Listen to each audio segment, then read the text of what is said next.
you live when it happens right here on CBC News Network. The appearance follows her address to the province last night, during which she laid out her view on the question of separation from Canada and the path forward for a referendum on that issue. I want you to know that I empathize with you and I understand why you feel that way. You are justifiably frustrated and angry with Ottawa. You are proud and loyal Albertans that have watched our province be taken advantage of repeatedly over past decades, and you want it to stop. So do I, more than anything. Like you, I love this province and our people so much. I am so proud to be Albertan.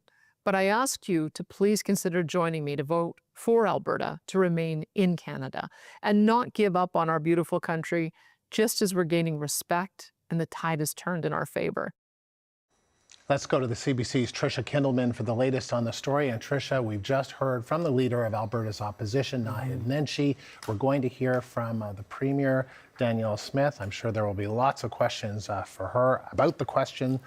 Where do things stand at this hour? Yeah, the ripple effects of this referendum on a referendum, as it's kind of now being called, are being felt really far and wide today. So as you said, Andrew, we heard from the official opposition in Alberta last hour. Naheed Nenshi gathered people in one of the many Confederation parks that are spread out across Canada as he took those questions on the announcement last night that this additional question was going to be added to the already scheduled upcoming October 19th referendum in Alberta. Now, that referendum is addressing a few different questions on constitutional questions as well as some immigration questions. So now we do know that this is what's going to be asked as well on October 19th. This is the question that's sort of raising a lot more questions today. It says, should Alberta remain a province of Canada, or should the government of Alberta commence the legal process required under the Canadian Constitution to hold a binding provincial referendum on whether or not Alberta should separate from Canada? Now, Naheed Nenshi, again, just last hour calling that multiple choice, saying it's very unclear. And now he also talked about sort of other separatist movements that we've seen along the way throughout history in our own country and in others. And he said that those have had inherently destabilizing impacts. Here's a bit more of what he had to say. 10 years after Brexit, 21 years, if you can believe it, after the Quebec referendum 1995, we are now, for only the third time in Canadian history, having a referendum on whether we should tear Canada apart. She's put it on us. Yep. She's making us do the work. But you know what, Premier? We are proud to do that work. Now, Nenshi said he, along with the Alberta NDP, will be supporting a group called For Alberta, For Canada. He said that there are certain things that you need to have a political party to be able to sort of access information and that sort of thing. So they're aligning with them. We also know that there is the former Deputy Premier Thomas Lukaszik's group, and they were collecting those petitions on that Forever Canada sort of rallying cry that they were having out there over the summer and things. So we've heard from a lot of different people, again, within the province of Alberta. Some different leaders at the municipal level have also spoken out about this. The mayor of Edmonton speaking out last night, saying that he was hoping that this wouldn't be moving forward. Jeremy Farkas, mayor of Calgary, talking about how he will be advocating for Alberta to stay within Canada as well. Just moments ago, we heard from him. All right, so let's start. We're starting to get reaction from outside of Alberta. Take us through it. Yeah, that's right. So earlier today, we saw Doug Ford at an availability, and he's been a little bit vocal throughout this separatism process, being kind of critical of it. But again, today, he spoke up, saying that it was never a question he would pose to Ontarians. Here's more from Doug Ford. It's not going to win, as far as I'm concerned. It'd be a disaster for Alberta to split away from our country. We have the greatest nation from coast to coast to coast. I'm proud to be Canadian. Everyone in here is proud to be Canadian, and I would never do that. But then again, I'm not the Premier of Alberta. That's up to Premier Smith to decide, but I would never, ever put that poll to Ontarians. In the past, Ford has also been vocal, especially with sort of the strained cross-border relations we've seen in recent times, about the importance of a united Canada moving forward. Andrew, as you said, we are expecting to hear from Danielle Smith just a little bit later this hour. I'm sure she'll address a number of these questions and comments that have been made today. Tricia, thank you. The CBC's Tricia Kindleman. The CBC's Marina von Stackelberg is tracking federal reaction. She joins us live from Ottawa. Marina, we heard from the Conservative Party leader a little earlier today and the Prime Minister. What did Pierre Poilievre have to say? Yeah, he said that he is a strong Canadian federalist. Some of the clearest language we've heard from the Conservative leader, I think, to date, saying that all members of the Conservative Party will be campaigning for unity, saying that he wants a united country every day and every way, a strong Alberta within Canada. He also challenged the federal government, Prime Minister Mark Carney, saying that, Ottawa hasn't been doing enough to support Alberta, especially when it comes to resource development. And he took aim at Carney, saying things were better a decade ago, or just over a decade ago, when Prime Minister Stephen Harper, the Conservative leader, was the Prime Minister, saying, at that time, Alberta separatism wasn't a thing. Have a listen. We were a truly united country under the leadership of Prime Minister Harper. He understood that it's the job of the Prime Minister to unite the country, and that if the country's not united, that too is the responsibility of the Prime Minister. We really should look at the situation in both Quebec and Alberta and ask ourselves how the Prime Minister is doing when it comes to national unity. And I think, Andrew, as we see this question actually, written down for Albertans to consider, we're seeing a lot more clarity in terms of some Conservative leaders across the country as to where they stand on this issue. So we got that clarity from Pierre Poilievre last night and today. And then important to note, too, he actually has an Alberta seat now. He holds a rural Alberta seat that he won in a by-election. And then we also hear Smith as well in that address that she put out last night, really taking a clear stance on her view. So despite pushing for this vote to happen, she says she will be voting to stay within Canada, and that will be what the rest of her government is doing as well. We heard from the Prime Minister today. Tell us more about what he had to say. Yeah, Mark Carney is under extreme pressure here to keep the country together and to not inflame those regional tensions. And so this morning, just making some brief remarks, he was very much touting national unity, talking about all the work that the federal government is doing with different provinces and territorial governments. And he was touring some of the construction that we're undergoing here in Parliament Hill. It is a big construction project, a multi-year project. And he played on that a bit when he made his comments about Canadian unity. Have a listen. Canada's working. We're working in a spirit of cooperative federalism to make the country better. We're renovating the country as we go, and Alberta being at the center of that is essential. We've also heard from other federal ministers touting the national Canadian unity. I want you to have a listen to Minister Melanie Joly at a press conference earlier today in Sault Ste. Marie, Ontario, being asked about the national unity question. We believe that a strong Canada also begins with a strong Alberta. And we think that right now what Canadians are looking for across the country, in Alberta and Ontario, in Quebec, where I come from, Atlantic Canada, everywhere, they want good jobs, they want a good life. We are united. We need to have a united front. And the federal government here really trying to point to what it's saying is improved relationships with Alberta. We heard Mark Carney talk about the energy deal that he signed just last week with Danielle Smith, setting out a timeline for Alberta to build a pipeline to the West Coast as early as September 2027. Of course, this deal has been criticized by other leaders in the country, notably BC Premier David Eby, who said that Carney was essentially rewarding bad behavior to an Alberta premier that he says was actively threatening to leave the country. But Smith has praised this deal with Carney, saying it was a great day for Alberta and Canada. And Carney today saying he is willing to work with Smith and Albertans of all stripes, premiers across the country and MPs across party lines, including the leader of the official opposition, he says, to build a better Canada.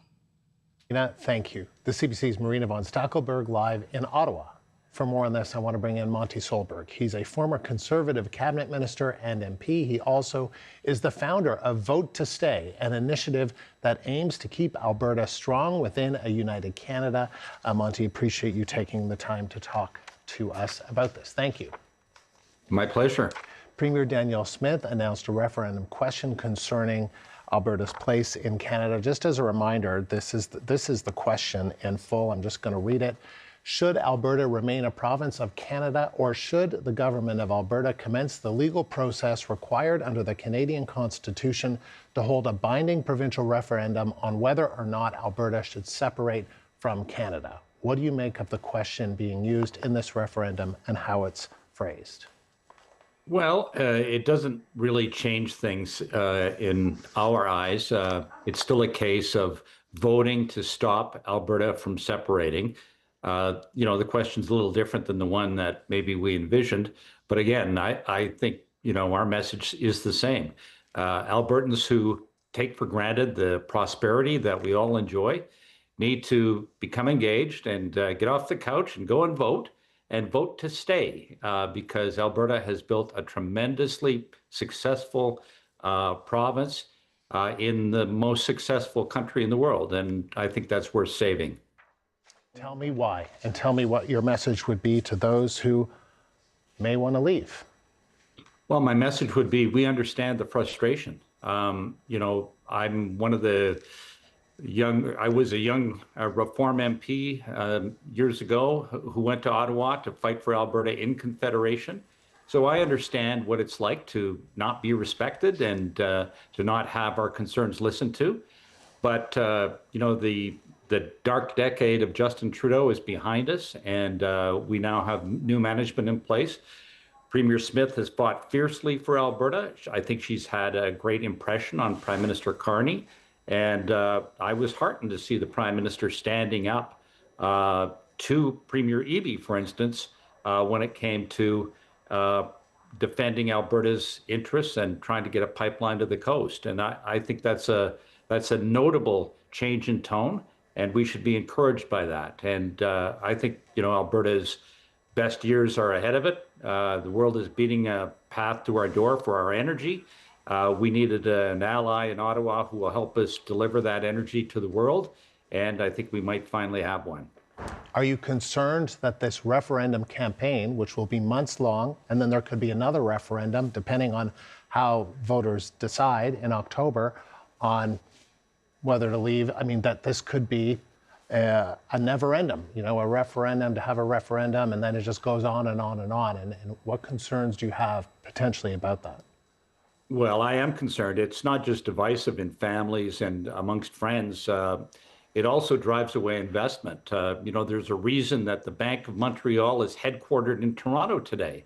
One point it was in Montreal, but Quebecers went through their never-endums and ended up in a situation where business got tired of waiting for a stable situation, and many of them migrated to Toronto and some to Calgary, and we don't want to see that happen again. So to ensure that Albertans continue to enjoy the prosperity that we've come to know, the most prosperous province in Canada, we need to ensure that that prosperity and that stability is there for not just for us, but for our grandchildren.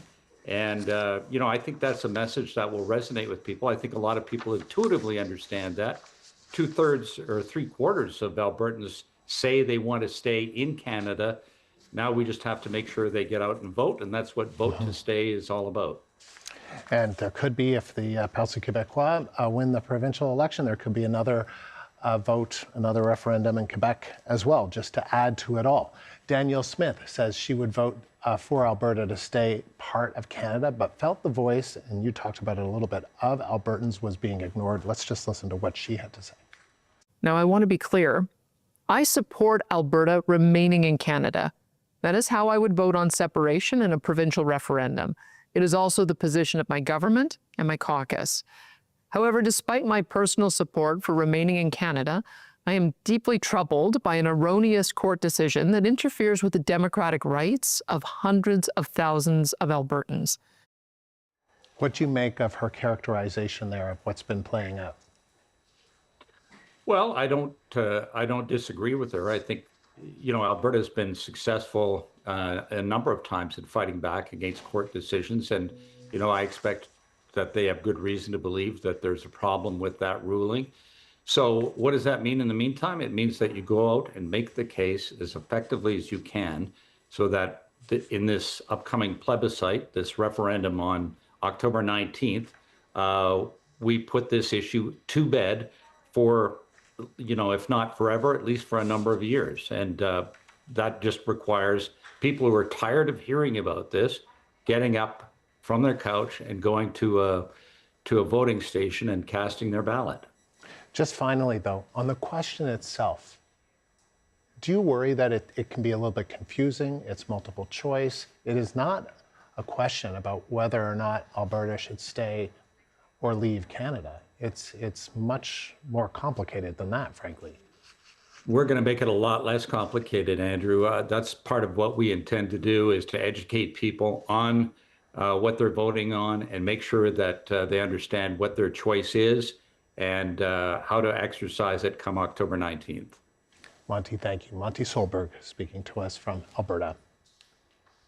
Now, as we mentioned, we're due to hear directly from Alberta's Premier in just a few minutes. Before that gets underway, CBC's chief political correspondent, Rosemary Barton, will join us with her analysis. That's next, here on CBC News Network.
Conservative leader Pierre Poilievre said today he is staunchly on the side of Alberta remaining in Canada, and he blamed the Prime Minister for separatist movements in that province as well as Quebec. I should just once again point out, though, how wonderful it was 11 years ago when there were no separatists whatsoever in Alberta, where the Parti Québécois and Bloc Québécois were wiped off the electoral map, and we were a truly united country under the leadership of Prime Minister Harper. We really should look at the situation in both Quebec and Alberta and ask ourselves how the Prime Minister is doing when it comes to national unity. Poilievre said his Conservative Party will fight for a united Canada, and if he forms government, he would do away with policies that he says block resource development in Alberta and hold back free enterprise. We're expecting Danielle Smith to begin her news conference in a few minutes. While we wait, let's bring in CBC News chief political correspondent Rosemary Barton. She joins us live from Ottawa. Rosie, good to see you. Interesting times, as always. We just heard from Pierre Poilievre there. He's criticizing the Prime Minister. How is Mark Carney going to take on this separatist challenge? Let's start with Alberta, since that's the talk of today. Yeah, I think we got a glimpse of it today. I'll be honest, I'm not sure that the Prime Minister's message today was the most effective in terms of communicating his concerns and his real concerns around what is happening in Alberta. Part of the reason that Mark Carney went to Alberta to sign that MOU and then again to get to the agreement of a week ago was because of some of these concerns. Because as an Albertan himself, he seemed to understand some of the frustration inside the province. I'm not sure we heard that sort of effectively communicated by the Prime Minister today. But what he's going to try to do, I guess, is demonstrate through actions that Alberta belongs in Canada, that this government in particular is, conscious of some of the frustrations in Alberta and is willing to do things to improve the conditions in Alberta, even if that means an oil pipeline that BC doesn't want and some coastal First Nations don't want. So I guess what I'll be watching for to see is, are there further actions? Are there other things that the Prime Minister will be doing to address some of these concerns, whether it be immigration, guns, and other things that the Premier talked about last night? I think it's a pretty fine line, though, right, that the Prime Minister has to walk here. He has to, yes, show that Alberta works, that the country works, but he doesn't want to do anything to further inflame some of these frustrations. And he doesn't want to overreact or over-respond either. So it is going to be, I think, Andrew, a real test of his leadership as Prime Minister. It's one thing to stand up to Donald Trump and try to change the country from an economic perspective. It's another thing to have to balance a real threat of separation in Alberta, and as you and I both know, one that could be coming in the fall in Quebec too. Let's go back to Pierre Poilievre now. Yeah. He says his party will fight for a united Canada. His riding is in Alberta, is in rural Alberta, where if there is strong support for separatism, that's where it generally is. What challenges does he face? He really, I think yesterday even, started to put some of those challenges aside by making it very, very clear what his position is on this, that he stands for a united Canada, that he's willing to work for a united Canada, that he will go across the country to make that case, that he'll work with the Prime Minister. The challenge for him is that some of the people, obviously, that support Premier Smith, and we know that there are people inside the UCP supporters who support separation, would be the same people that would support Pierre Poilievre and the Federal Conservative Party. So he needs to make sure that he doesn't alienate some of those people from his own party and from his own support.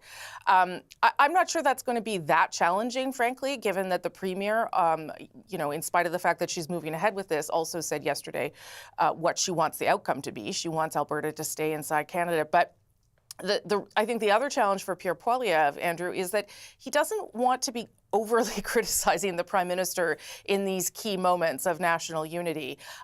He can certainly ask questions and challenge how committed the Prime Minister might be to energy projects. But I think if he goes too far down that road, he could run the risk of fueling some of that sentiment inside Alberta, too. It is important to remember, Andrew, that the Prime Minister, as well as being originally from Alberta, is hugely popular inside that province right now. Public opinion polls suggest that. Sometimes even more popular than the Premier. So the Prime Minister has a lot of credibility here. How is he going to use that credibility in this moment and with this province without upsetting all the other provinces? Because I'm not sure that he has completely smoothed things over with the Premier of British Columbia either. Mm-hmm, mm-hmm. And then there's Danielle Smith, who, we heard Naheed Nenshi say, I've never heard her say anything patriotic about Canada. I don't know what she personally feels, but he said, don't take her late conversion seriously, something along those lines. Basically putting in, really questioning whether or not Danielle Smith is a separatist herself, that she's sort of cozying up to them, that she owes them her leadership, and that's why we're in the situation that we're in. Is there danger of Mark Carney and becoming too close to her? Yeah. I'm not sure I understand that Naheed Nenshi's a politician. Yeah. I'm not sure that all that criticism was fair towards the Premier.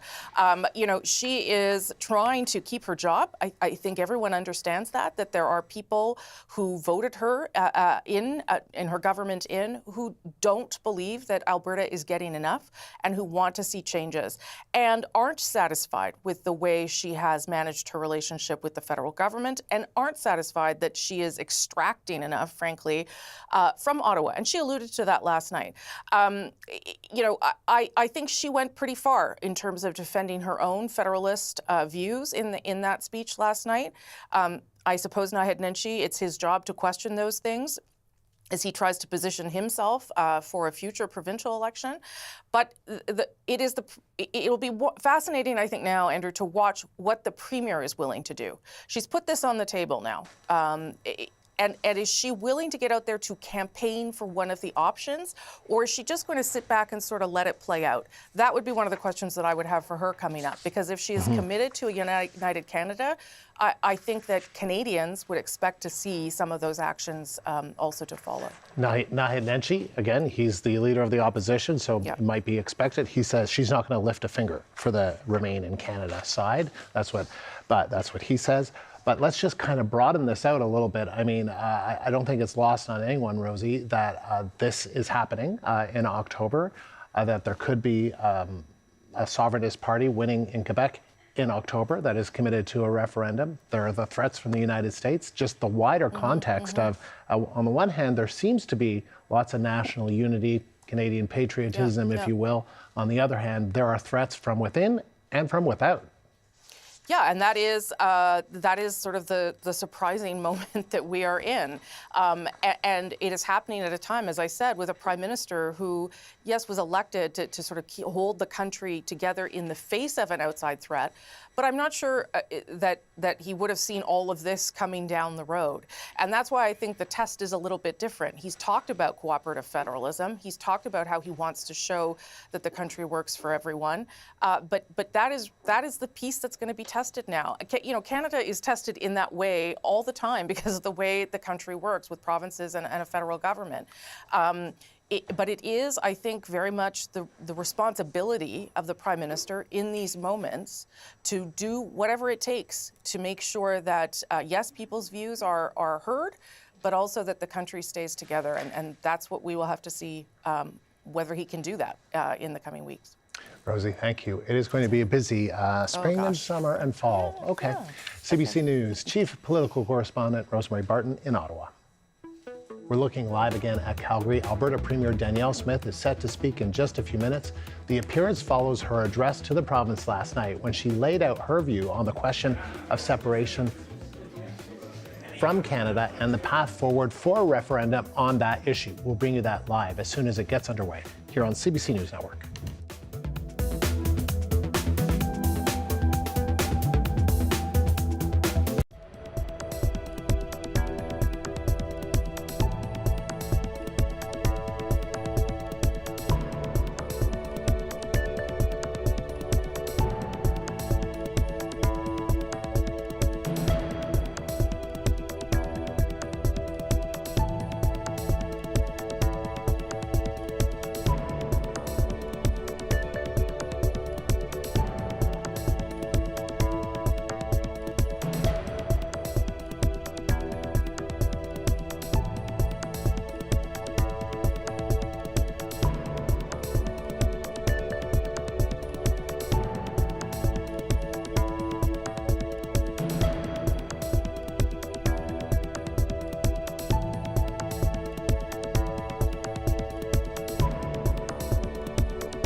Canada's working.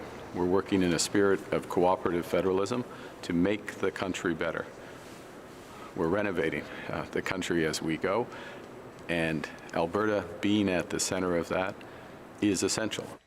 The Prime Minister encouraging Albertans to resist separatist calls in that province. His comments come after Premier Danielle Smith confirmed an October referendum. But the ballot won't ask about leaving Canada immediately. It will ask instead if there should be a future vote on the matter. Separatists have condemned the question as a stall tactic, some even labeling it spineless. We're watching for Danielle Smith to take questions at any minute. We will bring you there live once that gets underway. The Mayor of Edmonton says the referendum is creating economic uncertainty. Our business reporter Angie Seth joins us now with more on that angle. So Angie, how valid are those concerns? Well, I think it comes down to that one word, uncertainty, right? And we're really sort of seeing that. We did speak with the Calgary Chamber of Commerce. They conducted a survey, and that's really sort of the narrative that they're seeing around this, both the negative impact on businesses, both nationally and internationally. We spoke with Deborah Yedlin. She's the president and CEO of the Chamber. And to quote her, she says, uncertainty is the enemy of investment. Here's more from her. What we're looking for is business leaders to start speaking out and articulating why this is not what we need as a province from a certainty perspective if we really want to grow the economy here, which benefits the rest of the country. And certainly support from the business community across the country to talk about why Alberta is important in the broader context would also be welcome. And Matthew Holmes, the Executive Vice President and Chief of Policy with the Canadian Chamber of Commerce, echoes that, but also talks about the importance of unity. Take a listen. Canadian leaders, Albertans and Canadians stepping forward and saying, a united country is what we need right now. Alberta is part of Canada. Alberta is valued. And Alberta contributes a lot to our country. I mean, 20% of our total exports really just come from the Albertan energy sector alone. 12% of the population, but over 17% of our GDP. So they're net contributors to our nation and are valued and loved and wanted. And I think it's important to see that message of unity coming out right now. So that sense of value, Andrew, we're seeing that sort of happening right now with the Prime Minister, those relationships that he's building with the provinces. This most recent one, of course, the MOU with Alberta. And what are we hearing from businesses? Well, they're feeling uncertain. They're feeling anxious. They're getting a sense that they're feeling stressed because they're saying this is going to affect them quite directly. In fact, it's disrupting what that whole flow is going to be for them when it comes to growth and when it comes to opportunity. Take a listen here to the Canadian Federation of Independent Businesses. These conversations around separation have been almost hypothetical up until this point, but even the discussion of separation has created uncertainty, and uncertainty is really challenging for small businesses. Businesses all across the country rely on stability, predictability, access to markets within Canada. So while Alberta businesses are sort of stewing in this pool of uncertainty, Caleb Key goes on to say that businesses want governments to support them in terms of focusing on improving sort of the economic environment, reducing costs, reducing barriers around them, supporting them when they want to sort of be able to thrive and they want to grow. And this environment right now is certainly making them feel uneasy. All right, Angie, thank you. CBC's Angie Seth. Ontario's Premier is also weighing in on the Alberta referendum. Doug Ford says he would never put a separatism question to Ontarians. Premier Smith knows how I feel. She wants to, I guess, protect her 30% base. It's not going to win as far as I'm concerned. It'd be a disaster for Alberta to split away from our country. We have the greatest nation from coast to coast to coast. I'm proud to be Canadian. Everyone in here is proud to be Canadian. And I would never do that. But then again, I'm not the Premier of Alberta. Doug Ford, while he disagrees, it is up for Premier Danielle Smith to decide on a referendum for her province. We have lots more coverage on this story just ahead here on CBC News Network.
there's horrible politics about this. The fact that we're in this situation right now is 100% the fact that the Premier doesn't care about being the Premier. She doesn't care about governing. She doesn't care about doing her job. She cares about returning favors to the people who got her into her job. And she doesn't care what happens to us. And she doesn't care what happens to the country. And do not be fooled by her deathbed conversion last night, in which she said, "I'm fighting for Canada." Because let's be clear, she will not lift one finger to help the Remain side in this ridiculous referendum. Alberta's NDP leader Naheed Nenshi reacting to the provincial government's plan to hold a referendum on a referendum. Premier Danielle Smith has announced a separation question will be included in an October referendum. Albertans will decide whether to remain in Canada or begin the legal process to hold another binding vote on separation. While Smith says she plans to vote to stay in Canada, pro-Alberta separatist groups call it a half measure, and they say that Smith risks losing her political base. The Premier's referendum announcement has led to confusion about where Alberta is headed next. I spoke with Andrew Roth, a Lethbridge voter, who says he's frustrated by what he's seeing unfold in the province. Well, I mean, to touch a little bit on what Mr. Nenshi said was, you know what? Don't throw your junk in my backyard because my backyard's already full of junk. We should be focusing on the everyday problems of Albertans instead of picking meaningless fights with Ottawa. It's not beneficial to anyone in the country or the province to have these theatrics go on. There are real problems that need to be solved. And this separation talk is just pure political theater. And it deserves no place in common, polite society. And what do you make about the question that you will be asked to vote on? The question itself is not a terrible thing to do because I believe in true democracy. But let's face it, this is not a democracy right now. This is moving the goalposts to push your political agenda. And there is no point in democracy if ignorance is going to be celebrated on this kind of level.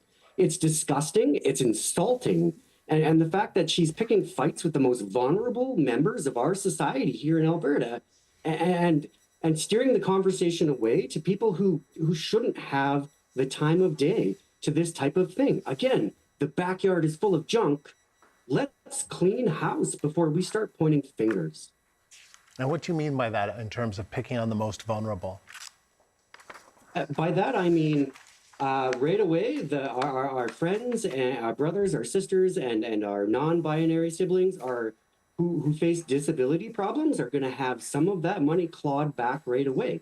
This government has used the notwithstanding clause a record amount of times, insultingly, against the better judgment of the public. A true and free society is governed by how we take care of our most vulnerable citizens. And right now, we're not seeing that. And the province is ready to fight back. In fact, the AFL, the Alberta Federation of Labor, has launched a fightbacknow.ca campaign that's going to take place across multiple cities and towns on May 29th, because we're tired of having people change the rules in the middle of the game because they're losing. That is not what anyone voted for. That is not what anyone talked about on a campaign trail. And that is not what Canadians and Albertans deserve. We deserve people in charge who are real adults, who play by the rules and understand that a better society for all of us means all of us. So we need to fight back now. What does that fight look like to you? I mean, in terms of you are going to be asked to vote in this referendum, and it is a referendum on, well, I guess, whether or not to have a referendum on Alberta separating. But in the meantime, there's also going to be a question about remaining in Canada. And a great question. That fight to me looks like community. That fight to me looks like talking to your neighbors. That fight to me looks like having conversations that might not feel comfortable, but conversations that are necessary. Because if we do nothing, we deserve everything they will do to us. Alberta voter Andrew Roth speaking to us from Lethbridge. We're also tracking the reaction from Indigenous communities on the story. Matthew Wildcat is the Director of Indigenous Governance in the Faculty of Native Studies at the University of Alberta and a member of the Ermineskin Cree Nation. He says that the Alberta government can expect First Nations to unite in an effort to push back against the referendum. Last week, it felt like we might, be able to put this on the back burner for a little bit. And, but I wasn't, it didn't appear to be going away from my perspective. The separatist movement is highly coordinated and motivated, coordinated in a decentralized way, of course, but there's a lot of momentum behind their cause at the moment, and they do have influence over Danielle Smith. And so, what I was really curious to see is how she was going to thread the needle between her line that she's been giving us for at least a year now of, I want a sovereign Alberta within a united Canada, and then the need to appeal to the separatist base. And so, really in some ways it was a very clever maneuver on her part to be able to, so some people are saying, this, it kicks, I just heard the previous commentary, it makes the separatists have to win 2 votes. But what it also does is it keeps the separatist question in the public eye for the foreseeable future, right? And so I think that there's also a win for them. This question is probably easier for them to get a higher percentage of the vote because they may have a soft middle of people who would think, maybe we should have this question. And so I do wonder if the Clarity Act might be triggered, or if there is some thinking that the federal government might step in around the Clarity Act, because it really is, I think there is something unclear about having a vote to have a vote, right? It doesn't cut to the chase. And I think with the Clarity Act, if you're going to have a separation referendum, it really has to be clear. And this, I think, causes some confusion over people who might not know what they think in this moment. Matthew Wildcat is the Director of Indigenous Governance in the Faculty of Native Studies at the University of Alberta. Stay with us. We're back in a moment here on CBC News Network.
We have an incredible future ahead for our country and province. We are turning the tide on the last 10 years of disastrous policy from Ottawa that held our province back.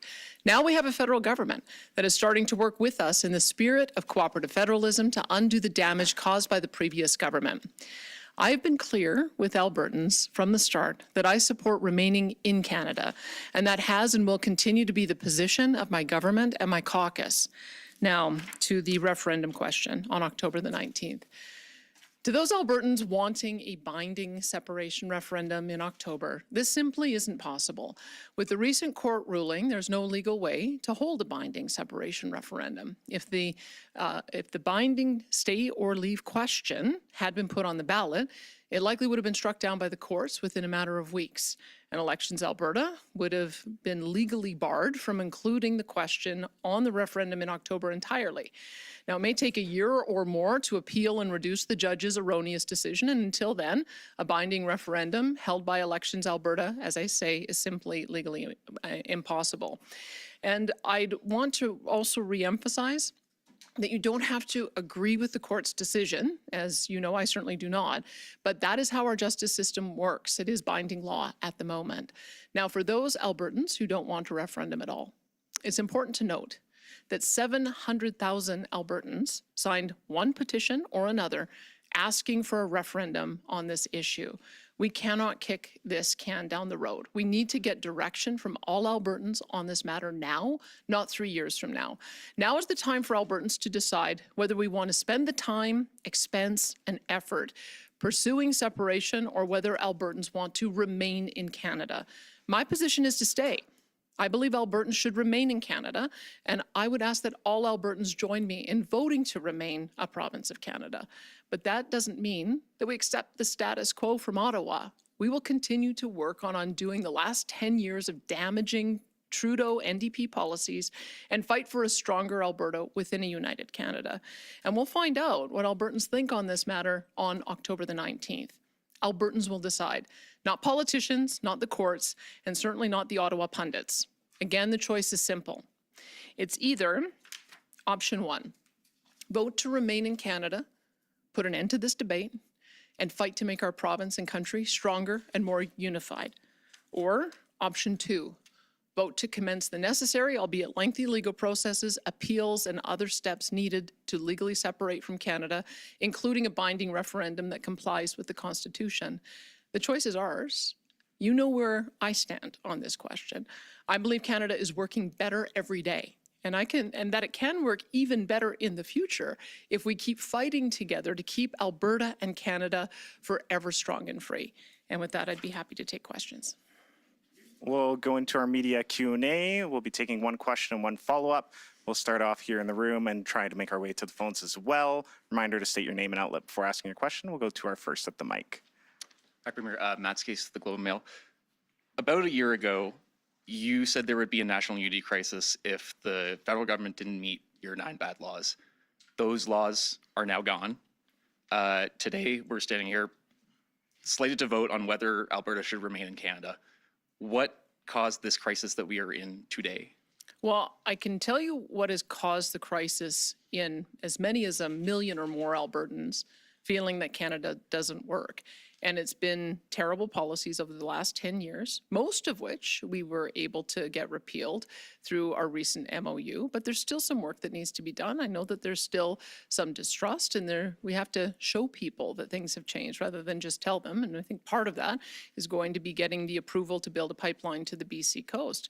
But I think that it isn't the only thing that has caused frustration. And I've mentioned that to the Prime Minister. There's issues around immigration, which is why we have several immigration questions on the ballot in the fall. There's issues around how the federal government interferes in our jurisdiction. Those questions will also be on the ballot in the fall to see if we can get them addressed. And there's also the issue of the gun grab for law-abiding gun owners who purchase their guns legally. So not everything is perfect with Ottawa, but I think the MOU is a good first step in showing that we have a federal government willing to work with us to find some common ground to address them. I think more and more people every day are seeing that this effort is worth it, but we still have some work to do to convince many who signed those petitions that that is the case. And that's what I'll be working on doing over the next 5 months. There are a lot of people who are blaming you today.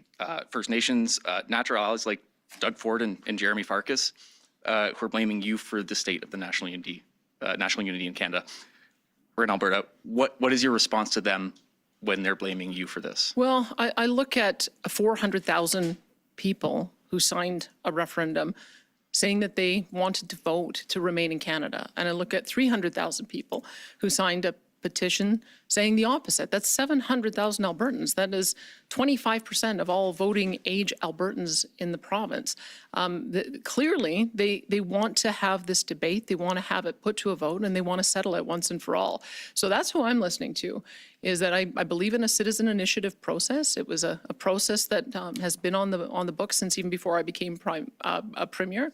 And it seems to me that the people on both sides of that petition campaign, in earnest and in a spirit of goodwill, entered into a process that they thought would be put to a vote. And so that's what we had to consider, and that's what we're doing. So you don't think you're to blame here in any circumstance? As I say, I'm trying to find the solutions. I think, quite frankly, the people who are to blame are the 14 cowards who signed a letter to the Prime Minister trying to derail our MOU. They should man up and say who they are and say why they don't want this deal to go ahead and why they don't want us to work together to try to solve the legitimate issues that their party created. I think it's people like Avi Lewis who continues to campaign to keep our fossil fuels in the ground.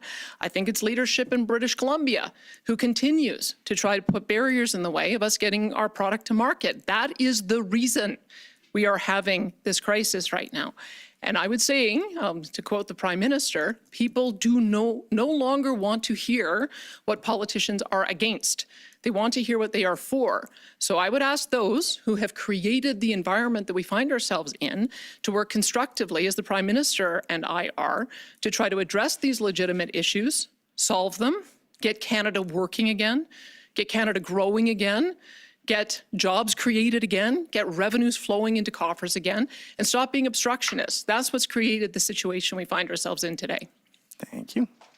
Hi, Premier. Edward Jen from City News. Kind of on the same vein of the previous question, both Calgary's and Edmonton's mayor plus chambers of commerce have all expressed their disagreement with even having a referendum question on separation over concerns that this will cause uncertainty when it comes to business. In general, you've been trying to bring more economic investment to the province, including a new pipeline to the west coast. Is that uncertainty that they are warning of worth it to have this referendum? Well, I can tell you the 10 years of uncertainty created by the Trudeau government working with the NDP to block any kind of opportunity for us to build pipelines. That created a heck of a lot of investment uncertainty. That scared hundreds of billions of dollars away. And I would say that the Prime Minister and I are working to correct that with the MOU and with the rescission of many of those terrible laws. That, to me, is at the heart of why it is we're having this conversation in the first place, and is part of the reason why we've worked so hard on the MOU and part of the reason why we're working to solve these problems one at a time.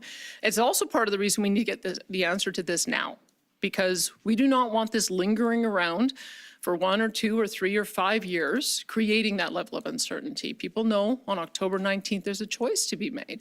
It's a choice that 700,000 Albertans have asked for us to debate, and I'm going to campaign on the side of Remain. I think that I have seen enough from the directional change that we have with the new Prime Minister. He's prepared to work with us. He's prepared to give Albertans hope again. I'm prepared to work to give Albertans hope again, but we need the question resolved so that we can end that uncertainty. Both sides of this issue are upset with you. The separatists say this question beats around the bush, and some are saying they want you out as UCP leader, while those who want to stay within Canada say that you are helping the separatists. So what is your reaction to the pushback from both sides of this, and did you consult anyone on this specific question before bringing it to Albertans? Well, we consulted 700,000 Albertans. They sure let us know what they wanted. There's those who want to remain in Alberta or in Canada have that option on the ballot. They can vote to remain. Those who want to start the process to leave, they have that option on the ballot. They can vote to start the process. But it's 700,000 Albertans who went through the effort, signed these petitions. And as a government, I think the responsible thing to do is to honor democracy, let this debate happen over the next 5 months, and I will do everything I can to convince Albertans that the choice should be to remain. Tim Brooks, CTV. You keep on citing this 700,000 people.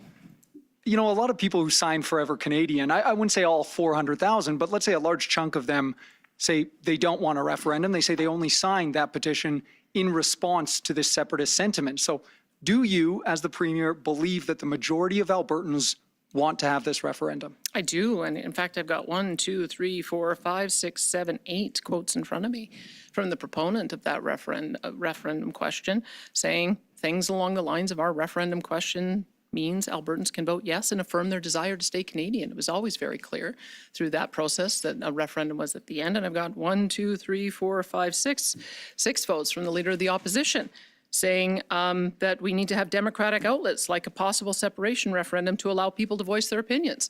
So everybody knew where this was going, regardless of what side they decided to sign on. And now we have 700,000 people who expect to have this vote.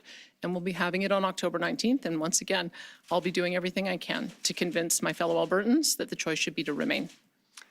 You say you're on the side of staying in Canada. You said yesterday that your government is on the side. What is that going to look like over the next 6 months? Are you going to campaign in favor of Confederation? Are you going to tell your MLAs to campaign in favor of Confederation? Well, certainly I will be. I mean, I think everything I have done from the moment I got elected with the Alberta Sovereignty within a United Canada Act has been to work to find the issues that were causing division and to resolve them. It's part of the reason we've got 9 questions going on the ballot that are government sponsored. It's the reason this is going to go forward as well, so that we can have this conversation about how Canada is working. It's why we signed the MOU. So yeah, I've got a pretty busy travel schedule this summer. I'll be doing town halls and meetings and talking to people about why it is I think they should vote to remain. Thanks, Tim. We'll take one more here from the floor and then a couple from the phones. David Winnick, Western Standard. So, Premier, are you going to actively campaign for the pro-Canada side then? I have been actively campaigning to save our country and to resolve these issues from the moment I got elected. Just because you acknowledge frustration doesn't mean that it goes away if you ignore it. I think people need to understand that. If you ignore the fact that 700,000 people went out and signed a petition campaign saying, let's have this vote, and I choose to ignore it, that just doesn't make it go away. What will happen is that one side will get the majority of the vote, and then the other side will have to stand down. And I think that that's the important part that you go through in a democracy, is that you have to be able to have the discussion so that you can talk about the merits of one side versus the other, make a decision, and then move on. That's what we need to do, is we need to make a decision and move on October the 19th. Okay, and what was the point of the special committee then if the Forever Canada question wasn't ever going to be on the ballot? Well, the Forever Canada question is on the ballot. It's the first option. Do you want to remain in Canada? The problem that we had was that the proponent seemed to change his mind after he campaigned for over a year on a referendum. That's one part. But the other part of the problem is that if it's a simple yes/no vote, my view is that the court would have looked at that as a constitutional question, and they've already rendered an opinion that it couldn't go ahead, and that's why we're appealing the process. So we had to give the other option. The other option is, should we commence going down a pathway on all the legal processes it will take to pursue the alternative, which is a separation referendum that would be binding. So yes, the Forever Canada option is on the ballot. If you want to remain in Canada, as I do, vote to remain. Thank you. We'll take a couple from the phones now and try to come back to the room. Operator, could you put through our first question, please? Robert Tuttle at Bloomberg News. Yeah, hi. I have a question on the pipeline. Yeah. You have right now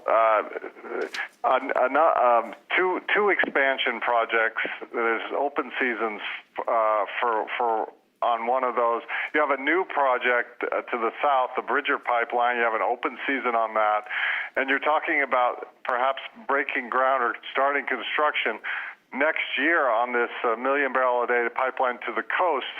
Are you willing to go ahead with that, even if you can't, if the industry doesn't sign up enough contracted capacity, given they have all these options now?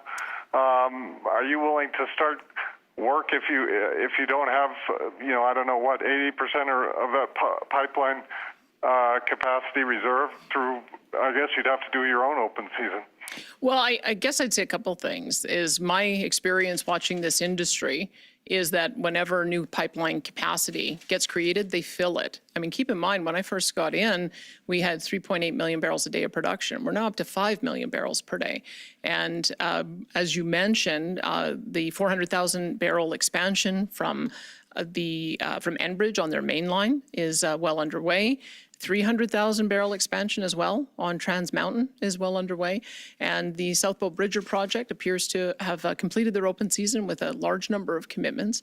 But we still also think, and none of that, I think, negates the importance of a West Coast pipeline. In fact, I think a West Coast pipeline, it's pretty clear if we could get more barrels to Asia, they would take whatever it is that we can sell them, whether it's China or South Korea or Japan or Indonesia, or even India. We're hearing a real need to diversify where they get their product from. So I think that there is plenty of room for, in an increasing market, for there to be an increasing share coming from Alberta, and that's part of the reason that we're working towards that.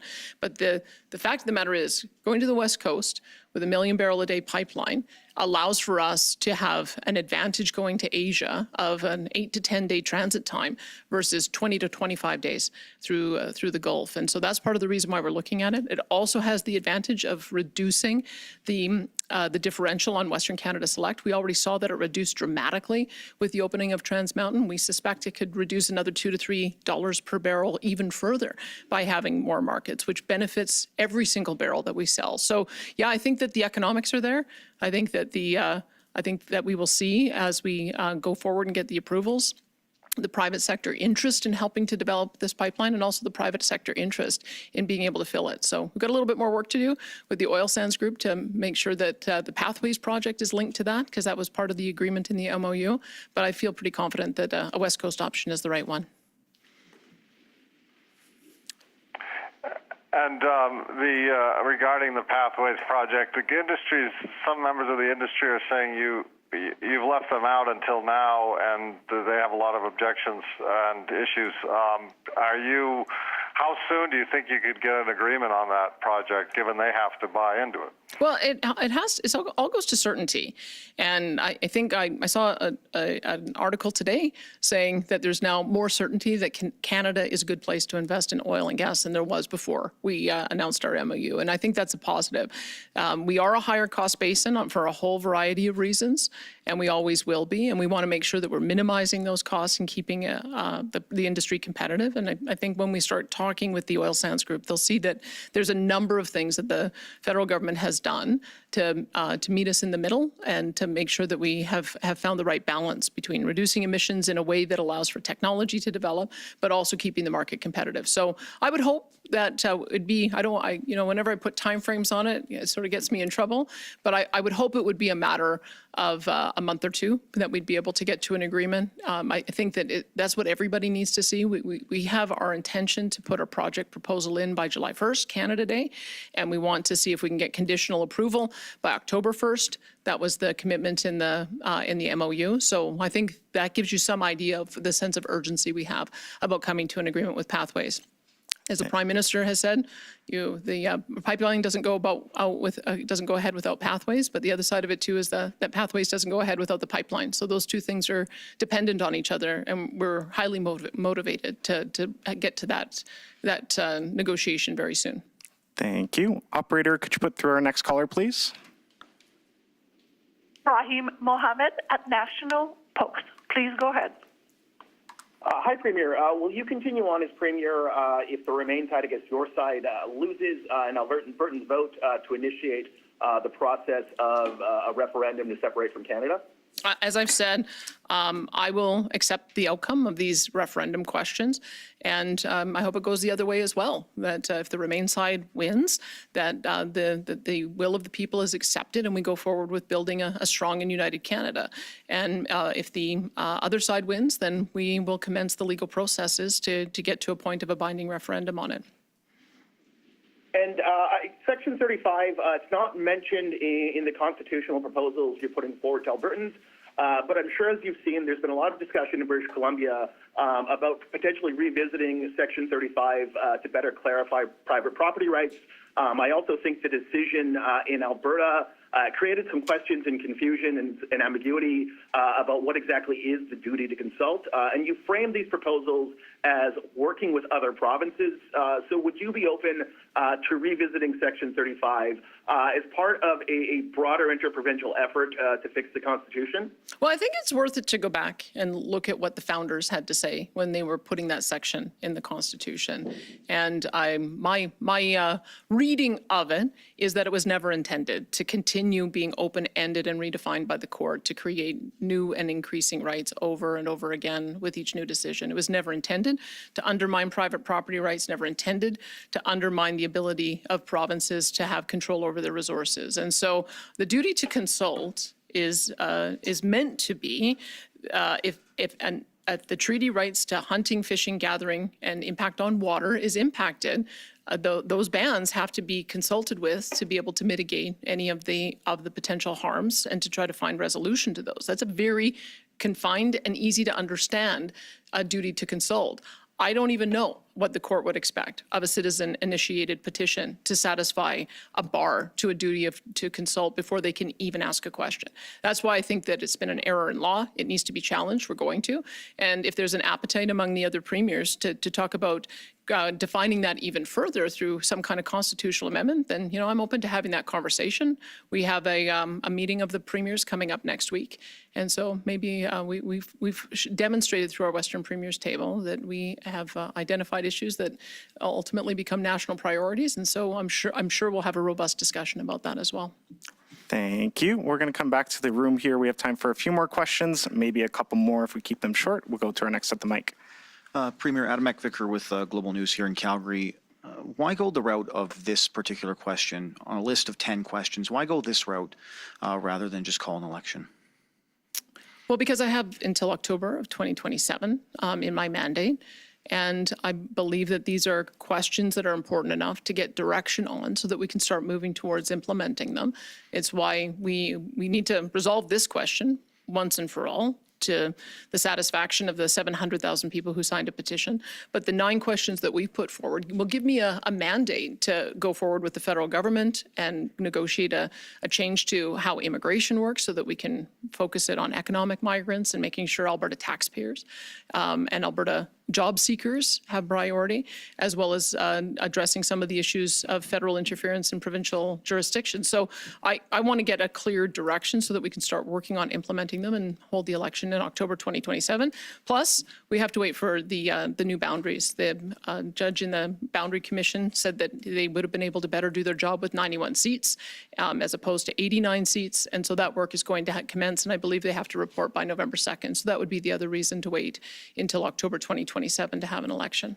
And we've heard you mention you have been campaigning to stay in Canada, but I want to know what that looks like now that this process is underway. We're seeing kind of these different groups pop up that will be campaigning to stay in Canada. I'm curious what does that look like for you and your government and your party? Well, I'm sure that we'll see lots of groups come pop up who will make the case, and I will certainly be having I've got a meeting with my on a town hall with my members on Saturday. I've got a number of different town halls that I'll be doing through the course of summer, as I always do. I like to have public forums where we go back and forth, and I'll be talking about the 9 questions that we are putting on, but no doubt this question will come up as well, and I'll be very clear about what the position is of my caucus and my government and why it is I think that Albertans should vote with us to remain. So that you'll see me quite a bit over the summer doing those kinds of town halls. Hi, Premier. Karina Zapata with CBC News. Why hold a referendum on a referendum? Isn't this just kicking the can down the road? There's no other option.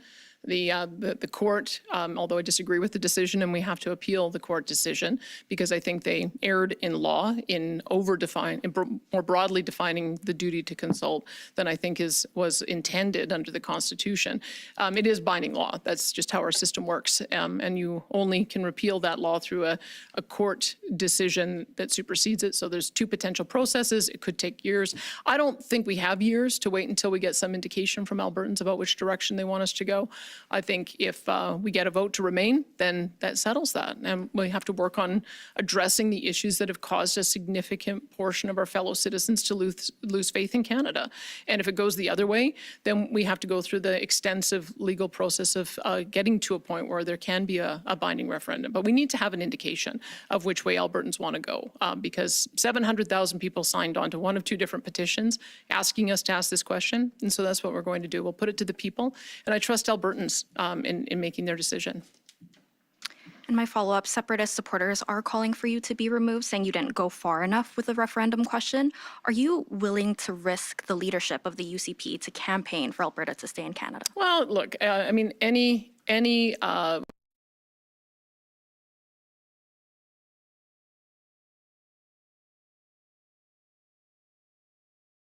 for you to be removed, saying you didn't go far enough with the referendum question.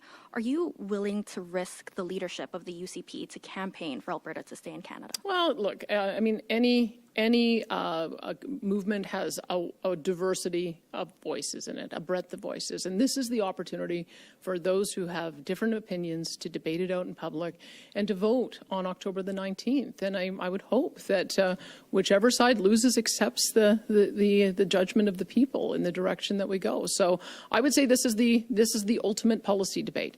And that's what we're putting it forward as, is a policy question. Our policy is to remain in Canada. There's a group who wants to change that policy, and they have an opportunity to spend their efforts convincing their fellow citizens. And I will spend my effort convincing our fellow citizens that we should remain. So I'm Louis-Philippe Trotzo with Radio-Canada. Yeah. Hi. So we were wondering, with such a consequential vote, are you scared of becoming like Canada's David Cameron?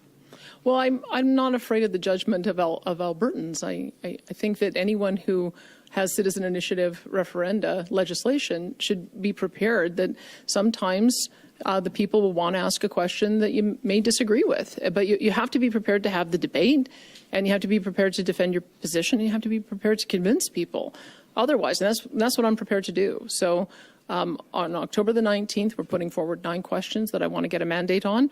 And this is a question that 2 different sides have been asking to vote on. 700,000 people. I can't ignore that. That would be anti-democratic. And so we're putting forward a question to try to at least get an indication of which direction Albertans want to go. And as I said, I'll be trying to do everything I can to convince our fellow citizens to remain. So you'll be defending your position, but if option 2 wins, will you resign? If option 2 wins, I'll start the legal process to get it to a point of a binding referendum. There's a number of different steps that would have to be taken. As I said, I will accept the result of this referendum. That's why it's consequential. And it's why I'll be campaigning hard to try to convince my fellow Albertans of my position, which is to remain. We have time for 1, maybe 2 more questions. We'll go to our next at the mic. Rick Bell, Post Media. Hi. Hello. Let's go to the question, just so I'm really clear, because, I'm not that great a reader. In the second half of the question, so not the first part about to remain, could you sort of lead us through, let's just imagine for a moment, fast forwarding in the time machine, let's say that side were to prevail, the side that wants to pursue. What in real concrete terms, what would that look like? In other words, what would you have to do? What are those legal processes? And what kind of a time frame do you think that would be before you would be able to set up a referendum? Because a lot of them are claiming you can't have one during an election year, for instance, et cetera. So in real concrete terms, so that it's complete clarity and nobody can say there isn't complete clarity, what exactly happens if that side prevails? Well, it is, I wish I could accelerate decisions in the courts, but as you know, I cannot do that. We could perhaps request an expedited review of the King's Bench decision at the Court of Appeal, but then I would imagine it would also go to the Supreme Court. Those processes can take a couple of years, and so that would be one of the things that we'd be looking at doing, is trying to get a resolution on the court decision, and then we would have to, there's multiple other steps that would have to be taken. But I would say at the moment, what I'm interested in is getting a gauge from Albertans of, is it worth it to go through all the steps to get that in place so that there could be a future binding referendum, or are we going to work together to remain in Canada and to fix the problems that we find in Canada? So it's going to be an indication, but I don't want to understate. There's legal hurdles. There's no question, and there's going to be some delays, but I can't at the moment because I don't know the length of the court process to be able to give you the exact steps. And how do you respond to, because I think yourself, both you and I have seen a lot of situations within the Conservative parties in Canada, in Alberta, going back to Don Getty. And in most cases, the leader was not voted out by Albertans. The leader was somehow pushed out by the party. Do you have any concerns that a faction, and it's only a faction, it's not all of the people who are for independence, but there is a faction within the independence movement that is yelling very loudly today about wanting to somehow get a special general meeting or some process to get rid of you as leader? How seriously do you take that, or how do you react to that? Because is that just an empty threat? Is this real? How do you respond to that? Well, I would say that I'm much more interested in what Albertans as a whole have to say. When you are a party leader, yes, that's one aspect, but you also have to govern for all the people. And this is an issue that, in my opinion, with 700,000 people signing on to it, 400,000 on one petition, 300,000 on the other, this doesn't get decided on an AGM convention floor by a few thousand delegates. This gets decided by Albertans. And it gets decided on October the 19th of which direction we want to go. So that's what I would say, is that whichever side individuals are on, that this is a period of time where we've got to be working on convincing our friends and neighbors. And I've said what side I'm on, that I want to convince my fellow Albertans to stay. But more than that, I want to address the issues that are causing the grievances. The grievances arose for a reason. They rose because of terrible policy at the federal level. Terrible policy that decimated Jagmeet Singh, the NDP leader, decimated his party and leadership, and also resulted in the removal of a prime minister. And I think that the federal Liberals have taken that to heart. And now we have two parties representing 85% of the voting public that want to work with Alberta to develop our resources and get them to market. Now, of course, there's still going to be a number of extremists in the other fringe parties that are arguing otherwise. But I think we should focus on the things that we can do together, and that's what I'll be pitching to Albertans, and also hope that they agree with me that we still have some things we need to resolve, but we are moving in the right direction. And we have time for one last quick question. We'll go to our next at the mic. Dane Patterson, the Canadian Press. Many in the separatist movement say you've betrayed them and that they now want to see a leadership review take place. I know this question has been asked kind of different ways a couple of times, but I do want to be direct with, are you worried at all about your job security, given that? I think the fact of the matter is that this is a question that has to go to Albertans. And I have said that I will honor the outcome of this referendum. And there's two options. Option one is to vote to remain in Canada. Option two is to start the legal process to leave Canada. And I would say that those who want to go with option two should focus their efforts on that. And I will be focusing my efforts on remain. And then we will see what happens on October 19th. I will honor the outcome, and I would hope that they would honor the outcome as well. This is a very quick clarification question. Do you have a number in mind as far as a threshold for the vote for the referendum? Is it 50 plus 1, or what would the number be? Well, most votes are decided that way, 50% plus 1. That's what a majority looks like, yes. Thank you. That's all the time we have for questions today. Thank you, everybody. Premier Danielle Smith speaking live in Calgary, answering questions from reporters about the referendum question on separatism that will be put to Alberta voters on October 19th. Well, it's actually a two-part question. One, as you heard there from the Premier, whether or not Albertans want to remain in Canada, or whether they want to, a secondary question about whether they want to start a process to have a referendum on leaving Canada. She said that I've been clear, I support remaining in Canada, but that 700,000 Albertans have signed one of two petitions, one separatist petition and one pro-Canada petition, and they want to have a referendum. The CBC's Michelle Bellefontaine was following along. She joins us live from Edmonton. So, Michelle, what stood out to you? Yeah, Michelle, it's Andrew in Toronto. Yeah, just what stood out to you in terms of what the Premier had to say there?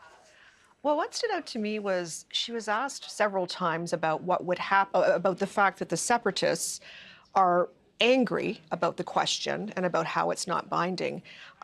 What she would do, what is she planning to do about the fact that they plan to, they say that they're planning to organize to basically vote her out as UCP leader. And she didn't directly address the question. She, was basically saying that, I'm more concerned about this question going to Albertans. I want to hear from Albertans, and if the outcome is option B, for Alberta, for there to be a binding referendum, that she would stick around and she would, start the legal process to leave Canada. And she was also asked about the threshold for the vote. We just heard that. And then she said, no, it's going to be 50% plus one. So yeah, several times people had tried to get her to, opine on this group of people who were in favor of separatism, and what happens if she loses her leadership over this. And Michelle, she also said a number of times the reason why that this referendum has to happen is because of the 700,000 Albertans who have signed one of two petitions. In her words, they want to have a referendum, but there would be those that would say... Well, that's certainly a matter of great debate. Thomas Lukaszuk, who is the proponent of the Pro-Canada Forever Canadian petition, he says that, people were basically going out to, to vote, to show their support of Canada, and not necessarily for there to be a referendum. But one of the strategies from the Premier's office that we're seeing this week, we certainly saw it at the committee meetings. There was a committee meeting on Wednesday and Tuesday and Wednesday. I'm getting my days mixed up, Andrew, sorry. It's been a week. But the committee meetings they had this week, and the UCP MLAs on that committee were also using the same strategy, that they would cite all these various media articles, that purportedly showed Thomas Lukaszuk saying, oh, yes, there should be a referendum. Premier Smith cited those same articles today, along with articles about Naheed Nenshi, saying similar things about there being a referendum. So the point is that Premier Smith is trying to make is that all these people want a referendum. So that is a matter of a great deal of debate here in Alberta right now. We also heard, Michelle, from the NDP leader, Naheed Nenshi, who is really kind of calling out Danielle Smith, saying that this is a ridiculous referendum, that this is the battle of our lives. And he said that he questioned Danielle Smith's patriotism. He even said, she's not going to lift a finger for the Remain side. She says in that press conference that she will be campaigning for the Remain side in a number of town halls. Do you want to just kind of expand on that a little? Well, it was interesting that the reporters asked her if she or her government members or her caucus members would be campaigning about that. And if you go back and you listen to her answer, she always talks about her going out to these town halls, and also is referring to a town hall meeting with UCP members it's happening on Saturday. There's been some sense that there are members of the UCP caucus that are in favor of separatism. There was one particular MLA, the MLA for Red Deer South, who actually wrote a pro-separation editorial. So he's been widely seen as being, somebody who is in favor. No one else in that caucus has been quite as outspoken about it, but that is a frequent criticism that gets tossed at her caucus. So I thought that was very interesting. It was going to be, well, no, I'm going to be the one that's going out to these town halls. I'm going to be working all summer. I'm going to be, talking in favor of Canada. And, she's also said that I've always been in favor of Canada, making it sound like this is not a new thing for her. And then finally, Michelle, there were lots of questions there from reporters. I don't know how this would go, but is her job threatened? Is there a way, could there be a way that the separatists who are not happy with this because they wanted a question on whether or not to stay in Canada, they wanted, a binding, clear question like that, they're not getting it. That's not going to happen. She says it's because of a court ruling that it can't happen. What's your sense of how that could play out, or is that just too hard to predict? Well, the thing is, I know the UCP the UCP convention, they have one every fall. Last year, the last couple of years, it seems to have been dominated by people who, like the people who might be more in favor of separation. Now, Jeff Rath, who was a lawyer for Stay Free Alberta, which is a proponent of the separation petition, he has been on social media since last night saying, okay, this is it. We're going to organize and we're going to have a leadership vote this fall. and we're going to make sure that she pays the price, so to speak, with her political career over this. So that's why it was interesting that she did not address the question when she was asked it several times during the news conference. Well, what do you think about this? What do you say to this? And she just kind of deflected it and said, you know, I'm more concerned about what Albertans have to say. I suspect that they probably won't be very pleased with that answer.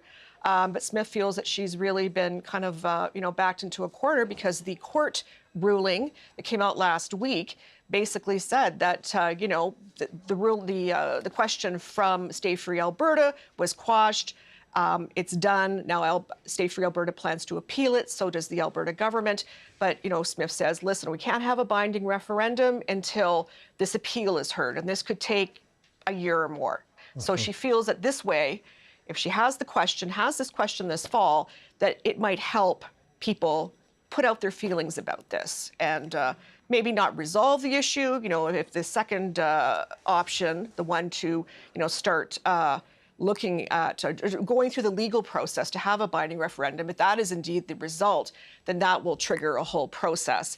But if the question is settled, that people say, no, we want to stay in Canada, then presumably that issue will be settled. And, Smith did say a couple of times during that news conference that she really hopes that the people who are in favor of separatism accept that result, if that indeed is the result.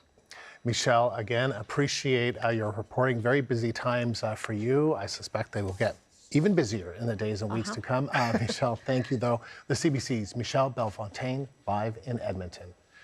And we're getting more reaction to the separation issue from chiefs of Treaty 8 First Nations. Together, they represent 39 First Nation groups and over 50,000 people across Western and Northern Canada. In a statement, the chiefs condemned the Alberta government's decision to put the question of separation to a referendum.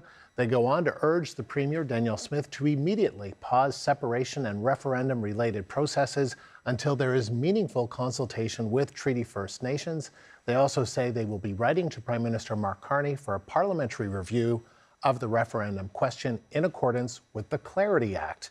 The chiefs say it's not just an Alberta question, but a question for all Canadians.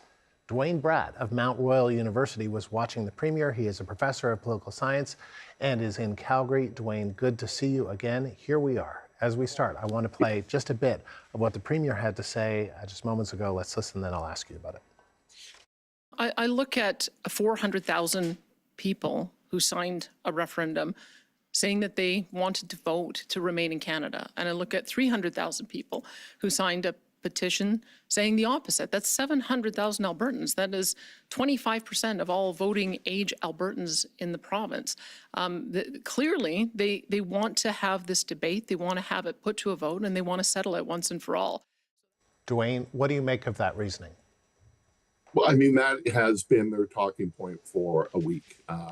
It was in that infamous press release that came out in the middle of the MLA committee. She cited that again today and started reading it again. It occurred during the committee meeting when they grilled Thomas Lukaszuk. There's a couple problems with that. The problem number one is they ignore the origins of Forever Canada. Forever Canada did not come out of a vacuum. It came out of the fact the government was making changes to citizens' initiative petitions in support of separatist groups a year ago. And in response to that, Thomas Lukaszuk formed Forever Canada to try to get in front of it. Because at the time, you couldn't have a similar referendum question within 5 years. And he also went, so you need to look at the origin. There would have been no 400,000 signatures if she hadn't made changes to allow the 300,000 separatists. The second is, she goes, how could we ignore the will of those 400,000 signatures? Well, she did a pretty good job of ignoring them. It was certified by Elections Alberta in December of 2025, and they did nothing with it until the court case quashed the separatist referendum question. And then on Friday, a week ago, they called the emergency meeting of the MLA committee for this week. So they were perfectly content to ignore the will of 400,000 for 5 months. until they couldn't because of the court case. So they're going to keep reciting the 700,000 number. Mitch Sylvester, a separatist leader, he actually rounds it up and says, a million, almost a million, Andrew, want this debate, and that's simply not the case. And I don't know whether I don't think the separatists are pleased with the question either, right? I mean, they wanted a simple. They wanted their question. This one is even more convoluted because it's saying, well, if you want to separate, we'll have another referendum in at least 2 years' time.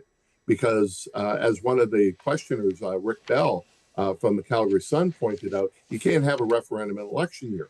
We're going to have an election in 2027. So we'd be looking at this in the earliest 2028. So no wonder the separatists are mad. And Jeff Rath and Mitch Sylvester and David Parker and others have since last night been calling for a way of removing Smith from the UCP. She got asked that over and over again. She denied it, said she wasn't worried about it. Well, all I have to do is look at her behavior over the last year to show that she is concerned about them. She has, on the one hand, negotiated an MOU with Mark Carney. I think a very successful one. And she praised that, and she praised Mark Carney. On the other, she has made numerous legislative, legal changes in support of the separatists, including now appealing a court decision. I mean, how unusual is this? I mean, she said that she's going to be on the Remain side, that she's going to campaign, there will be town halls, but that if the second part of the question passes, and that is to start the legal process for a binding referendum on whether or not Alberta should leave Canada, she'll be there for that. I mean, again, there could be. In one sense, she has to say that, right? But the example of Brexit comes in. Cameron put it on the ballot, campaigned against it, and the moment that it passed, he had to resign. This would be a absolute. We talk about votes of non-confidence in responsible government as it relates to budgets and things like that. If you campaign to stay in Canada and the referendum goes to separate, I don't know how you could stay as premier. It boggles the mind on how you could then negotiate a path out of Canada when you were campaigning to stay in Canada. What do you make of the question, and what do you make of the campaign that I guess starts now? It's a very complicated question. It's not a yes or no question like the other 9 questions are. We haven't looked at the ballot yet, how they would design the ballot, because it's not a yes or no. Now, I think they're going to have a little box at the bottom that says, check here to stay in Canada, here for a second referendum, or something along those lines. So it is a complicated question. Essentially, if you want to separate, it's a 2-stage process.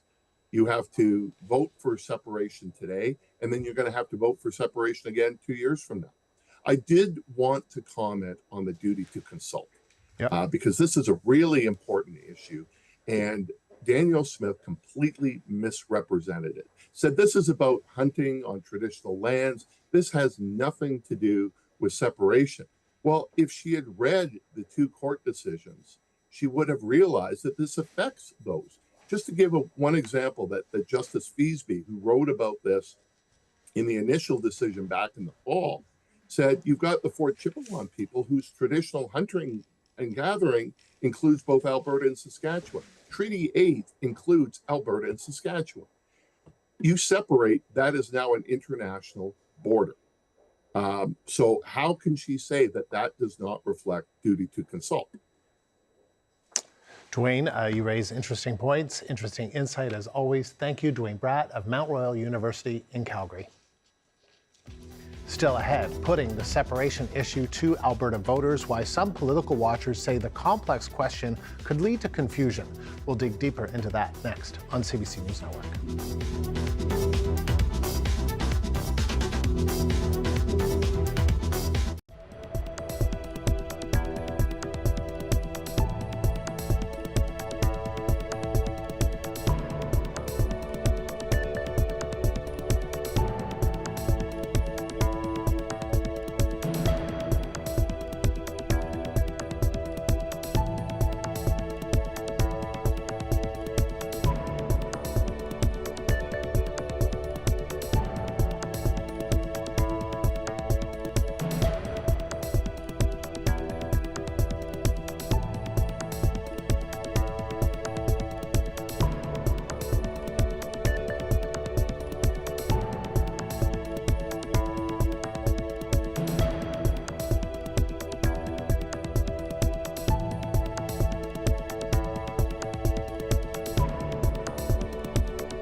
It's important to note that 700,000 Albertans signed one petition or another asking for a referendum on this issue.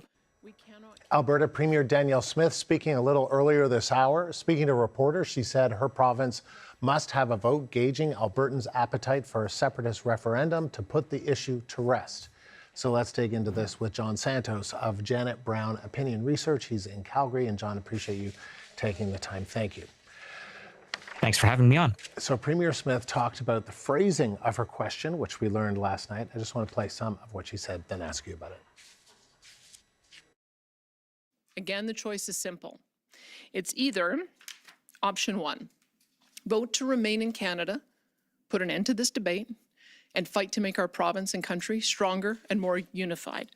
Or option two, vote to commence the necessary, albeit lengthy, legal processes, appeals, and other steps needed to legally separate from Canada, including a binding referendum that complies with the Constitution. The choice is ours. So, John, is it simple? The Premier says so. I'm not so sure that it is. I mean, at the very minimum, it's a two-step process, right? We're essentially having a vote to have a vote later. And then for anyone who's actually read the text of the question that will be on the ballot, it's very long. It's compound sentences. If you put it through a reading level estimator, it says that it's about a graduate level, a college graduate level in terms of complexity. So no, I wouldn't say that it's an easy question. And so is that problematic to have a question that may not be easy? I think it is. I mean, we know from decades of public opinion research, survey research, that you know, the way you word questions matters. Now, in this case, sort of the saving grace about separation is that we've seen over the past year different polling companies using different methods, using different question wordings, have all gotten about the same level of measured separatist support of about 30%. That being said, once you put that in an actual ballot and people are reading the text of it, and they're doing so either before or after they've read the text of 9 other very long, very complex questions, you have to wonder if, you know, fatigue at the ballot is going to settle in, if people might just acquiesce and give up trying to puzzle their way through it. So I think there are actually a lot of ways that something that might seem conceptually simple could actually end up being quite cognitively complex for the average person to navigate. What do you think her tactical play is here? Oh, it's to kick the can down the road. The only reason we're having any of this is because the disgruntlement of the far right of the UCP base has a history of deposing leaders in Alberta, and Danielle Smith is trying to avoid that. And so in the process of trying to maintain the leadership of her party, we are now having to deal with this existential and unity crisis, right? So, you know, I take her at her word that she doesn't want to separate, but she needs to have enough of a pressure release valve for the far right within the UCP. And so that's why she's doing this process of seeing, you know, what is the minimal amount that she could do to relieve this pressure. I don't know if this is going to be enough. She says 700,000 people who signed 2 petitions, 25% of the electorate, they want this. Do they? Your prior guest, Professor Bratt from Mount Royal University in Calgary, made the point that the only reason the Forever Canadian petition happened was because it was a response to the initial grumblings about separation, right? So the Forever Canadian petition itself was a bit of a tactical maneuver to try and prevent an explicitly separatist question from getting on the ballot.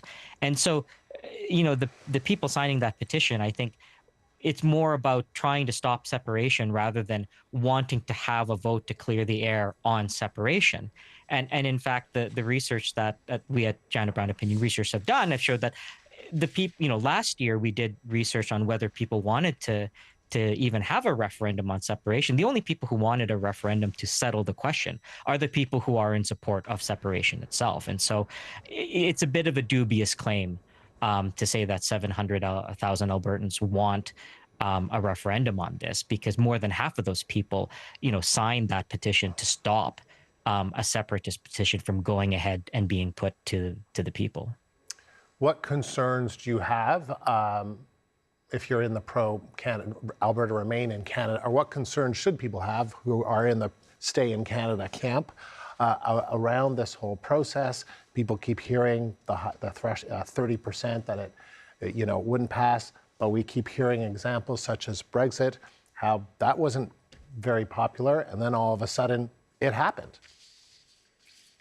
Yeah, so the Brexit fear, I think, is warranted. There is the potential for the separatist curious to become actual separatists, and we see the proportions of people in that side of the camp actually increase. There's also the potential that even if the numbers of separatists don't increase, that disengagement, apathy sets in, and the no side doesn't come out to stop the next stage. And then I think even if the Remain side succeeds either at the first stage or at the second stage, that doesn't mean that damage will have been done in the process. Everyone at least remembers the stories about Quebec and investment fleeing because of the political risk there. That is certainly a possibility here in Alberta. And then because this is a two-stage process, if the first stage succeeds, that gives the yes camp more time to organize, and more time for foreign actors to interfere. Like, a lot of things could go wrong, and again, I have to emphasize the fact that the separatists don't have to succeed in order for damage to be done in terms of economic, business, investor confidence, and that sort of thing. John, thank you. John Santos is with Janet Brown, Opinion Research in Calgary. A programming note: Alberta Premier Danielle Smith will join David Cochrane today on Power and Politics. That's coming up at 5 o'clock Eastern Time, 3 p.m. Mountain Time.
It's 700,000 Albertans who went through the effort, signed these petitions, and as a government, I think the responsible thing to do is to honor democracy, let this debate happen over the next 5 months, and I will do everything I can to convince Albertans that the choice should be to remain. Alberta Premier Danielle Smith faced questions this past hour about the upcoming referendum in her province. It will ask Albertans, do they want to remain in Canada, or do they want to begin the legal process necessary to hold a binding vote down the road on separating from Canada? Smith said she will campaign for the Remain in Canada side. Albertans will cast their votes on October 19th. Monte Solberg is a former Conservative cabinet minister and Alberta MP. He's also the founder of Vote to Stay, an initiative that aims to keep Alberta strong within a united Canada. He says it doesn't matter what the question on the ballot is, Albertans need to get up off their couches and vote to stay. doesn't really change things in our eyes. It's still a case of voting to stop Alberta from separating. The question's a little different than the one that maybe we envisioned. But again, I think, our message is the same. Albertans who take for granted the prosperity that we all enjoy need to become engaged and get off the couch and go and vote to stay, because Alberta has built a tremendously successful province in the most successful country in the world. And I think that's worth saving. Tell me why, and tell me what your message would be to those who may want to leave. Well, my message would be, we understand the frustration. I'm one of the I was a young Reform MP years ago who went to Ottawa to fight for Alberta in Confederation. So I understand what it's like to not be respected and to not have our concerns listened to. But, the dark decade of Justin Trudeau is behind us, and we now have new management in place. Premier Smith has fought fiercely for Alberta. I think she's had a great impression on Prime Minister Carney. And I was heartened to see the Prime Minister standing up to Premier Eby, for instance, when it came to defending Alberta's interests and trying to get a pipeline to the coast. And I think that's a notable change in tone, and we should be encouraged by that. And I think, Alberta's best years are ahead of it. The world is beating a path to our door for our energy. We needed an ally in Ottawa who will help us deliver that energy to the world, and I think we might finally have one. Monty Solberg is a former Conservative cabinet minister and Alberta MP. This is CBC News Network. We're back in a moment.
There's horrible politics about this.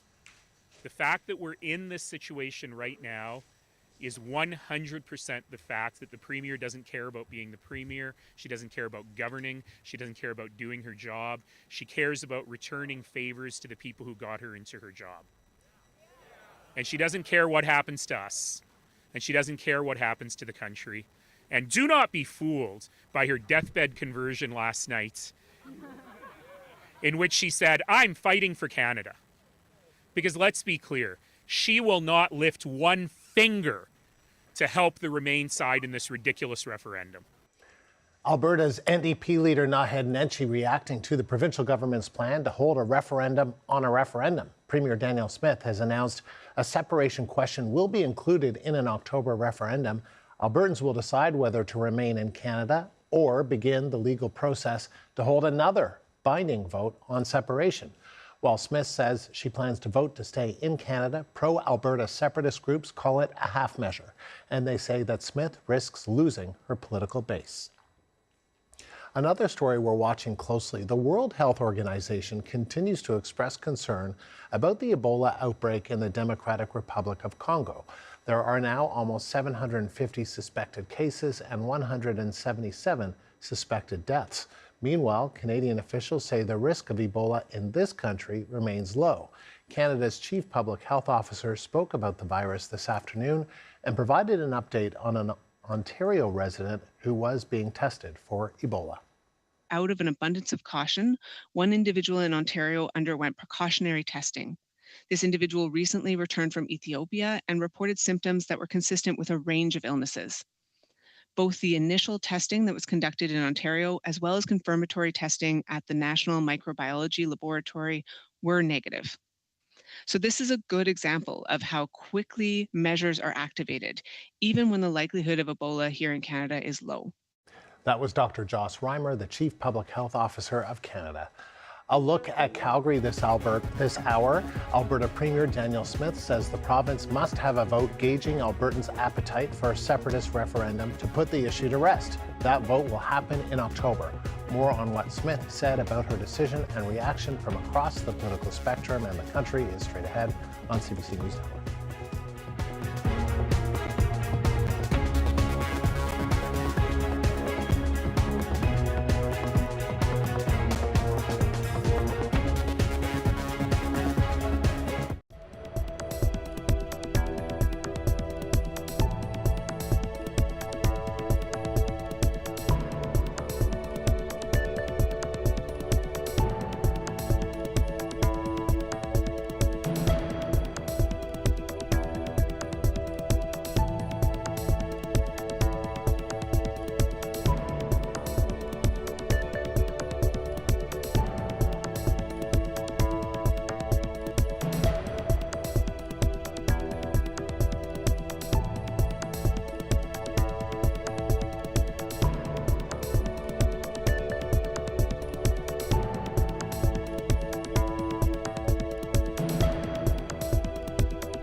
Hello, I'm Andrew Nichols. This is CBC News Network. Albertans have plenty of questions about the province's future and not many answers.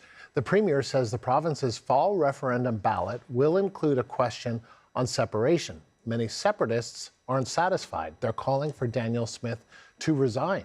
Smith says Albertans will decide what happens next, not special interest groups. This is an issue that, in my opinion, with 700,000 people signing on to it, 400,000 on one petition, 300,000 on the other, this doesn't get decided on an AGM convention floor by a few thousand delegates. This gets decided by Albertans.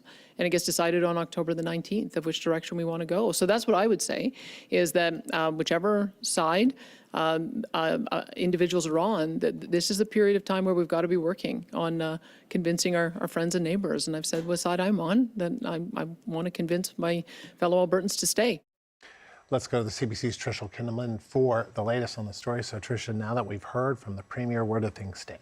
So we've continued to hear Danielle Smith use that 700,000 number, which she's using as sort of part of her justification for moving forward with adding this latest question to that already scheduled October 19th referendum, which is being held in that province. Of course, they are currently planning, or it was just currently planned to address other constitutional questions as well as some immigration questions.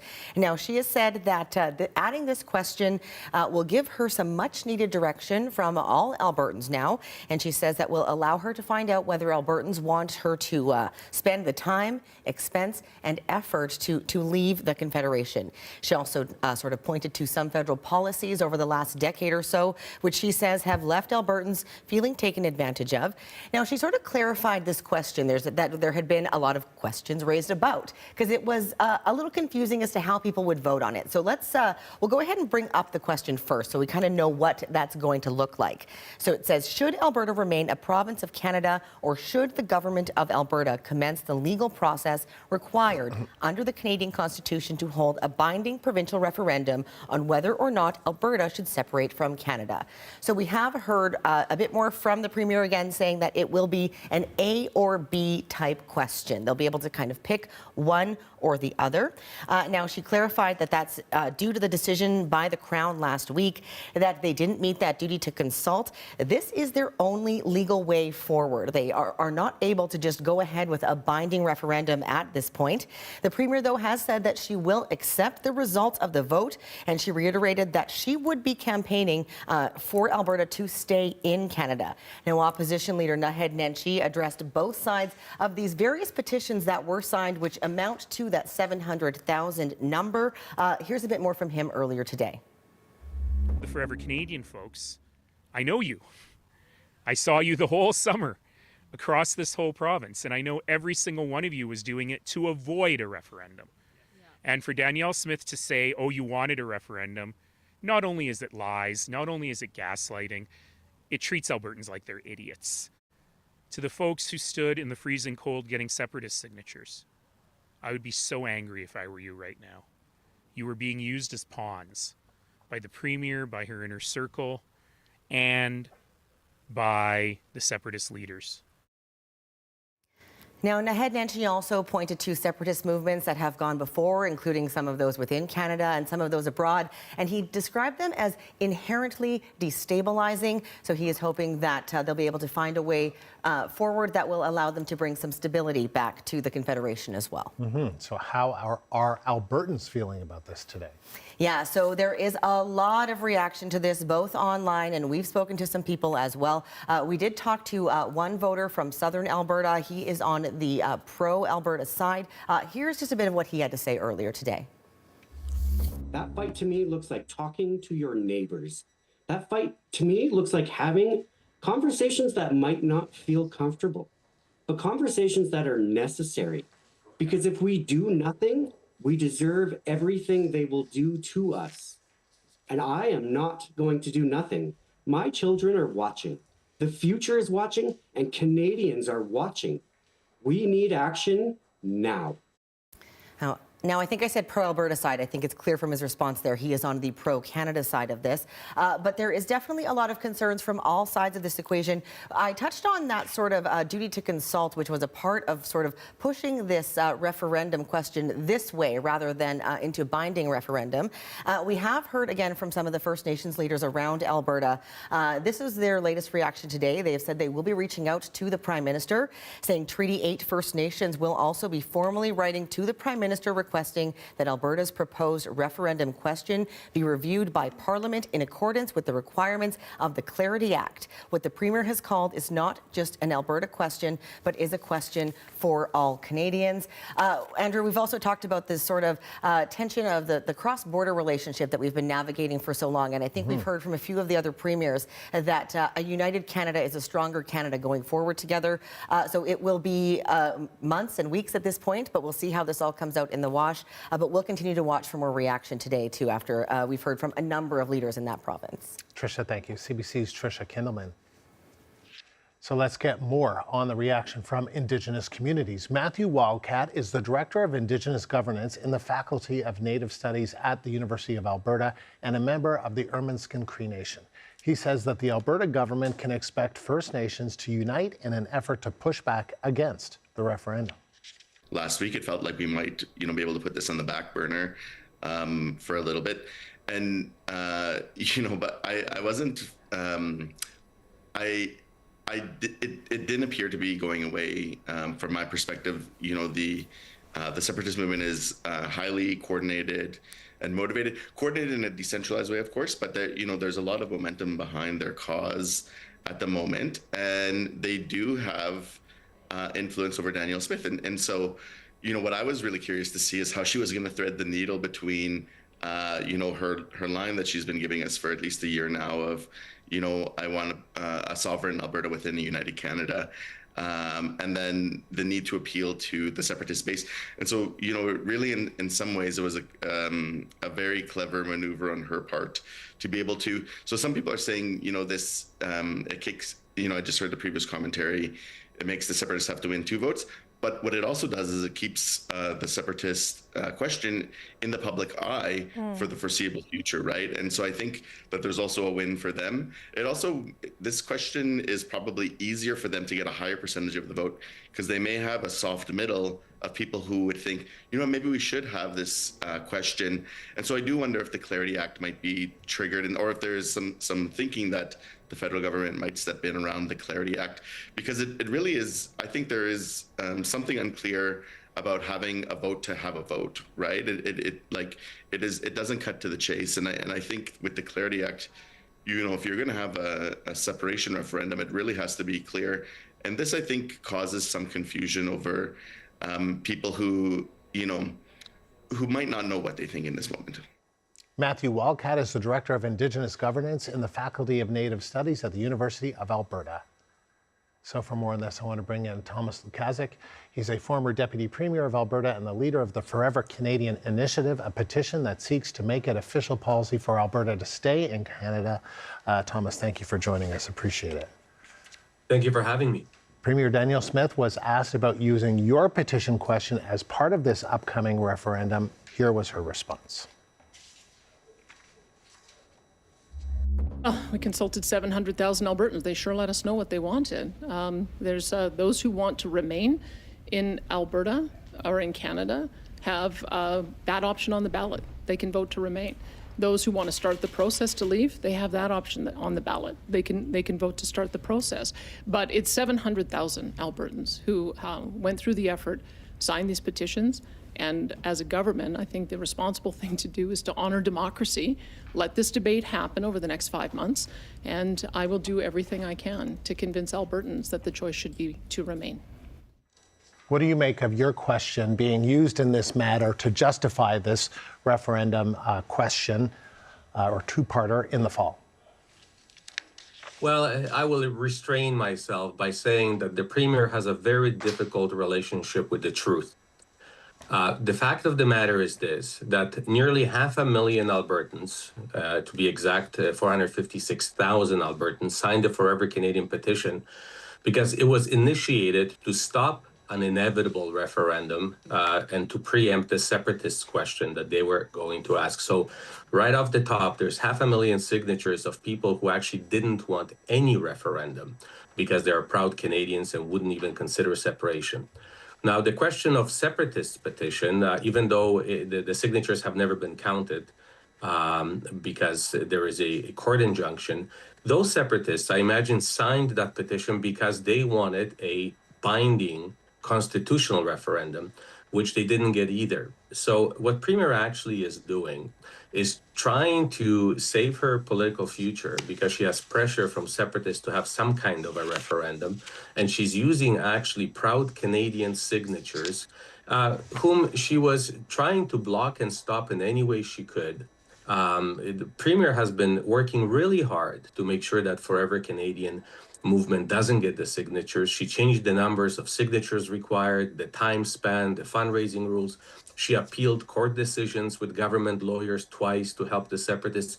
And now to come out and say that she's been consulting with those 500,000 Albertans and that those signatures were supporting her decision is really disrespectful to proud Canadians who worked so hard through 2025 to prevent a referendum from happening in the first place.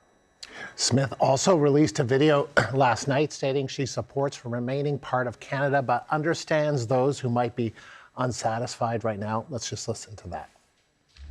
Now, to those hundreds of thousands of Albertans who are still not convinced or are unsatisfied with the pace of change and believe that separation is the answer, I want you to know that I empathize with you and I understand why you feel that way. You are justifiably frustrated and angry with Ottawa.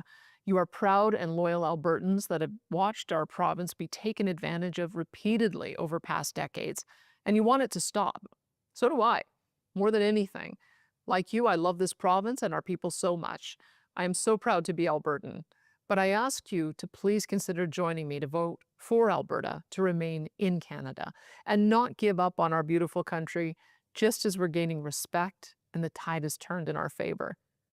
She also went on to say, Thomas, so she empathizes with that, but she's going to fight for the Remain side. And she said, for those on the Remain side, don't attack. Let's make this about hope. Don't demonize. What do you make of that? Well, it's not genuine, and frankly, all it is gaslighting.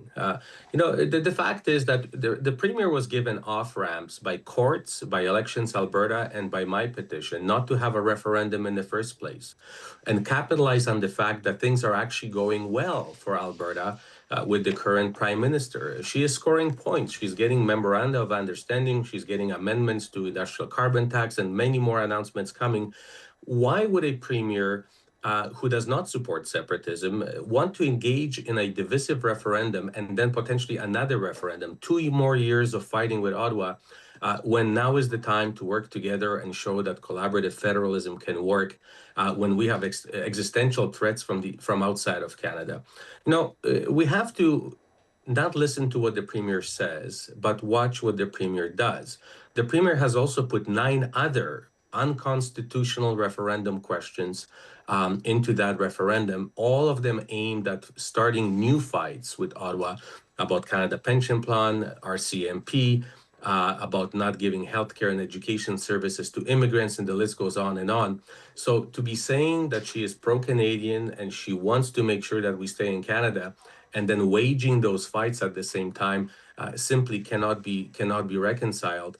And I can tell you, our Forever Canadian movement has grown, as I said earlier, to 500,000 Albertans, but we had over 16,000 volunteers, and all of them have been campaigning in a positive spirit. It's almost like Canada Day all over every day. To be suggesting that it is the Federalists, the pro-Canadian volunteers that in some way would be causing threats or harm or danger to separatists, again, is a version of facts that doesn't exist. We know that the organizers of the separatist movements are the very same people who are organizing convoys and blocking Ottawa for days. If there is any disruption that's going to happen, I can assure you it will not happen on the side of pro-Canadians. We just don't want a referendum. We don't want this fight. We want to build our economy and Canadian economy, as opposed to now putting a chilling effect on any investment in Alberta. So if the Premier really wants to build pipelines, and if she really wants investment to come to Alberta, this is exactly the thing not to do. Okay, that's how you feel, but here you are. Here Albertans are. There will be one, it looks like, in October. What are you going to do? Well, what we need to do is put an end to this insanity, and that means we need a very large voter turnout for pro-Canadians. And that is why the Forever Canadian movement right now is asking all Albertans, Canadians, to sign up on our website, which is forever-canadian.ca, forever-canadian.ca, so that we can identify and so that we can communicate with our supporters and then make sure that they go out and vote and they know how to vote, because we know that there will be a lot of disinformation. And one of our challenges is that separatists have been given Alberta's list of electors, and they have it and they're using it and they refuse to stop using it. So the Forever Canadian movement also has to overcome that barrier. And so we need everybody to sign up so that we can communicate with them, because there will be a lot of vote suppression going on. And we want to make sure that all pro-Canadian voters know exactly when to vote, how to vote, and where to vote. So signing up is critical. You think there will be vote suppression, and you think it will be targeted towards the pro-Canadian or the Federalist side? 100%, there already is. You know, we have large social media owners like Elon Musk already tweeting and supporting Alberta separatism. So you know what happens to those algorithms. But we know for a fact that the program system into which the stolen Alberta list of electors was loaded into was a MAGA-generated system for vote suppression. So those connections are there, and this is not conspiracy theories. This is actually, substantiated facts. So we expect that there will be vote suppression, disinformation. So it is very important that those of us who are pro-Canadian rely on factual information and that we coalesce as a campaign. Are you worried that the Remain side option could lose and that the triggering of another referendum down the road, a binding one on separation, could win? Very much so. I don't take anything for granted. This is David versus Goliath. This is the government of Alberta who ushered this entire process over the last year, paving the way for separatists. We know we're dealing with Washington because the leaders of separatism have met with high-ranking Washington officials 4 times, and once in addition to that in Mar-a-Lago. We are seeing from down south YouTubers and others using AI-generated videos targeting separatism in Alberta as a pro-separatist movement. That movement is very well funded. Now they have the list of electors. They have, even though illegally, they have everything going in their favor. So I don't take that movement for granted. I saw what happened during Brexit when there is no proper voter turnout. We know how close Quebec came in the last referendum. We know what economic damage it caused in Quebec. I'm seeing Alberta that is more divided by far than ever before, to the point where literally neighbors don't talk to neighbors, and everybody's watching who's flying which flag, either the beautiful blue Alberta flag or our lovely maple leaf. So we need a high turnout, because if we don't stop this referendum by voting for no referendum, now we're looking for another 2 years, because, Premier very cleverly this year passed a new law in Alberta that you cannot have a binding referendum 1 year prior to an election and 1 year following an election. So what the Premier really is saying to separatists, vote for me, don't abandon me now, because if you win this first referendum and you elect me as Premier again, then I will give you the other referendum. We have to stop the other referendum from happening, because I honestly don't believe that as a cohesive social group, as Albertans, we can survive this, because we're being pitted against each other. And I don't know if our economy can remain healthy after 2 years of campaigning for separation. Foreign investment is looking at Alberta right now, and in a province where there is a big question mark where this province is going to be 2 years from now. And when we see examples over and over again where government is overriding by retroactive legislation, court decisions. This is not a good environment for investment. So we have to put a stop to that right away. Thomas, thank you. Thomas Lukazik speaking to us in Alberta. Thank you. Conservative leader Pierre Poilievre spoke to reporters earlier today, and he didn't mince words. The CBC's Marina von Stackelberg is tracking federal reaction from Ottawa. He said that he is a strong Canadian federalist. Some of the clearest language we've heard from the Conservative leader, I think, to date, saying that all members of the Conservative Party will be campaigning for unity, saying that he wants a united country every day and every way, a strong Alberta within Canada. He also challenged the federal government, Prime Minister Mark Carney, saying that, Ottawa hasn't been doing enough to support Alberta, especially when it comes to resource development. And he took aim at Carney, saying things were better a decade ago, or just over a decade ago, when Prime Minister Stephen Harper, the Conservative leader, was the Prime Minister, saying, at that time, Alberta separatism wasn't a thing. Have a listen.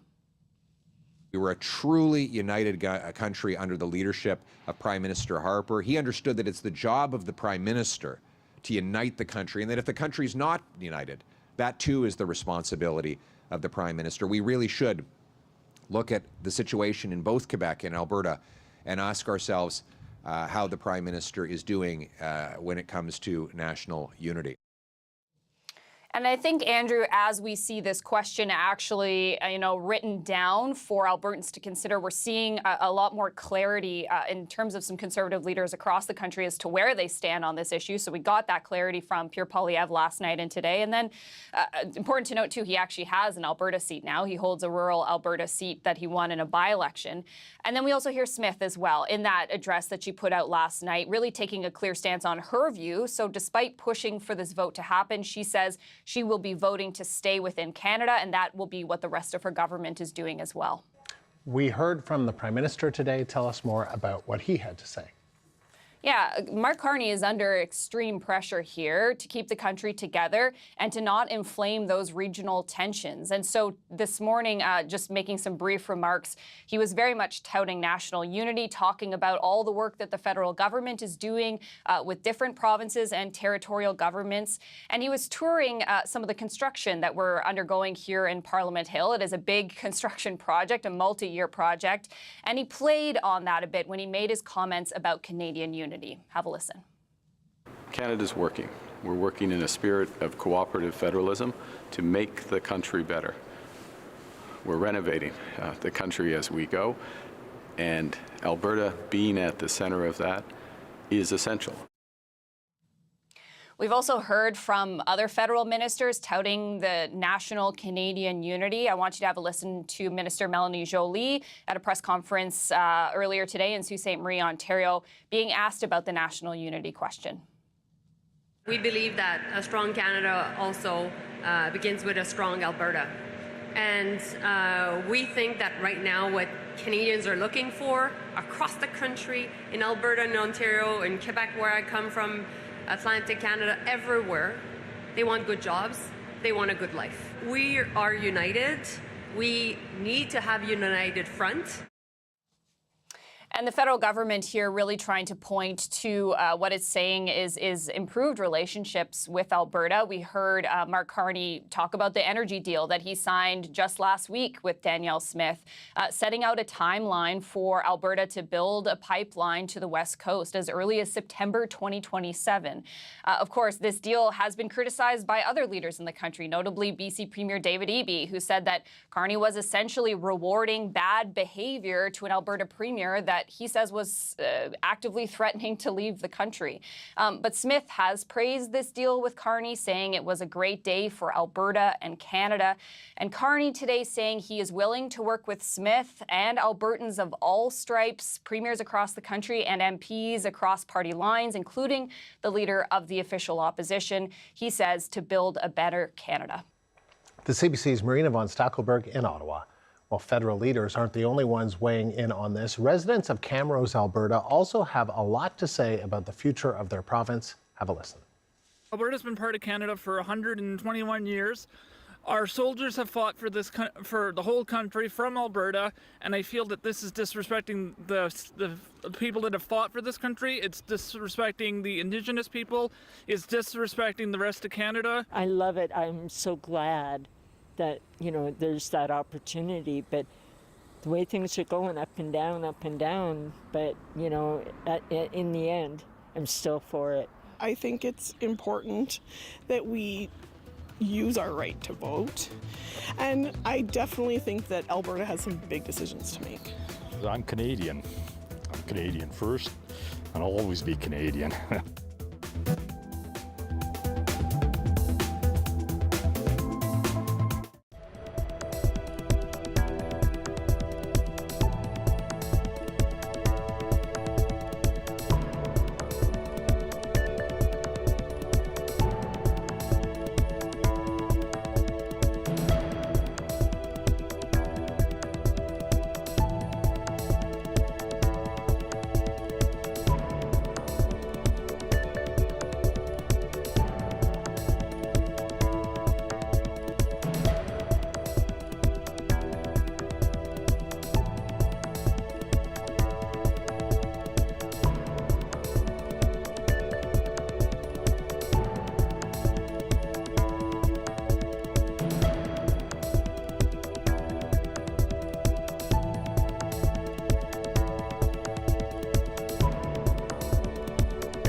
It's 700,000 Albertans who went through the effort, signed these petitions, and as a government, I think the responsible thing to do is to honor democracy, let this debate happen over the next 5 months, and I will do everything I can to convince Albertans that the choice should be to remain.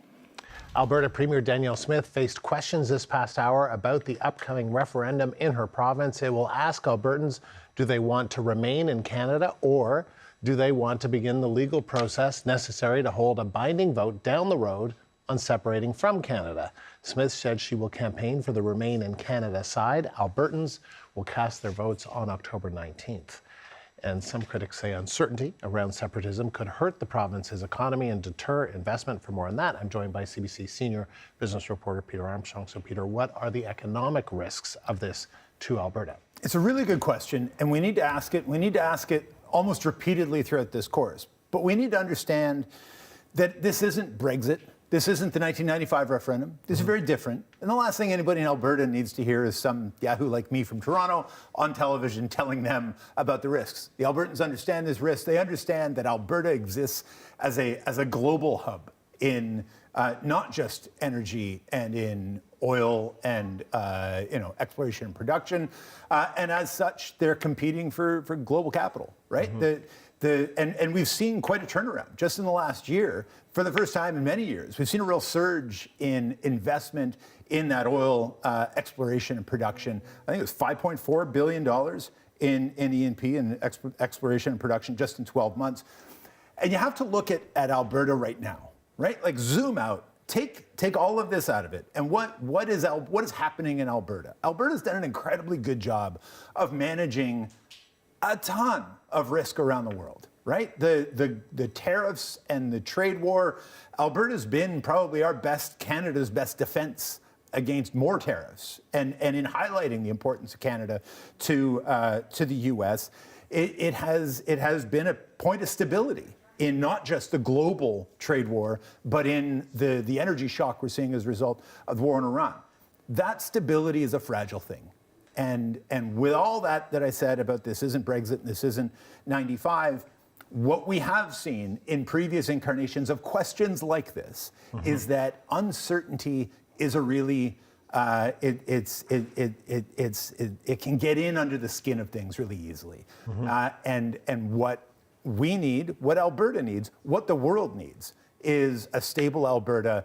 Like if you were a company looking to invest $1 billion, is right now the point you'd say, yep, let's sign the check and get it done? Or would you say to yourself, let's wait and see how this vote plays out? Now, on the flip side of that, if you were a company looking to invest $1 billion, would you not be encouraged that maybe they'll just get this off the plate and we can move forward?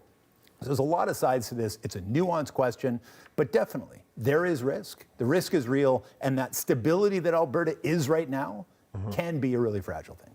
Peter, thank you. CBC's Peter Armstrong.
So I would ask those who have created the environment that we find ourselves in to work constructively, as the Prime Minister and I are, to try to address these legitimate issues, solve them, get Canada working again, get Canada growing again.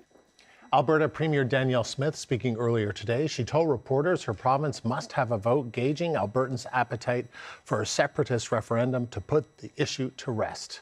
So let's stay on the story and bring in Emma May. She is a Calgary-based entrepreneur and was a senior political staffer to former Alberta Premier Jim Prentice. And Emma, appreciate you taking the time. Thank you. No problem. So does this referendum question or questions, and we're going to put it on the screen, does it need to be asked? No, it does not. I don't believe it does at all. Tell me why you think that.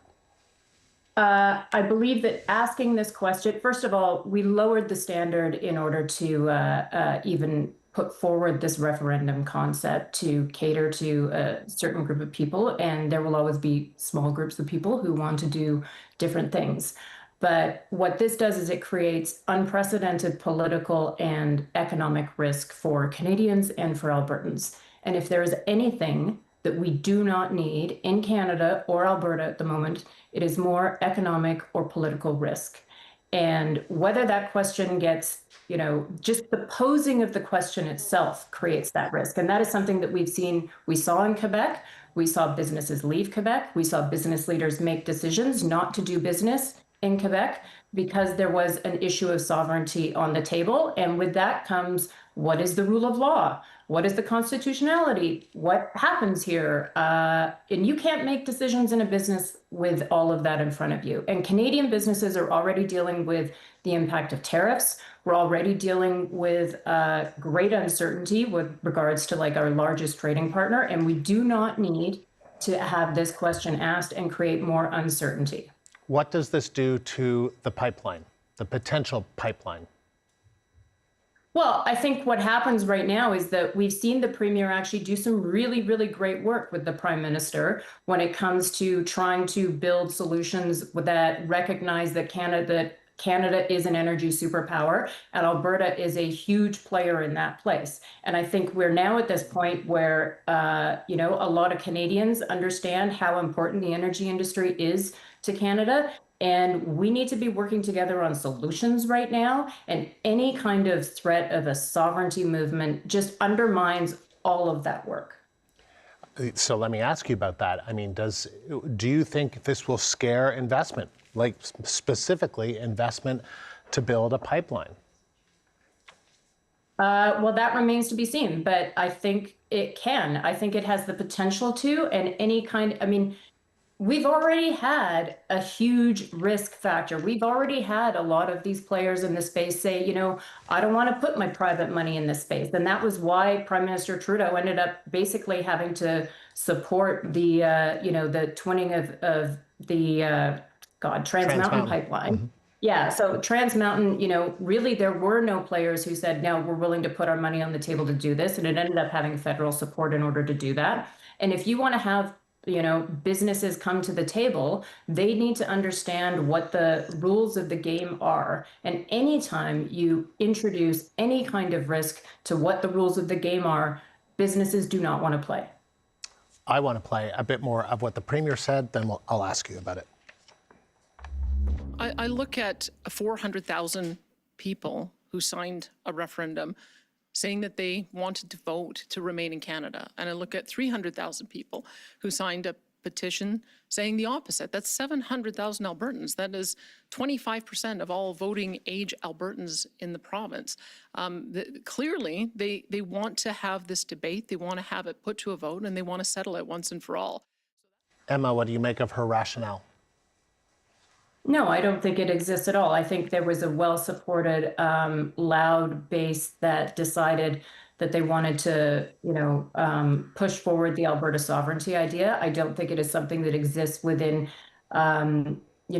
most circles in Alberta, certainly not within established business circles.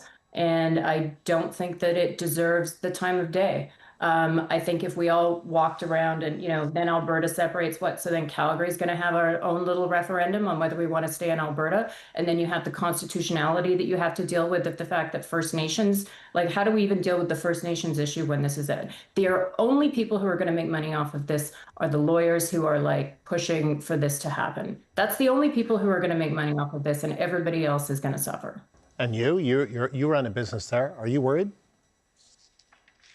Well, anytime you make decisions about where you're going to make investments, you have concerns. 100%. I mean, I'm lucky because I sell a lot of my businesses. A lot of my business is actually selling into the United States right now. It makes about 65% of my sales are directly into the U.S. So I do understand what it means to be a Canadian who sells into the U.S. and who's had to face economic uncertainty and who's had to face changes in terms of rule of law. So if I'm looking at, Do I sign leases in certain places? What are the rules going to be? Do I want to make a commitment to this place for a period of 10 plus years? These are things that we need to, that you definitely need to have on the table. I think also, 400,000 Albertans who signed a petition on the other thing, that was just a response to what happened. And really it should have been ignored, is what should have happened, is those 300,000 Albertans. And yes, I will say it, they should have been ignored.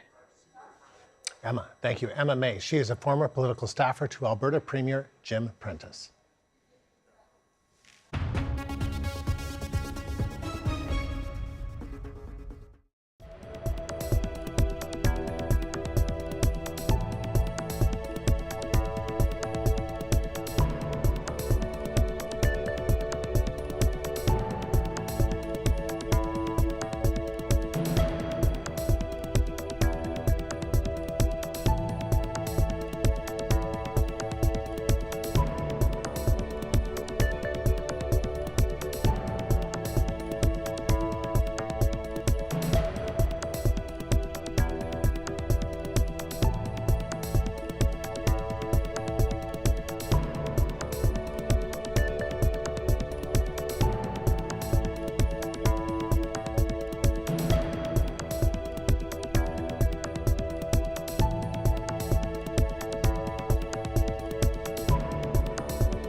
More now on our top story. Conservative leader Pierre Poilievre said today he is staunchly on the side of Alberta remaining in Canada, and he blamed the Prime Minister for separatist movements in that province as well as Quebec.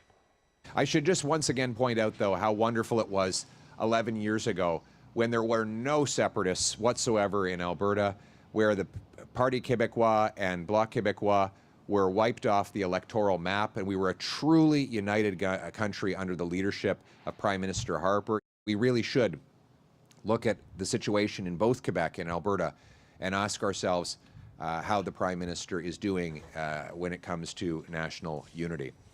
Poilievre said his Conservative Party will fight for a united Canada, and that if he forms government, he'd do away with policies Poilievre says block resource development in Alberta and hold back free enterprise. The mayor of Alberta's largest city is weighing in on the province's plan for a referendum. Calgary Mayor Jeremy Farkas calls the whole proposal ridiculous. He says the separatist debate creates unnecessary economic uncertainty. This is a BS referendum question to begin with, but I will be voting that the province of Alberta should stay in Canada. But even just having a vote on whether to have a vote It's a ridiculous lack of leadership being demonstrated by our provincial government. Now is the time for leadership. Now is the time to telegraph certainty, stability, confidence in our country, in our province, in our city, and that is what I'm going to be doing. If the provincial government is going to force us down this road with the worst possible version of a question, we have no choice but to participate in the democratic process, but I'm not going to go idly by into this divisive debate. I'm going to be making strong case for why Calgary is stronger as part of our province and our country, and why we need to focus on the issues that matter to Calgarians. Here's a live look at Ottawa. Alberta Premier Danielle Smith and provincial NDP leader Naheed Nenshi will be guests on today's edition of Power and Politics. David Cochrane hosts from Ottawa next hour. You can watch right here on CBC News Network or wherever you get CBC News. We'll be right back.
It's important to note that 700,000 Albertans signed one petition or another asking for a referendum on this issue. Alberta Premier Danielle Smith speaking earlier today. Speaking to reporters, she said her province must have a vote gauging Albertans' appetite for a separatist referendum to put the issue to rest. So as you heard Smith there referencing 700,000 Albertans signing 2 petitions, Smith said 300,000 signed a petition for separating from Canada, while 400,000 signed another against leaving Canada.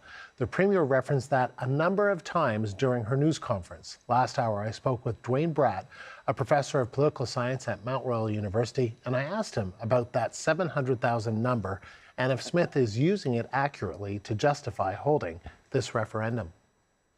There's a couple problems with that. The problem number one is they ignore the origins of Forever Canada. Forever Canada did not come out of a vacuum. It came out of the fact the government was making changes to citizens' initiative petitions in support of separatist groups a year ago. And in response to that, Thomas Lukaszuk formed Forever Canada to try to get in front of it. Because at the time, you couldn't have a similar referendum question within 5 years. And he also went, so you need to look at the origin. There would have been no 400,000 signatures if she hadn't made changes to allow the 300,000 separatists. The second is, she goes, how could we ignore the will of those 400,000 signatures? Well, she did a pretty good job of ignoring them. It was certified by Elections Alberta in December of 2025, and they did nothing with it until the court case quashed the separatist referendum question. And then on Friday, a week ago, they called the emergency meeting of the MLA committee for this week. So they were perfectly content to ignore the will of 400,000 for 5 months until they couldn't because of the court case. So they're going to keep reciting the 700,000 number. Mitch Sylvester, a separatist leader, he actually rounds it up and says, 1 million, almost 1 million, Andrew, want this debate, and that's simply not the case. And you know, I don't know whether I mean I don't think the separatists are pleased with the question either, right? I mean they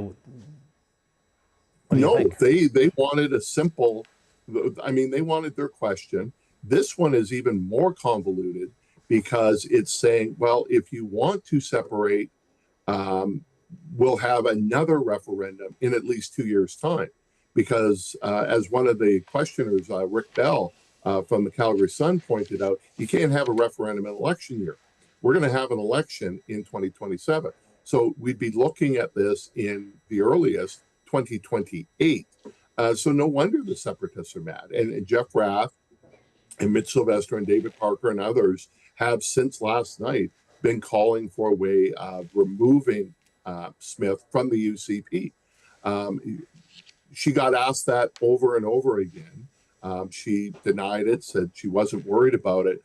Well, all I have to do is look at her behavior over the last year to show that she is concerned about them. She has, on the one hand, negotiated an MOU with Mark Carney. I think a very successful one. And she praised that, and she praised Mark Carney. On the other, she has made numerous legislative, legal changes in support of the separatists, including now appealing a court decision. That was Dwayne Bratt, a political science professor at Mount Royal University. He spoke to us earlier from Calgary. CBC News sent cameras out in Calgary to ask residents for their thoughts about Alberta's future. As we head to break, let's hear what some of them had to say. There's so much tied into being part of this country that I don't think it's a reasonable, it would create a lot of hardship, I think, more than benefit. I don't know much about the referendum, but the separation I don't really agree with. Just because it can have a lot of pros and cons, like, if you know what I mean. I'm kind of in between it, but I don't really see a good outcome.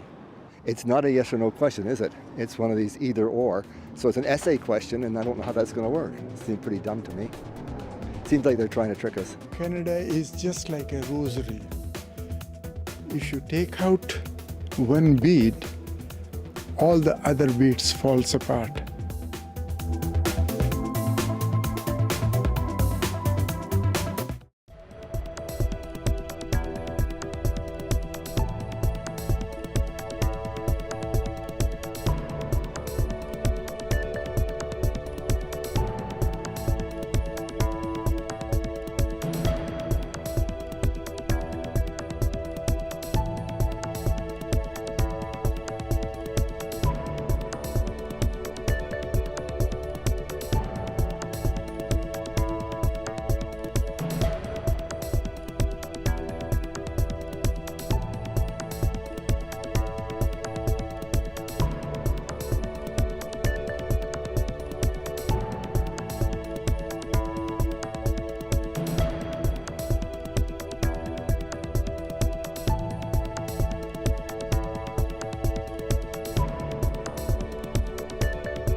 Time now for a check on weather. Here's Chris Murphy at the Weather Network.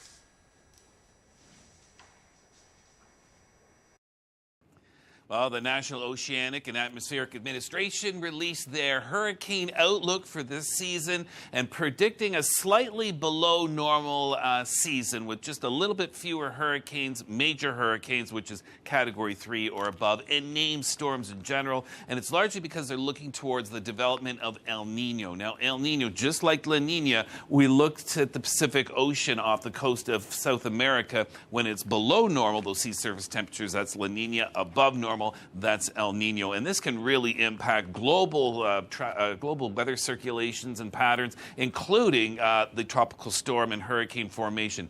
Typically in an El Nino year, the Pacific is busier and the Atlantic is less busy, but there have been years where you can get devastating hurricanes even during an El Nino year, so it just bears watching. Here at home, we've got the risk of thunderstorms again across portions of the prairies, which could include some hail, some heavy wind, and heavy rain. We're looking for rain moving from northern BC and Alberta into the Northwest Territories. Could be quite gusty as well around Great Slave Lake come Saturday night into Sunday, but some needed rain.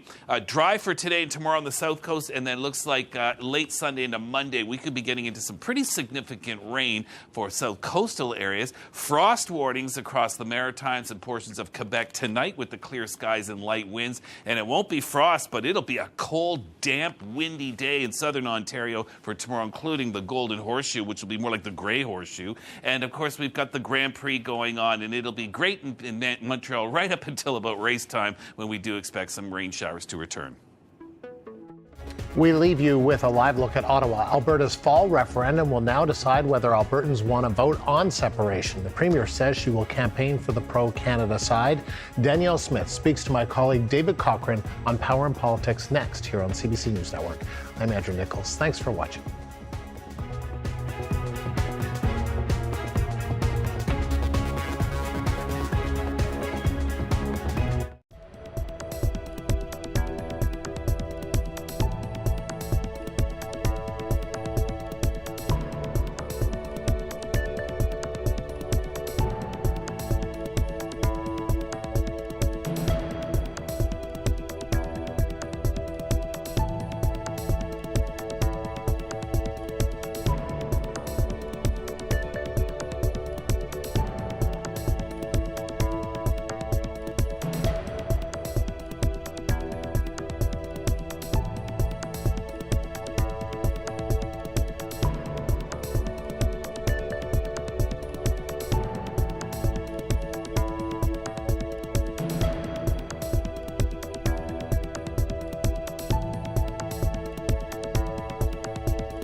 I look at 400,000 people who signed a referendum saying that they wanted to vote to remain in Canada. And I look at 300,000 people who signed a petition saying the opposite. That's 700,000 Albertans. Clearly, they want to have this debate, they want to have it put to a vote, and they want to settle it once and for all. It is now official. Alberta will vote on its future in Canada. Should the province stay in Confederation or begin the legal process to have a binding referendum on separation? That's what the provincial government is asking of Albertans, a question that has sparked outrage from the opposition. The Premier is engaged in ultimate gaslighting on this question. The person who is driving this referendum, the person who needed to make this referendum happen, is the Premier. Just ahead, Alberta Premier Danielle Smith responds to that criticism, and later we'll hear from NDP Leader Naheed Nenshi. Meanwhile, here in Ottawa, the Prime Minister makes the case for Canada. Canada is the greatest country in the world, but it can be better, and we're working on making it better. We're working with Alberta on making it better. And while the Conservative leader says he will be fighting for a united country, he's questioning why that country is getting more divided. We really should look at the situation in both Quebec and Alberta and ask ourselves how the Prime Minister is doing when it comes to national unity. Later this hour, our party insiders on how federal parties can navigate this separatism sentiment. Plus, what would Alberta leaving Canada mean for the rest of the country? We're going to talk to top ministers in the British Columbia and Quebec governments about that possibility. We have a lot to get to here on Power and Politics. I'm David Cochran, by the way. All eyes are on Alberta as the province asks its residents to weigh in on staying in Canada or starting the process that could lead to the breakup of the country. We begin our show today by hearing from the province's leader. Alberta Premier Danielle Smith joins me now. Premier Smith, third Friday in a row. Thank you for making time for us yet again. We appreciate it. Hi, David. If you are so determined to put this question to Albertans, why not just call an election and make it the central issue? Because this is a process that seems to satisfy neither of the parties agitating on this. Well, I would say a couple things. I mean, the position of my government is that we want to remain in Canada. It's part of the reason I've been working collaboratively with the federal government to try to address some of the legitimate grievances that arose over the last 10 years. But I would say that we have a citizen initiative petition process. 400,000 Albertans signed that they wanted to hold a referendum to remain, and 300,000 signed a petition saying that they wanted to hold a vote on whether to leave. The court does not allow for a binding referendum because of a recent court decision, which we're appealing. But I want to get an indication from Albertans about, are we going to have this debate? Which direction are we going to go? And let's get the debate, the vote over with on October 19th and move on. And I hope that that vote is to remain and that we can move on with fixing Canada. The Canada Forever initiative, though, was sort of started as a preventative measure against the separatism referendum. I don't think Thomas Lukaszuk would have done his thing if the threat of a referendum to leave wasn't a material thing under your law. So I don't know if you can really use that 400,000 as people clamoring for a referendum, as that was largely an initiative to oppose the Jeff Rath, Mitch Sylvester effort to get things on the ballot. Well, I know that the proponents trying to rewrite history on that. But if you go back and look at the comments, it was very clear that that was the intention. That's why 400,000 people signed up. And that's what I've got to be looking at is what was the intention of the people who signed those two different petitions? 700,000 people is a lot of people asking for a democratic process. And that's what we're trying to do. We're trying to do it within the limits of the law, within the limits of the court decision. But I need to get an indication of whether Albertans want to, as I do, remain in Canada, or whether they want to initiate a legal process for a binding referendum, and that's what we're going to be asking in the fall. Well, you've made clear you disagree with the court decision, but we do have a court decision that stands as of right now that said the Citizens Initiative petition by the separatists didn't meet the bar. There's been a data breach and the sharing of private information that is now still visible on American websites, and David Parker is refusing to cooperate with the Elections Alberta investigation, So with all of that swirling around this, how is any of this in the best interest of all Albertans? Well, it's all the reasons why it can't be a binding referendum and why it's being put forward as a policy referendum. Our policy is to remain in Canada, but there is a group of people who want that policy to change. And I guess the question is, you don't have legislation called the Citizen Initiative Act if people are going to go out with goodwill and with good intentions, get signatures, and then ignore it. And so I feel obligated to make sure that we have an opportunity for voices to be heard. 700,000 Albertans is about 25% of our total adult electorate. And so we now have several months here where we'll be able to go out and make our case. I'll be making the case about why we should remain in Canada, why Canada is working better now than it has for the last 10 years. And I hope to help to bring a number of my fellow Albertans on board with that. But I know it's technically not constitutionally binding, but you have in fact said option B, to pursue the legal process to have a referendum on separatism, would be binding on your government. Because if you get this, if that side wins this ballot, you're going to go ahead with it. So you have made that, in effect, binding on you, whether it's legally binding or not. I mean, given all of the irregularities and concerns around what has happened here, how is that in the best interest of the people of Alberta to commit to that process, knowing there's illegality and the courts have already intervened? Well, there'd be no commitment to the process unless that side wins in the vote on October the 19th. That's why we're putting it forward. There's two options. There's a vote to remain, which is the option I'll be choosing, or there's a vote to commence the legal process that would lead to a binding referendum. And that's another position to take. But I don't want to prejudge the outcome. I'm going to work as hard as I can to address the issues that are legitimate issues raised by my fellow citizens and work to convince them that Canada can work and Canada will work. And so that's what the next 5 months is for. But, you know, Premier, you keep pushing, because in the same time frame that this is happening, the pipeline is going to move through whatever processes it's going to move through. You keep pushing for a pipeline, the private capital, and you keep taking these steps that could lead either to separation or make the separatist movement a permanent and enduring part of Alberta politics. Why would any private sector company bet on Alberta under these circumstances? Well, I don't think we can have this hanging over our heads for years. And that's part of the problem, is that this has been lurking in the background. Some would say for decades, but I think it really came to a head in April of last year when the Liberals won another majority government. That's when it went up as high as 42%. And I certainly want a resolution one way or the other, because I don't think that the uncertainty of having this linger on for years is good for investment climate. I don't think it's good for Albertans. It's not good for our sense of unity. It's not good for the country. And so that's why, with 700,000 people having signed a petition one way or the other, it's time for us to vote and get it out of the way, and then to deal with the results and to make those decisions at that time. But I think I've made pretty clear the direction that I think we're going, just through my actions. But I'll be doing a lot of traveling over the province over the summer, and hope that I can win a few more people over to my side. But vote and get it out of the way doesn't happen if option B wins. It's vote and go into another process that further destabilizes the investment climate in Alberta. I mean, we saw what happened with the sovereignty push in Quebec. It led to capital flight, the loss of corporate headquarters. You're never going to get a pipeline to the BC coast if it's a separate country, or it certainly seems unlikely.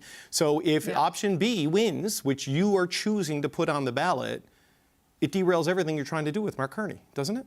Well, let's remember, Albertans chose. 400,000 Albertans wanted to vote on a question to remain, and 300,000 want to vote on a question to leave. And that's 700,000 Albertans who want to have this question. So you raised some very good rationale about why it is that we should vote to remain. I think we do have a much higher chance than we ever have before of getting a pipeline to the West Coast. I think we have our fellow Canadians on our side in a way that wasn't the case for the past 10 years. We've got two national conservative two parties, the National Conservatives and the National Liberals, who represent 85% of the public in wanting to develop resources. There's only a small number of extremists in the fringe parties who want to block it. So things have changed dramatically in the last year and a half, and that's part of the reason why I have confidence that if Albertans are asked this question, that they can be persuaded to see it as I do, that the country is worth fighting for, the country is worth working on. You don't necessarily get 100% of the things that you want 100% of the time, but I think that the opportunities now are better than they ever have been.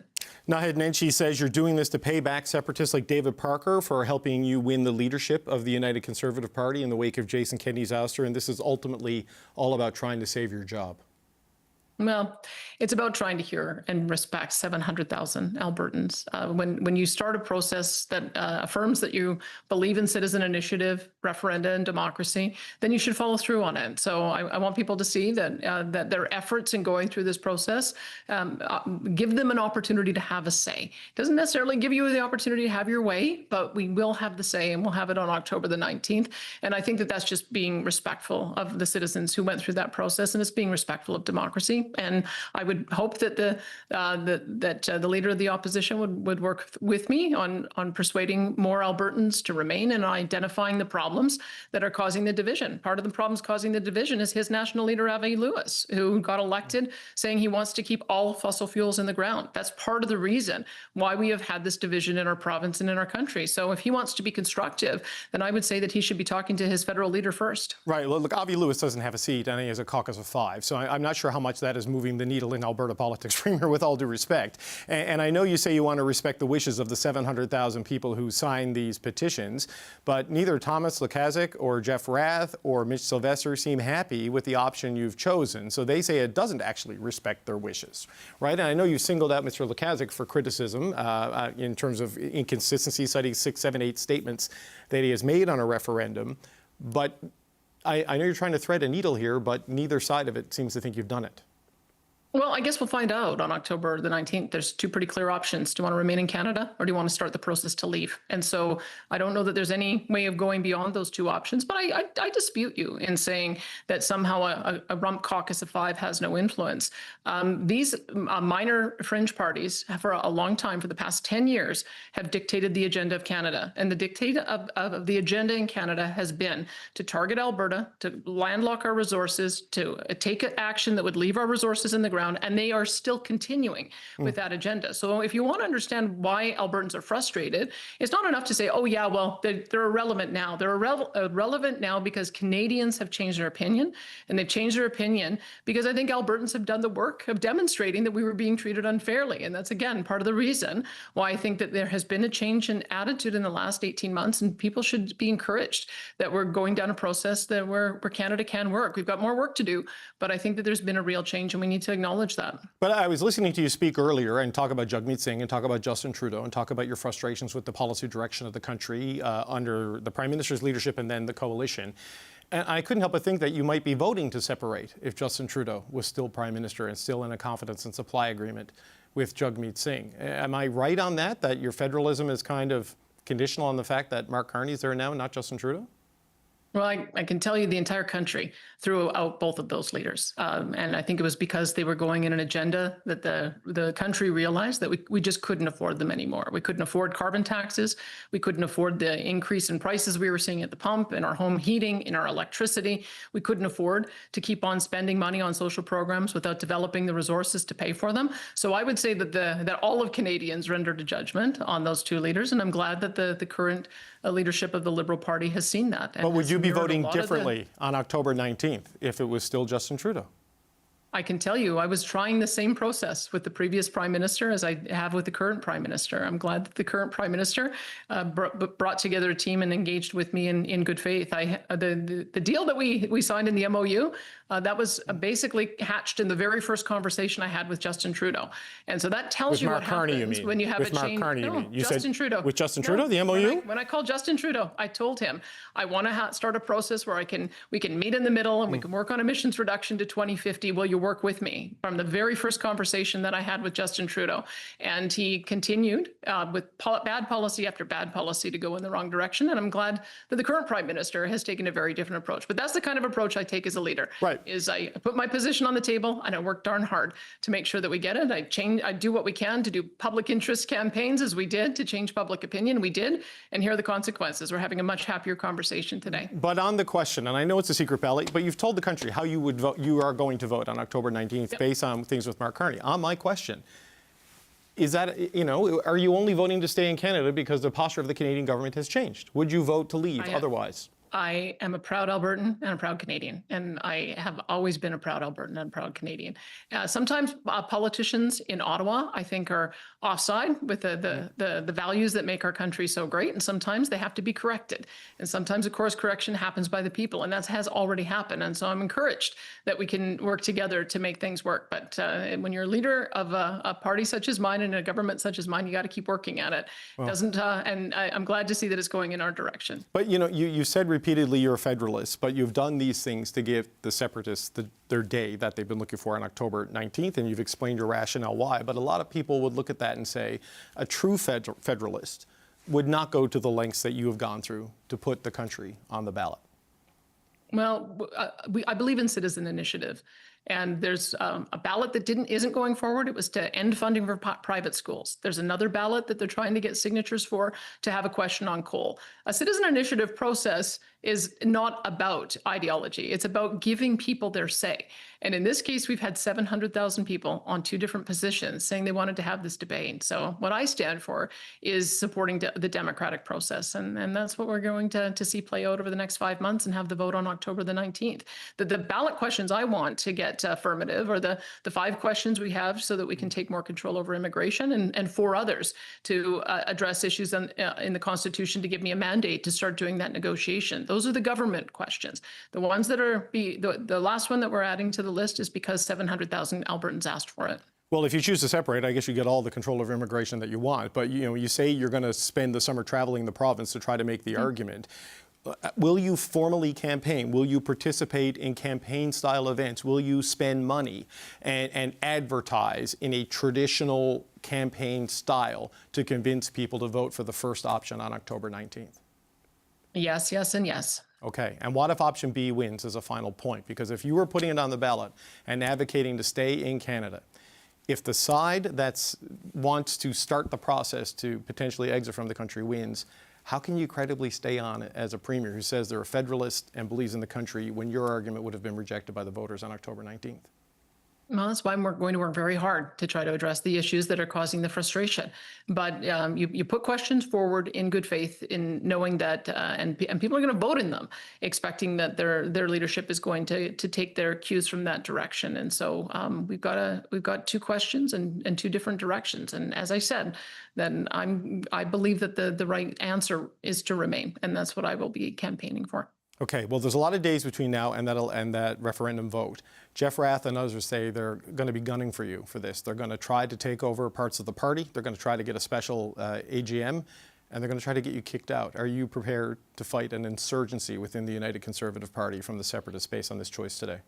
Well, look, the ultimate policy test is a province-wide referendum where all 4 million or so Albertans who are qualified to vote have a chance to give their opinion. That's what we're doing, and that is the process that we're going through. And I would hope that the results of that will be respected. I'll respect the results of that, but in the meantime, I'll be working, as I said, to convince my fellow Albertans that Canada is worth fighting for. We've had some politicians who've led us down the wrong path for about 10 years, but I think we're seeing a very strong reversal of a lot of those bad policies. And what's more, we see that our fellow Canadians are on our side. So that's the direction I'll be going in the next 5 months. But do you think that is a true and real material threat from Jeff Rath and others that they will organize to try to take you out as leader? Well, I don't know. I mean, it's not what my consideration is right now. My consideration right now is the 700,000 people who said they wanted to vote, and a 5-month process that we're going through to have a referendum, and then we'll see what the outcome of that is. But October 19th is going to be the day, and we've got a lot of work to do in the meantime.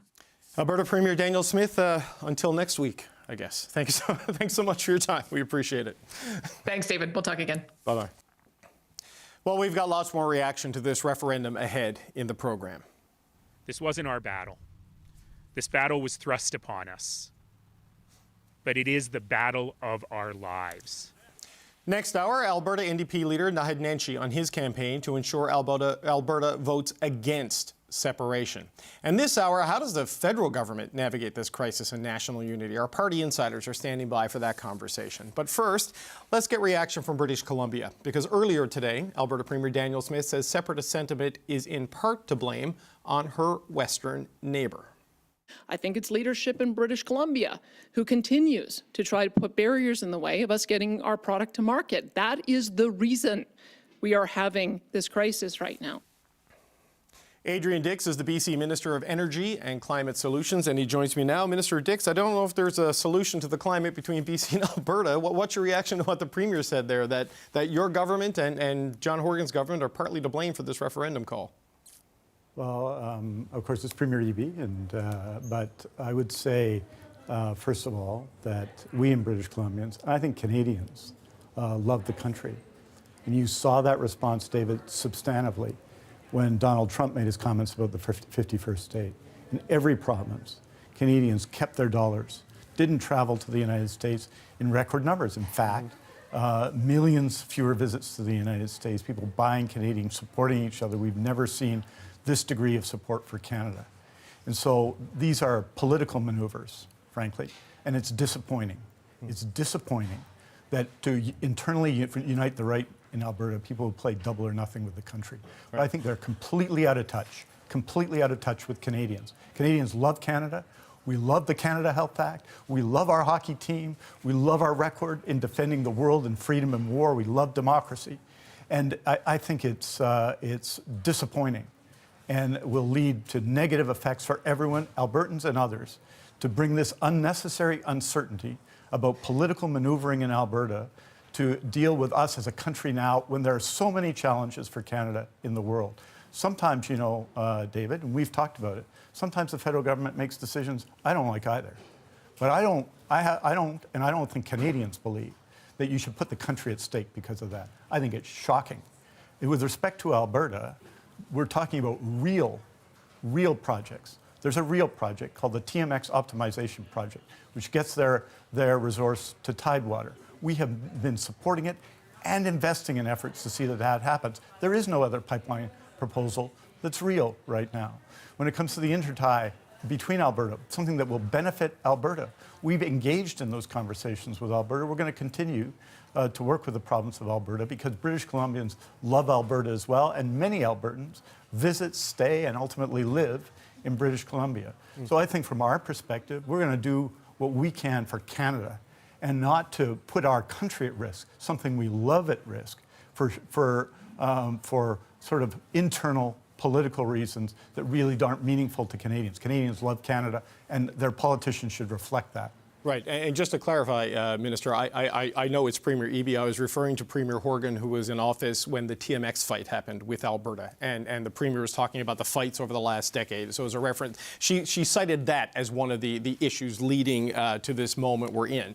So she may be going to, well, not maybe, she's going to this vote on October the 19th, and if the option to move to a formal binding separation referendum wins, we're going to be in a proper official national unity crisis. How worried are you about that? How does that approach how your government deals with Alberta in this request to get a pipeline to the BC coast in some form or another? Well, in our lifetime, David, we're of similar ages, I think. Nothing causes more instability and harm to the economy of Canada than the word referendum, especially when it's, frankly, and the contrivance that we heard in the previous interview with Premier Smith doesn't seem reasonable. So what they're doing, in fact, is for internal political reasons, seemingly involving uniting the right in Alberta, but trying to put the country at stake. Well, we're obviously not supportive of that. We love Canada, and we're going to continue to work for it. And what we've done this week is work with the Prime Minister on projects in British Columbia. We have $88 billion in projects that are real projects with actual proponents that are close to final investment decision, and we're working with the Government of Canada on that. And we're going to continue to do that. And I think the situation in our country is that Canadians have never felt more strongly about Canada.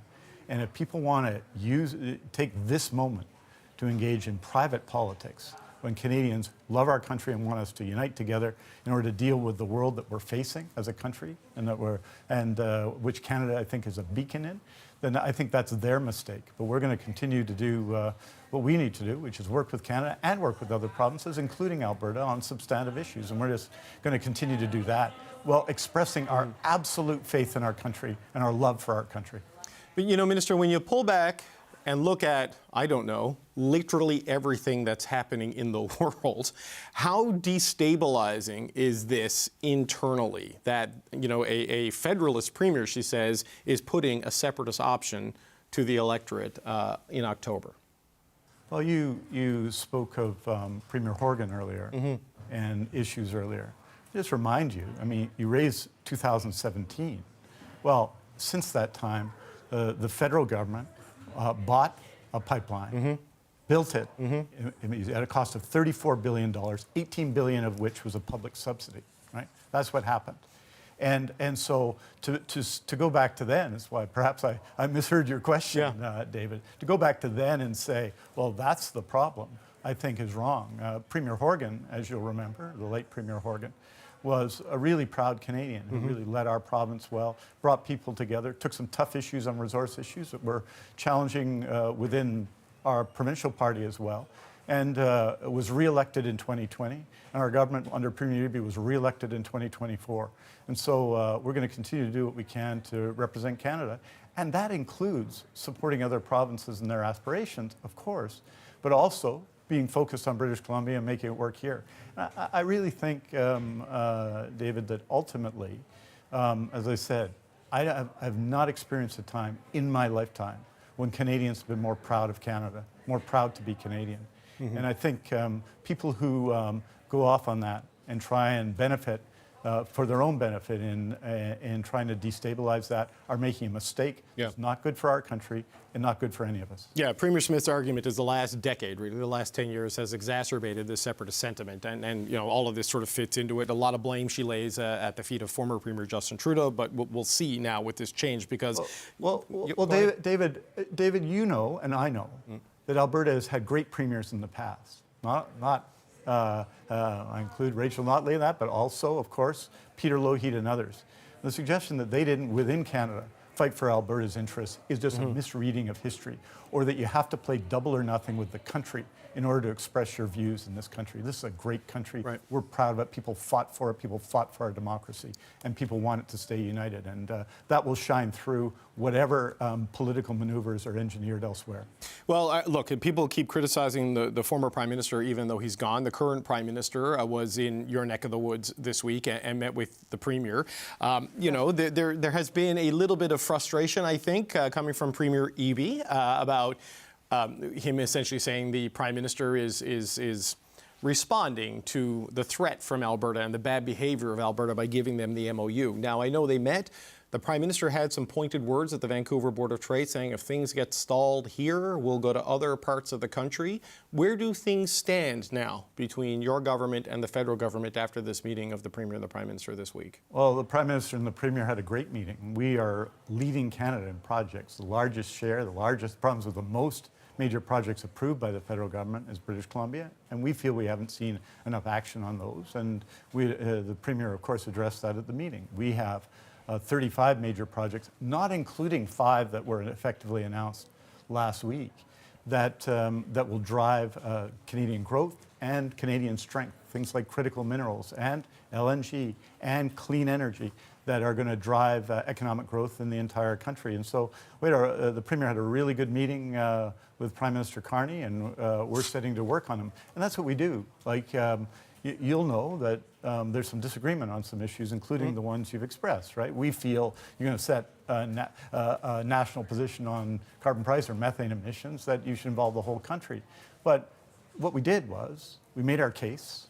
We had a meeting with the Prime Minister. The Premier expressed those views, and we're working together. That's what Canadians do. That's why we're a great country, and that's why I'm so proud that of the work Premier Eby is doing. So there was a social media post by the Prime Minister where he talked about working together with British Columbia, and he used the phrase "a new deal," and we all perked up on that because Mark Carney chooses words deliberately, it seems, and like Alberta has a new arrangement, and you know there's a new, like, is there something in the works between your government and the federal government? Like, were there any commitments or promises made in this meeting on specific things other than to work together in mutual self-interest? Yeah, absolutely. We're working together, and we have a list of issues, and we're working together to resolve those. And so yes, we want to make progress, and it's not about British Columbia's place in Canada.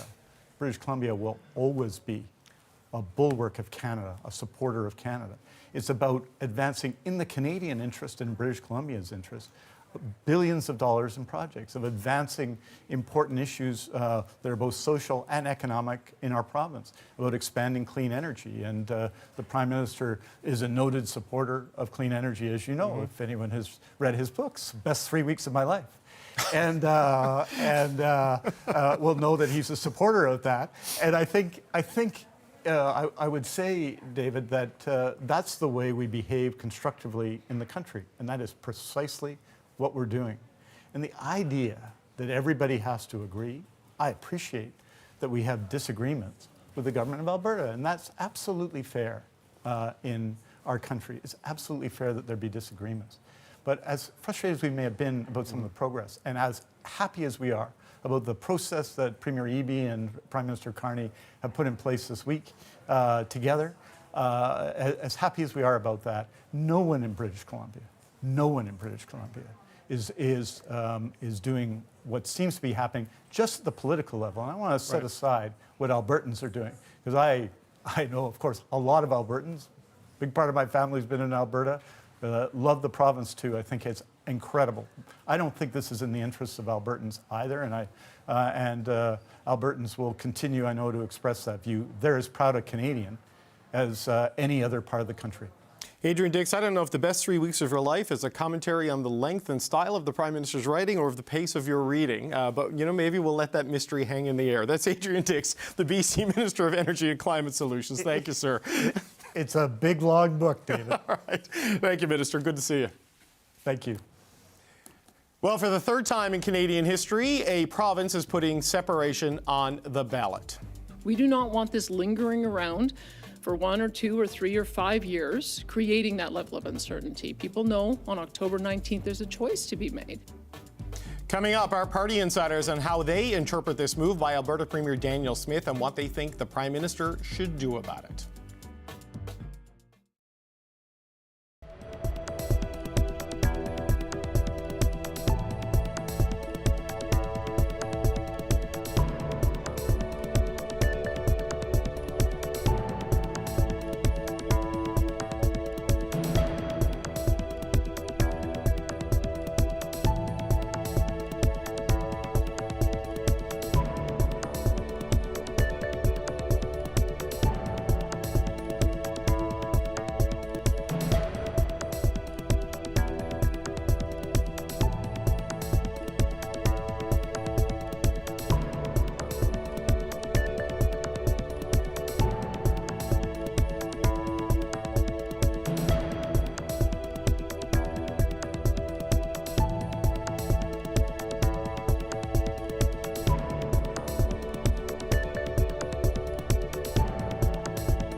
Alberta Premier Danielle Smith is putting separation on the ballot this fall. Albertans will have two options in the October 19th referendum: either vote to remain a province in Canada or vote to begin the process to hold a binding referendum on Alberta's separation. Premier Smith says she'll be ticking that first box.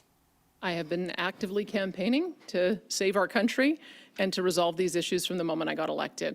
Just because you acknowledge frustration doesn't mean that it goes away if you ignore it. I think people need to understand that. If you ignore the fact that 700,000 people went out and signed a petition campaign saying, let's have this vote, and I choose to ignore it, that just doesn't make it go away. What will happen is that one side will get the majority of the vote, and then the other side will have to stand down. And I think that that's the important part that you go through in a democracy. Alberta's opposition leader, however, is not buying that. Naheed Nenshi says Premier Smith is bending to separatists to help put her in power. Do not be fooled by her deathbed conversion last night, in which she said, I'm fighting for Canada. Because let's be clear, she will not lift one finger to help the Remain side in this ridiculous referendum. She's put it on us. She's making us do the work. But you know what, Premier? We are proud to do that work. And we are proud to stand up for Canada today. Meanwhile, here in Ottawa, Prime Minister Mark Carney is making his appeal for national unity, arguing conditions are improving for Alberta and will continue to improve. Canada's working. We're working in a spirit of cooperative federalism to make the country better. We're renovating the country as we go, and Alberta being at the center of that is essential. I look forward to working alongside Premier Smith, alongside the Leader of the Opposition, alongside all parliamentarians, all 37 members from Alberta, and Canadians of all stripes, Albertans of all stripes, to build a better Alberta, build a better Canada. So just another Friday national unity crisis for our party insiders. We've got Greg McEachern. He is a former Liberal ministerial advisor. Fred Delory is a former National Conservative campaign manager. Melanie Richer is a former communications director for the NDP. And we have reinforcements today. A special guest for today's conversation, Graham Thompson, is a political commentator based in Edmonton. Graham, thank you for bringing some Alberta content to this conversation. I just wonder, what is the lay of the land? How is this playing out the day after Danielle Smith's big address on television saying this is going on the ballot October 19th? Yeah, a lot of response from business people who do not like this, saying it's bringing uncertainty. But let me point something out really important. Smith is saying 700,000 Albertans signed different petitions to get this referendum going. No. The Forever Canadian petition, in other words, let's stay in Canada, got more than 400,000 people, but they wanted a vote in the legislature, not a referendum, a vote. And they were saying we want to stay in Canada very clearly. That was verified by Elections Alberta. Don't have a referendum, have a vote in the House. And Smith just sidetracked that into a committee and delayed everything. And also that 300,000 people who purportedly signed the separatist petition, that has not been verified by Elections Alberta. So Smith is bypassing all of that, just saying, making it sound like Albertans want a big debate. No, they don't. Most Albertans want to stay in Canada, 65-70% according to many polls. Also, most Albertans do not want a referendum. They didn't ask for this. This goes back to Smith playing to a certain fringe element in Alberta politics that pretty much controls the UCP, that the governing party in Alberta. They want a separation. You've got people who actually want to separate, some who are thinking, let's just send a message to Ottawa and get more from Ottawa by threatening perhaps to separate. And by the way, the question in the fall is not to separate. It's actually to have a vote, to have another vote later down the road. So Smith is delayed. She keeps saying this shouldn't be kicked down the road. Let's deal with it now. She is actually delaying this even further. Right. Well, the courts got involved, Fred, and so the Mitch Sylvester and Jeff Rath and others couldn't go ahead. And Danielle Smith said today the lawyers will not and the courts will not let her do what Jeff Rath wants to do, which is call a binding question herself, which is was where me and Rath disagreed when we spoke last week. But on this, with the business community upset, with the data leak, with the breach of privacy, is this a wise move to put this on the ballot with all of these conditions around it? Well, look, there's obviously tremendous risk anytime you put the country at stake when you put a question like this that could lead to an eventual binding referendum. I look at this on the political side of it. I'm well familiar with the players on the separatism side. These are not strong organizers. These are not legitimate players right now. But you're giving them fuel. You're giving them a number of months to organize and to build something and to actually, because there will be people that will want to be a part of this to vote to separate. So, you know, when she talks about this, you know, let's have this vote and get it over with. We'll never, you know, as if that's it. Well, we've already had 2 Quebec referendums and potentially a third that the current PQ party is presenting. This doesn't mean you have a vote and this dies, it goes away. If you give it fuel, if you allow a movement to potentially to grow here where there could become, like there is no, you know, go back. You can solidify it and make it legitimate. You could make it legitimate. Right? You could end up with more actual separatist political parties that could get a foothold, which they do not have. And federally, they've had one too, right? Go back to the 21 election. There was a separatist party federally, the Maverick Party. It was a fringe. It had some former members of parliament involved in it, Jay Hill. Jay Hill, yeah. There is, you know, it's there, but it's not getting off the ground. This gives a dangerous opportunity for something to actually grow there. You know, Mel, I'm surprised to hear Avi Lewis and the Gang of Five being blamed as a force in this, but here we are. I mean, what do you make of what we've heard from the Premier in terms of the rationale of the approach she's taken here? Yeah, it was really interesting, and you know, kudos to you in that interview because you kept tasking her on, you know, why are you still going ahead with this if you're saying that you want to stay in Canada and the reasons behind that. And to me, the way that she was responding, it sort of sounds like this is someone who, when the separatist movement was helpful to her, it was helpful to fuel that and to, you know, use it to her advantage in order to get to where she's going. And now that that has happened, she's kind of over her skis a little bit and is now going to have to figure out how to manage going forward. The question around, you know, you just signed this MOU with the Prime Minister, and that being put at risk because of the business community is just it's a little bit bonkers to understand that you would put something that you've worked so hard for. You know, she talked about working with Prime Minister Trudeau, talking about putting this on the paper with Prime Minister Carney. You're putting that completely at risk by going ahead with this, and not only going ahead with this a week after signing that MOU with the Prime Minister. It just seems nonsensical, and it also to you know, credit with the interview, she was a good communicator in talking about why she was going ahead with this, but there was no real reason other than, you know, we said that we would listen to people, and now we're going to listen to people. There are a plethora of other ways to listen to people, and this is just a super extreme one. So Greg, before I get to you, I want to just show something from one of the Liberal MPs, because the Prime Minister is treading lightly on this referendum, but one of the Alberta MPs is laying out exactly what he thinks about this. In a post on social media, Corey Hogan wrote in part, "The simple reality, a reality you would not find in her speech, her being the Premier, is this. She has pushed along a question because her group has threatened to bring down her and her party if she does not. Her internal political problems have become our national crisis." Greg, what are your thoughts on that? That's a pretty unequivocal statement from Corey Hogan there. Yeah, it's very well said. I mean, in her attempts to unify Alberta, she's unified us all with none of us can figure out what this referendum is actually about. You know, I understand being allergic to commitment, but, you know, a referendum to have a referendum seems a little odd. And now her, you know, her political spectrum and her supporters are from the, you know, the pipeline supporters to the 51st state curious. And I think she's really diminished herself this week. She, you know, Mel and I both have talked about, you know, she's a very, very able communicator.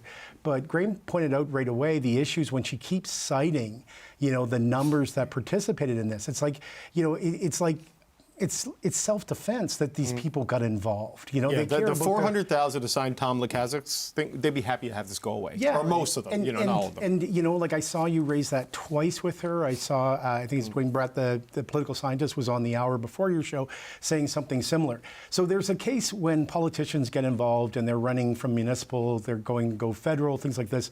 The game changes, and so this is where things, you know, like expectations, media training.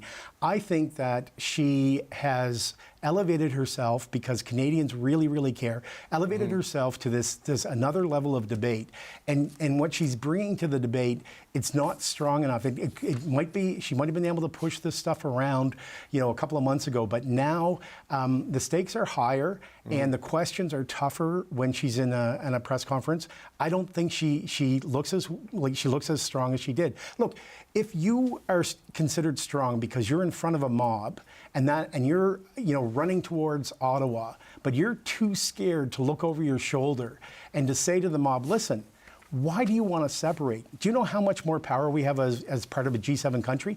I just got this MOU. We are finally getting here, and now you're jeopardizing it, because who is going to want to invest in our province if they don't know who the regulator is going to be, who owns the pipelines? What trade deals are you still going to be in if you separate? What country will you be in, right? Exactly. All of these things. Yes, there is a free Barabbas approach to some of this direct democracy thing. But look, Corey Hogan, obviously a federalist, he's frustrated with what's going on. Even separatists are angry about this referendum. They say the question falls short of what they were pushing for, what they wanted. Jeffrey Rath, who we had on the show, says it's time for Danielle Smith to go. Don't make excuses for her. This is the most corrupt political move pulled by an Alberta premier in my lifetime.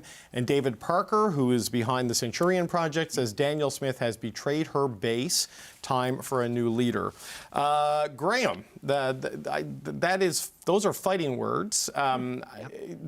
Normally you move on separatism, you have an election on it, you run on it, you make this a core part of your campaign, not the way this is happening.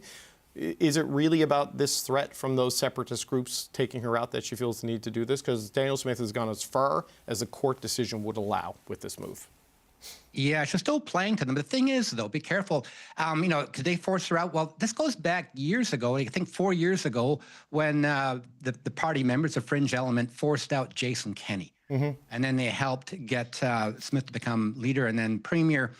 And they're always asking for more, and she's always trying to give them more and more and more. The thing is, with Kenney, though, he was unpopular. The government was not doing well, post-pandemic. And there was people waiting in the wings. Ministers and cabinet waiting to take him out. And also, Danielle Smith was waiting, getting a campaign going to force him out. We don't see that here now. There's no one waiting in the wings. So the threat to her, she's actually said this basically, in so many words, it could split the party. As opposed to forcing her out, you could see people start their own, as you mentioned before, sort of separatist party coming up. And she said that's a real threat. Doesn't want to see that happen, so she's still playing to this base. But basically what's happening here, the tail is wagging the dog. You've got these very angry separatists and people who do not like the Liberal government. The thing is, though, this has started with Jason Kenney. He inflamed people. He said the lunatics are trying to run the asylum. Asylum when they turned against him. But she knows they can turn against her. Forcing her out, I don't think so. Starting their own party, potentially splitting the vote, it's a real fear for her. But she knows these are the people that she plays to at conventions. We have like 5,000 people who show up at conventions for her, and she is kowtowing to them. So the question is, why does she keep doing this? She's afraid for her own political future as well and survivability. And you can't underestimate that. Not necessarily a coup to force her out, but maybe splitting the party into at least, fragments. That's going to be a problem for her. Right. How she deals with that is, the thing is, people looking at it, what are you doing this for? This could backfire spectacularly on her. But quickly, I want to say, the wording of that referendum, to have a referendum, of course, bypassing the courts, but also it's a way for her to reach out to Albertans. So I talked to a lot of them, did a big article for a magazine on this, people who are not separatists within the UCP, but very cynical about Ottawa. They are telling me they wouldn't mind seeing a referendum just to shake things up. They don't want to separate, but they do want to get Ottawa's attention. Ask Quebec what it shook up in terms of corporate headquarters and capital investment, right? Like, be careful what you wish for there, because they may have political influence in Canada, but they have an economy that requires a lot of equalization payments, and that is not necessarily where Alberta wants to be, is certainly my sense of it. But, Fred, the people keep talking about this as a fringe within her party, but then they also refer to it as the base. Is it really a fringe if it can force out Jason Kenney and force policy choices by Danielle Smith and potentially threaten to blow up the United Conservative Party so quickly after Humpty Dumpty got put back together again? Yeah, I don't think we can compare the separatist movement to what took Kenney out as apples to apples here. There may have been elements some overlap, of it. There may be overlap, right? but Kenny was a post-pandemic premier who there was a lot of pent-up anger over the pandemic and other things what this government has done. There's a number of issues that that happened during the pandemic under his leadership that infuriated a lot of people, not just Conservatives, and his numbers were struggling. So there was, and he actually did win the leadership review. It was over 50%, 51 or 2. Barely not enough. enough. Yeah, obviously not enough. I know. We call that a D in my house. Yeah, but he was in a tough spot then. Yeah. I don't think this is the same threat at all that he faced. And as I mentioned last week, Ralph Klein was the last premier in Alberta to win a second election. That's crazy when you lay that out. It's decades ago, right? 2006, I think, right? Like 20 years ago. Yeah, and it is very, very challenging, on so many fronts. But I don't think that she, maybe this is a way she's trying to blow off steam and protect the base there, but the risks are just so extreme to go the other way. So she may be creating the monster she's trying to get rid of. So Mel, how does the federal government and federal officials respond to this? Because, the proof point, at least in the immediate term, was going to be, look, an MOU, we're going to work with you on this, we're going to work with you on Interties, we're going to work with you on data centers, and most importantly, we're going to work with you on a pipeline.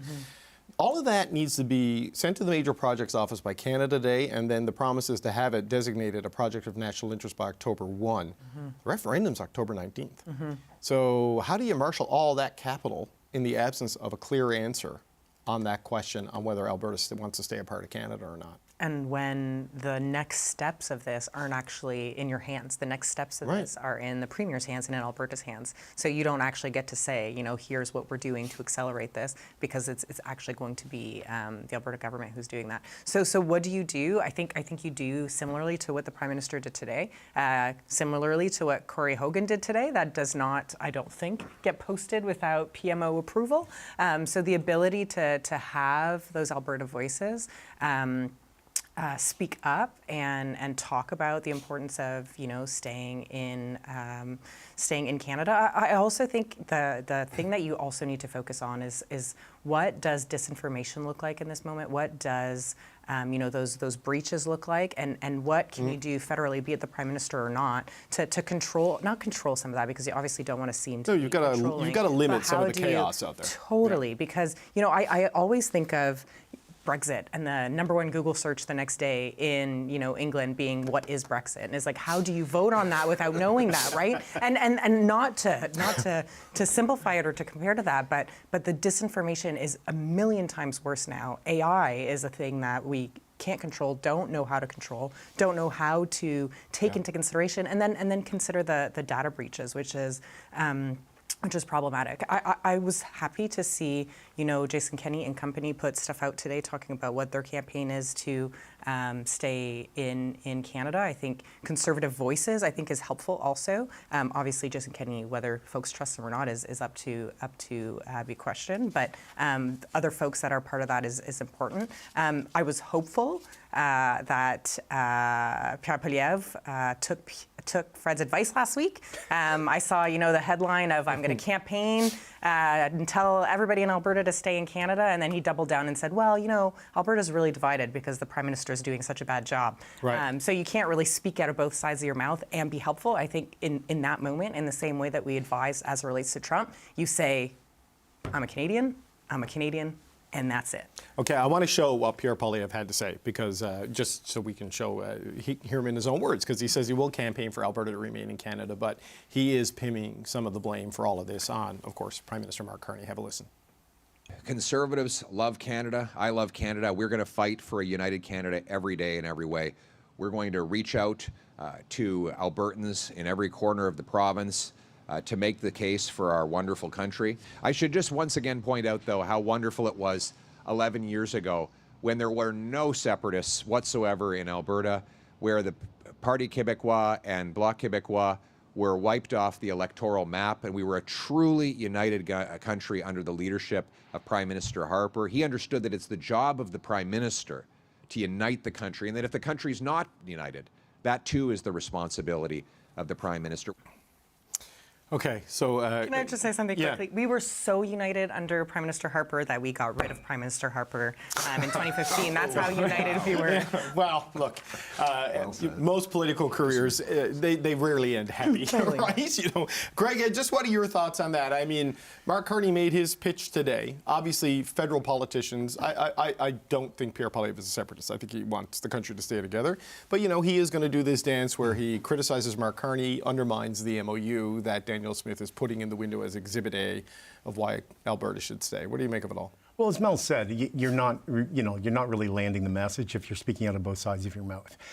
But he did say something which was good, and you know, it's kind of from a just straight politics. Had he done it prior to Jason Kenney calling out for Federalist voices to be heard, it might have had more impact. He's lucky he did it when he did, because now it's being folded into the media coverage, so he is getting some coverage of it, because he really hasn't gotten a lot. I mean, this is a guy who said about the MOU last fall it wasn't worth the paper it was written on, which put him very much offside the premier of the province that he is a federal representative for. The other thing, David, I just want to mention, picking up on Mel's point about misinformation and disinformation, this is why a lot of people have a lack of trust for Premier Smith, because following Jason Kenney getting removed and due to the pandemic, she said that people who are unvaccinated were the most unfairly discriminated people amongst the most unfairly discriminated people in history. Yeah, and I think there's some people from World War II that might have a different point of view on that. She also, during her town halls, she gives credence to things like chemtrails, and she talks about these town halls, and they are the ones that she's had so far have been really not all that legitimate in terms of their openness to all of Albertans. I mean, her executive director of her premier's office, got some earned media for picking on a teenager and criticizing him. So she's going to need to do better if she's going to have to try to look to be the person that she says she's going to be during an in terms of her anti-separatist view. Yeah, look, we've had premiers in this country in the past put separatism on a ballot, but they've been separatists, right? It's never been a self-proclaimed federalist doing it, so we'll see where that goes. But, Graham, what do Albertans need or want to hear from federal leaders, from the people here in Ottawa? Like, what can... Well, certainly Abby Lewis is not going to help, based on what the premier had to say. And Yves-François Blanchet, probably not so much, except as a how-to. But, what can Mark Carney and Pierre Poilievre say to make things better for the pro-Canada side in Alberta? It's a good question, because it sounds really simple, just stand up and talk about, how Canada helps Alberta and vice versa. The thing is, when you're dealing with logic, that separatists deal mainly in emotion and victimhood. And Smith has been inflaming that, and Kenney before her, about Ottawa's doing this landlocking our oil. She's actually used those terms, when in fact, of course, $34 billion in the Trans Mountain Pipeline, and they tend to ignore that. But there's a sense of victimhood and emotion that you can talk about logic and all the numbers you want, but it doesn't seem to penetrate the separatist mind think. The thing again, the way she's worded this referendum, she's trying to draw in the people who are not separatists, but they're kind of cynical about Ottawa. I think that's going to perhaps inflate their numbers, not just the hard separatists, but those who are thinking, hey, maybe it's not so bad. We're not actually separating. We're just asking for a referendum down the road. Maybe that will get their attention. So I think... Be careful with that, though. Absolutely, but logic doesn't always work when someone's dealing with emotion. So, Fred, on that, as someone who runs campaigns, this is not a persuasion campaign. This is a mobilizing campaign then, right? To mobilize the logical and the pro-Canada people to come out in big numbers to rebuke the separatist option. Would that not be the approach if you're a campaigner for keeping Canada together? Yeah, I think persuasion is still a big part of it, though, because of the risk of the ballot question, where you can go. But that hardcore separatist group, you're not going to get, right? You're not going to get Jeffrey Rath to vote for staying in Canada, for example, of course not, right? Yeah, of course not. But there is a huge segment of the population that could just say, hey, well, let's just, if we want to see if we can extract more from Canada with the threat, and of course you're going to get a lot less. The Bank of Montreal is based in Toronto. Yes, it is. The risks of when you do this, and that's like the entire financial sector of Quebec moved and relocated.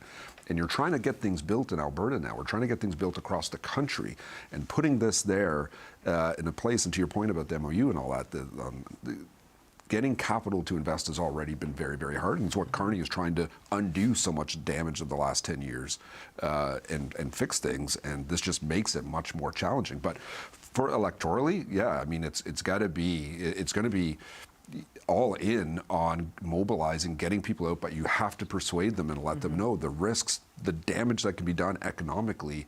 It's not just a simple, we could try to extract more. You could do tons of economic damage. Right, but essentially, if you don't want the separatist fire to catch hold, you got to stamp it out on October 19th, right? So, look, we only got about 90 seconds left. So, Mel, quick final thoughts from you, and then give Greg the last word. Yeah, I do think that there is an opportunity, though, here to use emotion on the how do we stay here, because of course we know that folks who are more passionate about this may be on the Leave side, and that is way easier to mobilize people who are passionate and who really want to go to the vote, whereas people who are like, oh, it'll be okay, people will have my back. So the ability to also make sure that folks who want to stay are just as passionate and are just as showing up to the vote, because otherwise you risk not having people show up. Yeah, and Greg, the 9 questions the government has put on the ballot on immigration and things, those are more appealing to the separatist inclined side. That's the 99-cent 2-liter of Coke that gets people into the store, right? Well, I mean, to Fred's point about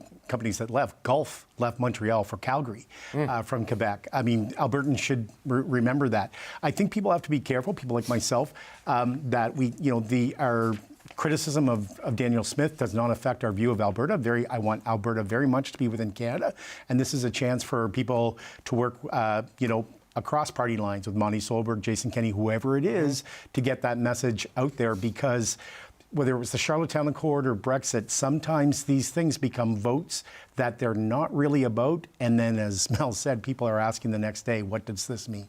Okay, so Graham, 30 seconds to you. How worried should the rest of, we're using rest of Canada now to describe not Alberta as opposed to not Quebec. How worried should the rest of Canada be about the next 5 months or so in Alberta? If you asked me this question a month ago, I said, don't worry about it. It's not going to, this won't work. They're going to fall on their faces. But because Smith has done so much to keep this alive, you're wondering, this may be an issue again, getting people on the fence maybe to follow her in the way the referendum is worded.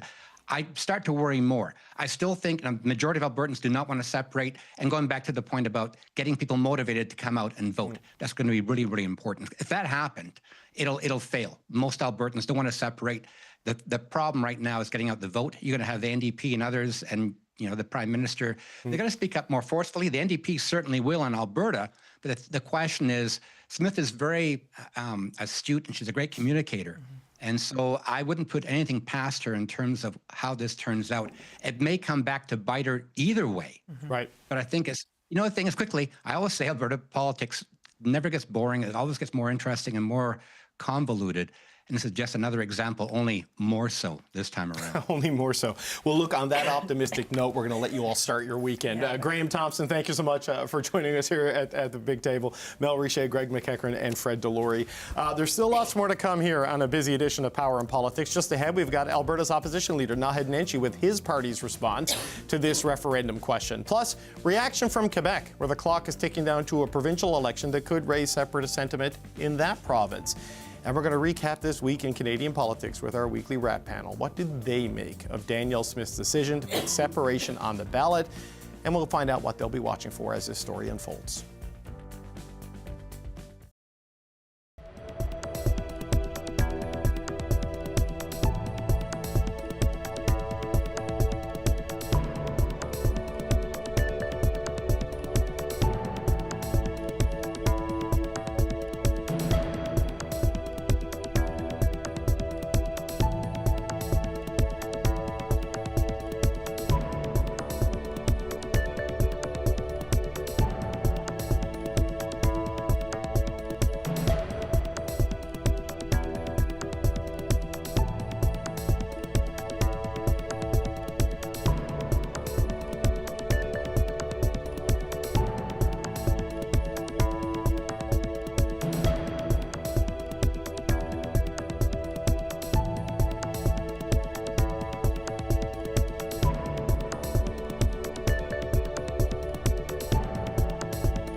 Alberta Premier Danielle Smith is putting the question of separating from Canada to voters in her province this fall.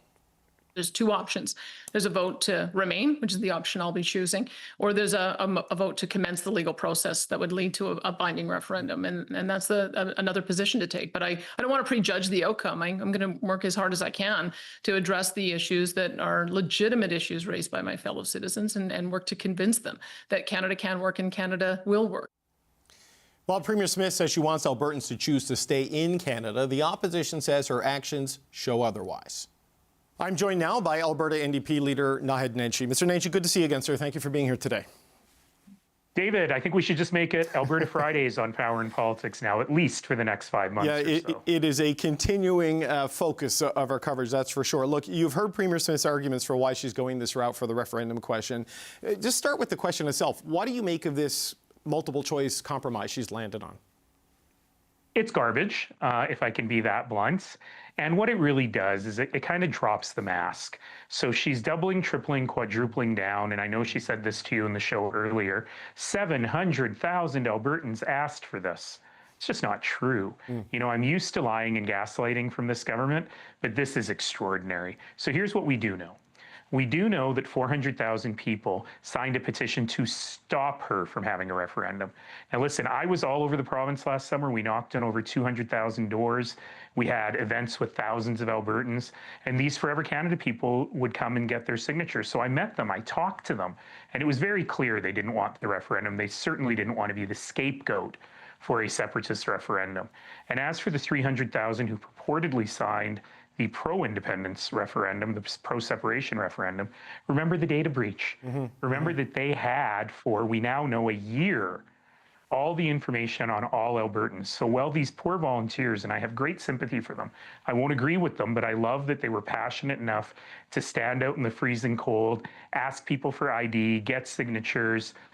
Meanwhile, someone was in a back room, maybe, with a list of all the voter data, just filling out sheets. And these people were pawns in the game that is ultimately played by the Premier and by her Chief of Staff, who goes by Free Alberta Rob, and the leaders of the separatist movement, whom she owes her position as leader of the UCP. Right. So she claims to be an innocent bystander. She claims that she believes in citizen initiatives, that these are citizens pushing her to do it. She's been driving the bus the whole time, and she should just come clean on that. And we kind of saw that in her address yesterday, where she said, well, I was going to give the separatists the question they wanted, but the court, those pesky courts and those pesky Indigenous people won't let me do it, so I'm giving them a different question.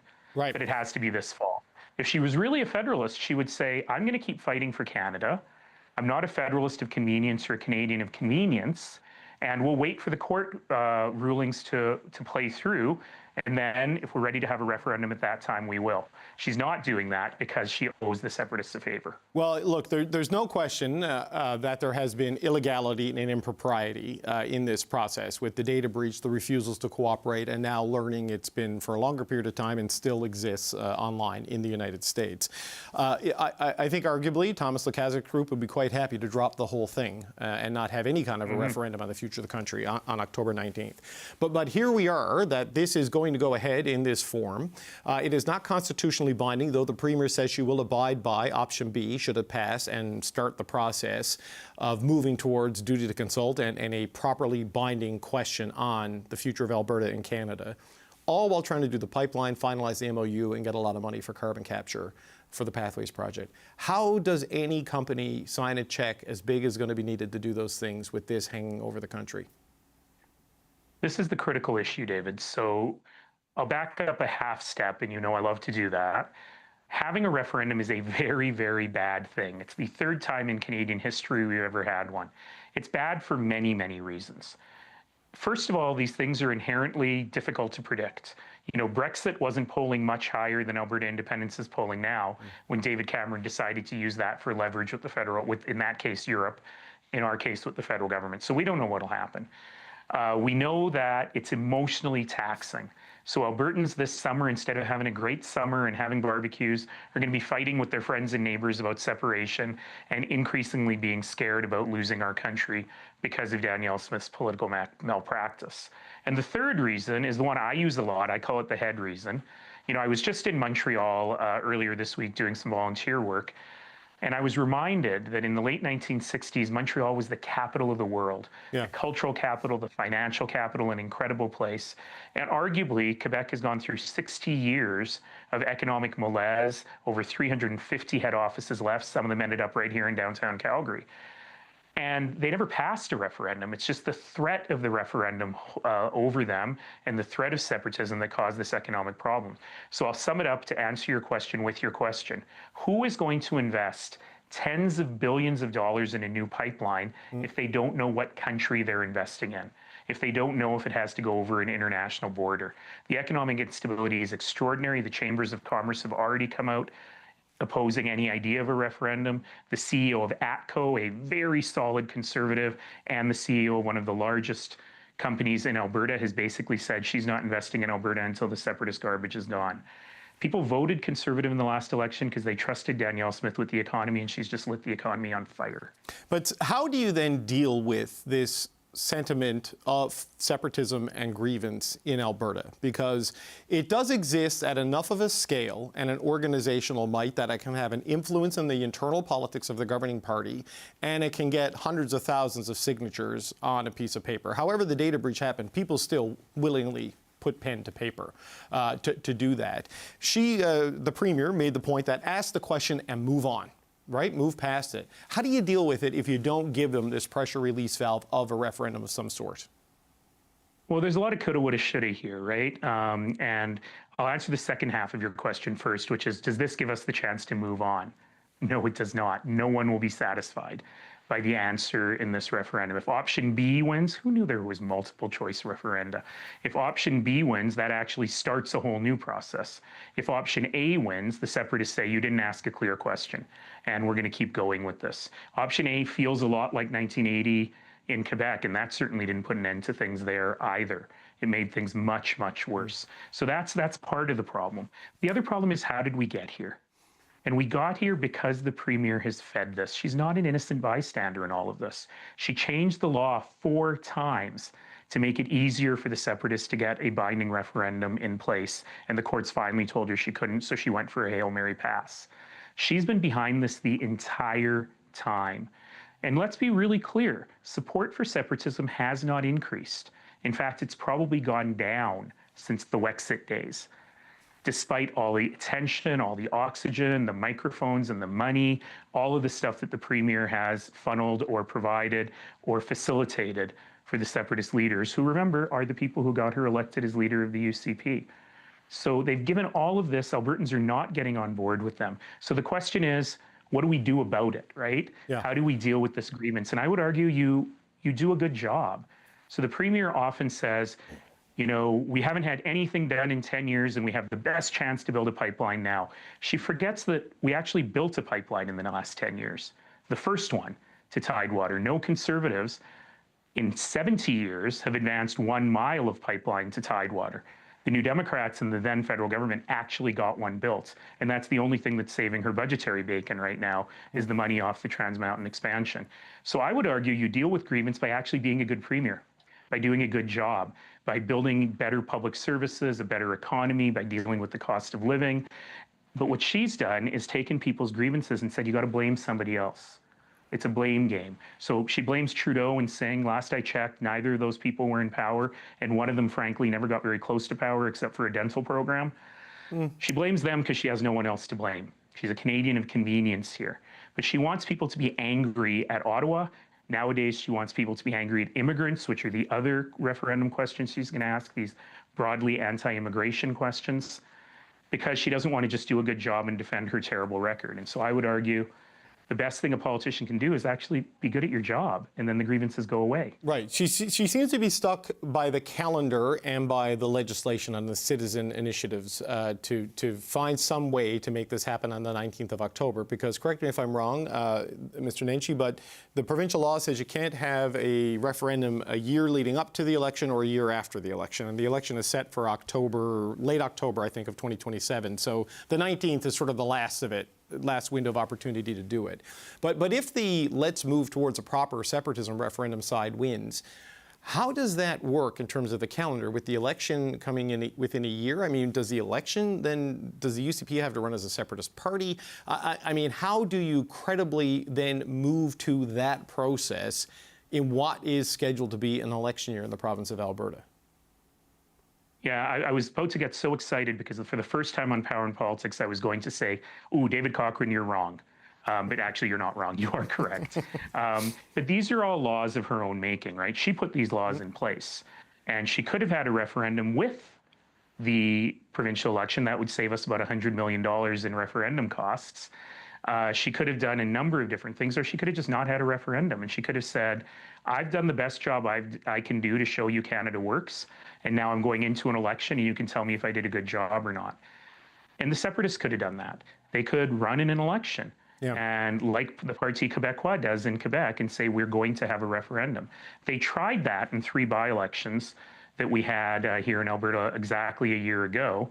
I won't embarrass them by telling them how many votes they got when they ran against me, but I will tell you in the most separatist-leaning riding in all of Alberta, we beat them.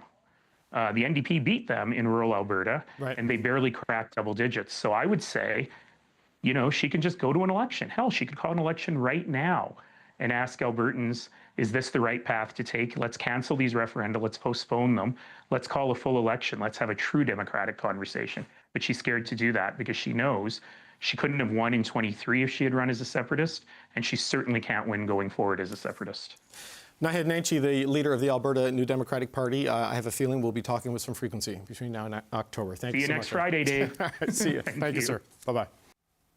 All right, let's look east now to here in central Canada, in Ontario, where Premier Doug Ford is making his view on a separatist referendum perfectly clear. Premier Smith knows how I feel. She wants to, I guess, protect her 30% base. It's not going to win, as far as I'm concerned. It'd be a disaster for Alberta to split away from our country. We have the greatest nation from coast to coast to coast. I'm proud to be Canadian. Everyone in here is proud to be Canadian. And I would never do that. But then again, I'm not the Premier of Alberta. Okay, but what about Ontario's neighbour? We're going to check in with Quebec now, a province dealing with its own separatist sentiment, of course, and Quebec's Finance Minister, Éric Girard, joins me now. Minister, it's good to have you on the program. Thank you so much for some time today. Thanks for having me. I know you're just in the United States, and I do want to talk about that trip, but first, I have to get your reaction to this news out of Alberta, that Danielle Smith is not as far as Quebec went in 1995, at least not yet, but she is putting the question of separatism on the ballot. What do you think the consequences of this might be for the country? If you don't mind, I would prefer not to comment on Alberta's politics, and I think Albertans will be able to make the right choices for themselves, which, of course, is Canada. Okay. No sense of what they might want to consider in terms of your experience with separatism in Quebec, or you just don't want to touch it at all? I appreciate you don't want to meddle in another province's internal affairs, but is that where we are? Well, I think I was clear. Okay, all right. I just wanted to make sure, sir. Well, let's then talk about your trip to the United States. The finance minister, you were meeting with a lot of the big financial institutions. Was this just a check-in about the financial trajectory of your province, or do you feel a need to reassure them because of the trade exposure and the damage that's been done to the economy by President Trump? It is a standard procedure when we table a budget. We need to go to investor to explain what we're doing. We have a plan to balance the budget with the explicit measure, revenues and expense measure. We have a plan. Our fiscal position has been improving. Deficits are lower. Debt is lower. So after tabling a budget, it's normal to go to the most important financial centers in the world, and of course, so we go to New York twice a year. And while I was there, the government of Canada issued 5-year bonds in US dollar. The government of Ontario issued 10-year bonds in US dollar, and we have issued in January $4.5 billion 5-year US dollar, which is a sixth of our 1/6 of our annual financing program, and this was oversubscribed 3-to-1. So a very successful issue. So all this is part of normal investor relation. What is different in this process is that we have the CUSMA review in July this year, and of course in Quebec we have an election in October. Yeah, you've got a busy calendar, Minister. I think it is safe to say. But you say the bonds were oversubscribed, so that is a good sign that people trust your debt and your fiscal trajectory. But you're not alone in having it, I guess, be vulnerable by what's coming out of the White House and with the disruption of the Canadian economy caused by the sectoral tariffs, aluminum, of course, being a really key industry in your province. How vulnerable is your fiscal plan right now with everything Donald Trump is doing? Well, first of all, it's really important to engage Americans because I think we need to distinguish between the United States of America, its citizen, and the presidency. And so these trips are very important because we are talking directly to Americans. With respect to the CUSMA review, it's quite clear that currently we do not have the attention of the United States. The presidency is focused on the Strait of Hormuz situation and the war in Iran. And of course, before the midterm election is the USMCA review. So there will be a period where we have the attention of the White House, but it is not at this point. What will it take? Because President Trump does seem to move from issue to issue. I think it's fair to say, sir. We talk a lot about aluminum in Quebec, but forestry is also a key sector that has been hit by this. Softwood lumber, right, in particular. So what does Canada need to do to get the Americans' attention? Because so much of it does depend on what the White House wants to do, and really just one person in the White House. And he is causing a series of global disruptions while Canada wants the trade piece, right? Yeah. Well, I think we need to continue to talk directly to U.S. corporates, corporation. We need to talk to citizen. We need to engage with the various the states. So there are many stakeholders in the United States that do not appreciate higher import prices and that know that the supply chains are integrated. So I think we need to continue to engage the various stakeholders, and at some point the White House will be ready to sit down, and at that point we expect what has been a very successful, both from a security and a historical security and trade relationship with the United States to go on. And one important point is, of course, the efforts that are being done by the government of Canada in terms of security, increased defense spending, the security of the northern part of North America. All this is important because this has been a very successful historical relationship. Right, though the United States still doesn't seem convinced that Canada is making the right moves, right? But there will be a time for negotiation or revision of the accord, and what is preceding this revision period is for now, there's real tariff and we're hurting. But there will be a time to sit down and get a revised deal, and so we can all move forward, including Mexico. But, we did see this decision this week by the CRTC to triple the amount of contributions the big, mostly American streaming companies have to pay for Canadian content and French language content, which I know is of particular importance in Quebec. And there has been enormous pushback from the United States already, saying this is a non-tariff trade barrier and it unfairly discriminates against American companies. Did you hear any pushback from that in your trips in the United States? And are you worried this becomes another issue that derails things?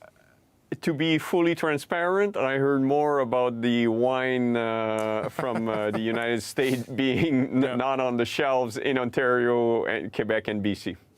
Yeah, okay, but are you worried that this becomes a flashpoint? Because cultural identity and CanCon and protection and the disruption of the television markets, you've seen the layoffs at TVA and everything throughout Quebec. There is a real threat to a lot of that, and this is seen as one of the solutions potentially. Well, but there's there are many pressure points. So it's not one single industry that is causing this turmoil. It is a general tariff policy from the U.S. president.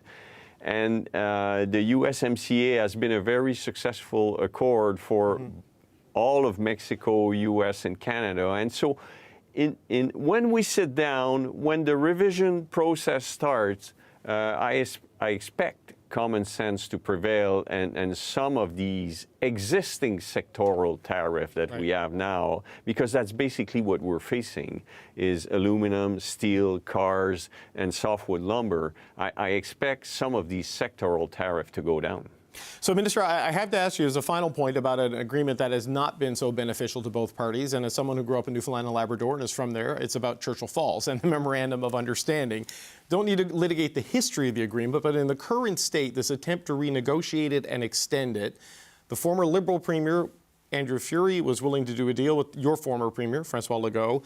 Tony Wakeham, the new Conservative Premier, says it is not in the province's interest, and there is a short window between now and your election. Do you think the two provinces can get an agreement on a revision that is satisfactory to both parties before you have your election campaign?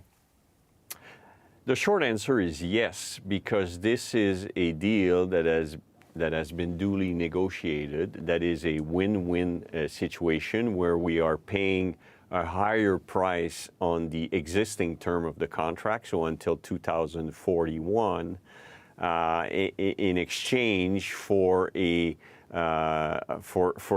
better market condition from 2041 to 2075, and then there's so overall from here to 2075, the existing contract goes from 0.25 cents to 4 cents. So that's very good for Newfoundland and Labrador, and then we develop new capacity in Gull Island, and that is the average of 11 cents. And so the weighted average of all these cash flows, and it's very complex, but basically I think the average price is in the neighborhood of 6 cents. Until 2075. So it's a deal that's win-win both for Quebec and Newfoundland and Labrador. And I understand now that with the independent report that Newfoundland and Labrador is looking at modifying some of the terms with respect to price, terms, volume, and I'm confident that both parties can sit down and come up with an agreement. Yeah, they're looking to retain more power after 2041 for industrial development in Labrador rather than, it is mostly a big sales agreement where they sell most of the power in terms of for financial security to your government, but also maybe transmission access to sell surplus power into the United States. Those are big issues though, right? And your Premier, Ms. Frechette, has said she's willing to renegotiate, but the terms need to essentially balance. But it seems like Newfoundland and Labrador is looking to gain on this. So can you thread that needle, do you think? Well, again, the variables are volume, price, and term. And it was a win-win deal. And if some of the components are modified, we will look at some improvement in other components. So I'm confident that when we sit down, both parties can agree such that this win-win deal is still a win-win deal. And I've heard that Newfoundland and Labrador would like to retain more power. I understand that, and let's sit down and make sure that we have an agreement soon to the benefit of both Quebec and Newfoundland and Labrador. Quebec Finance Minister Éric Girard, it was a pleasure to have you on the show, sir. Thank you for your time today. Thank you very much. All right, just ahead, our weekly wrap panel on this seismic moment in Alberta politics and the national implications of it.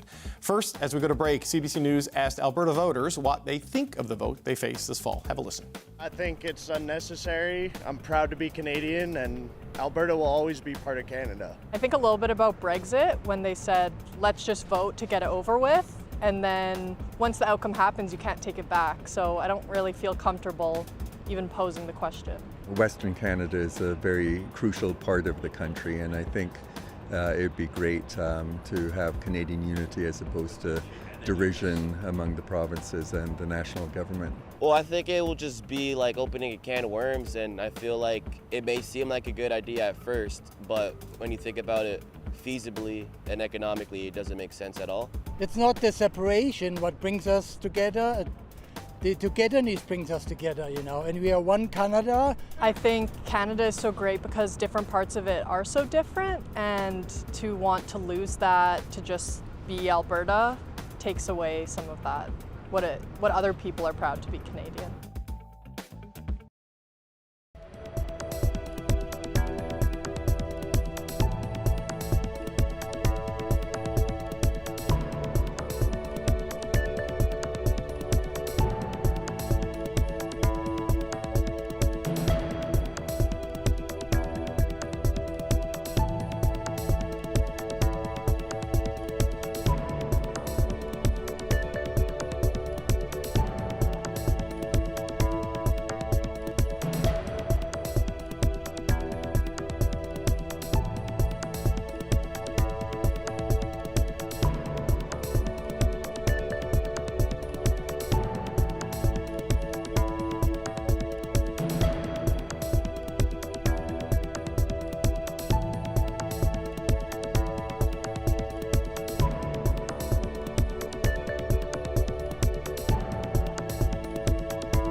Alberta Premier Danielle Smith is walking a political tightrope this week, really every week, as she confirms Albertans will soon have their say on whether they want to stay in Canada or begin the legal process to hold a binding referendum on separating from the country.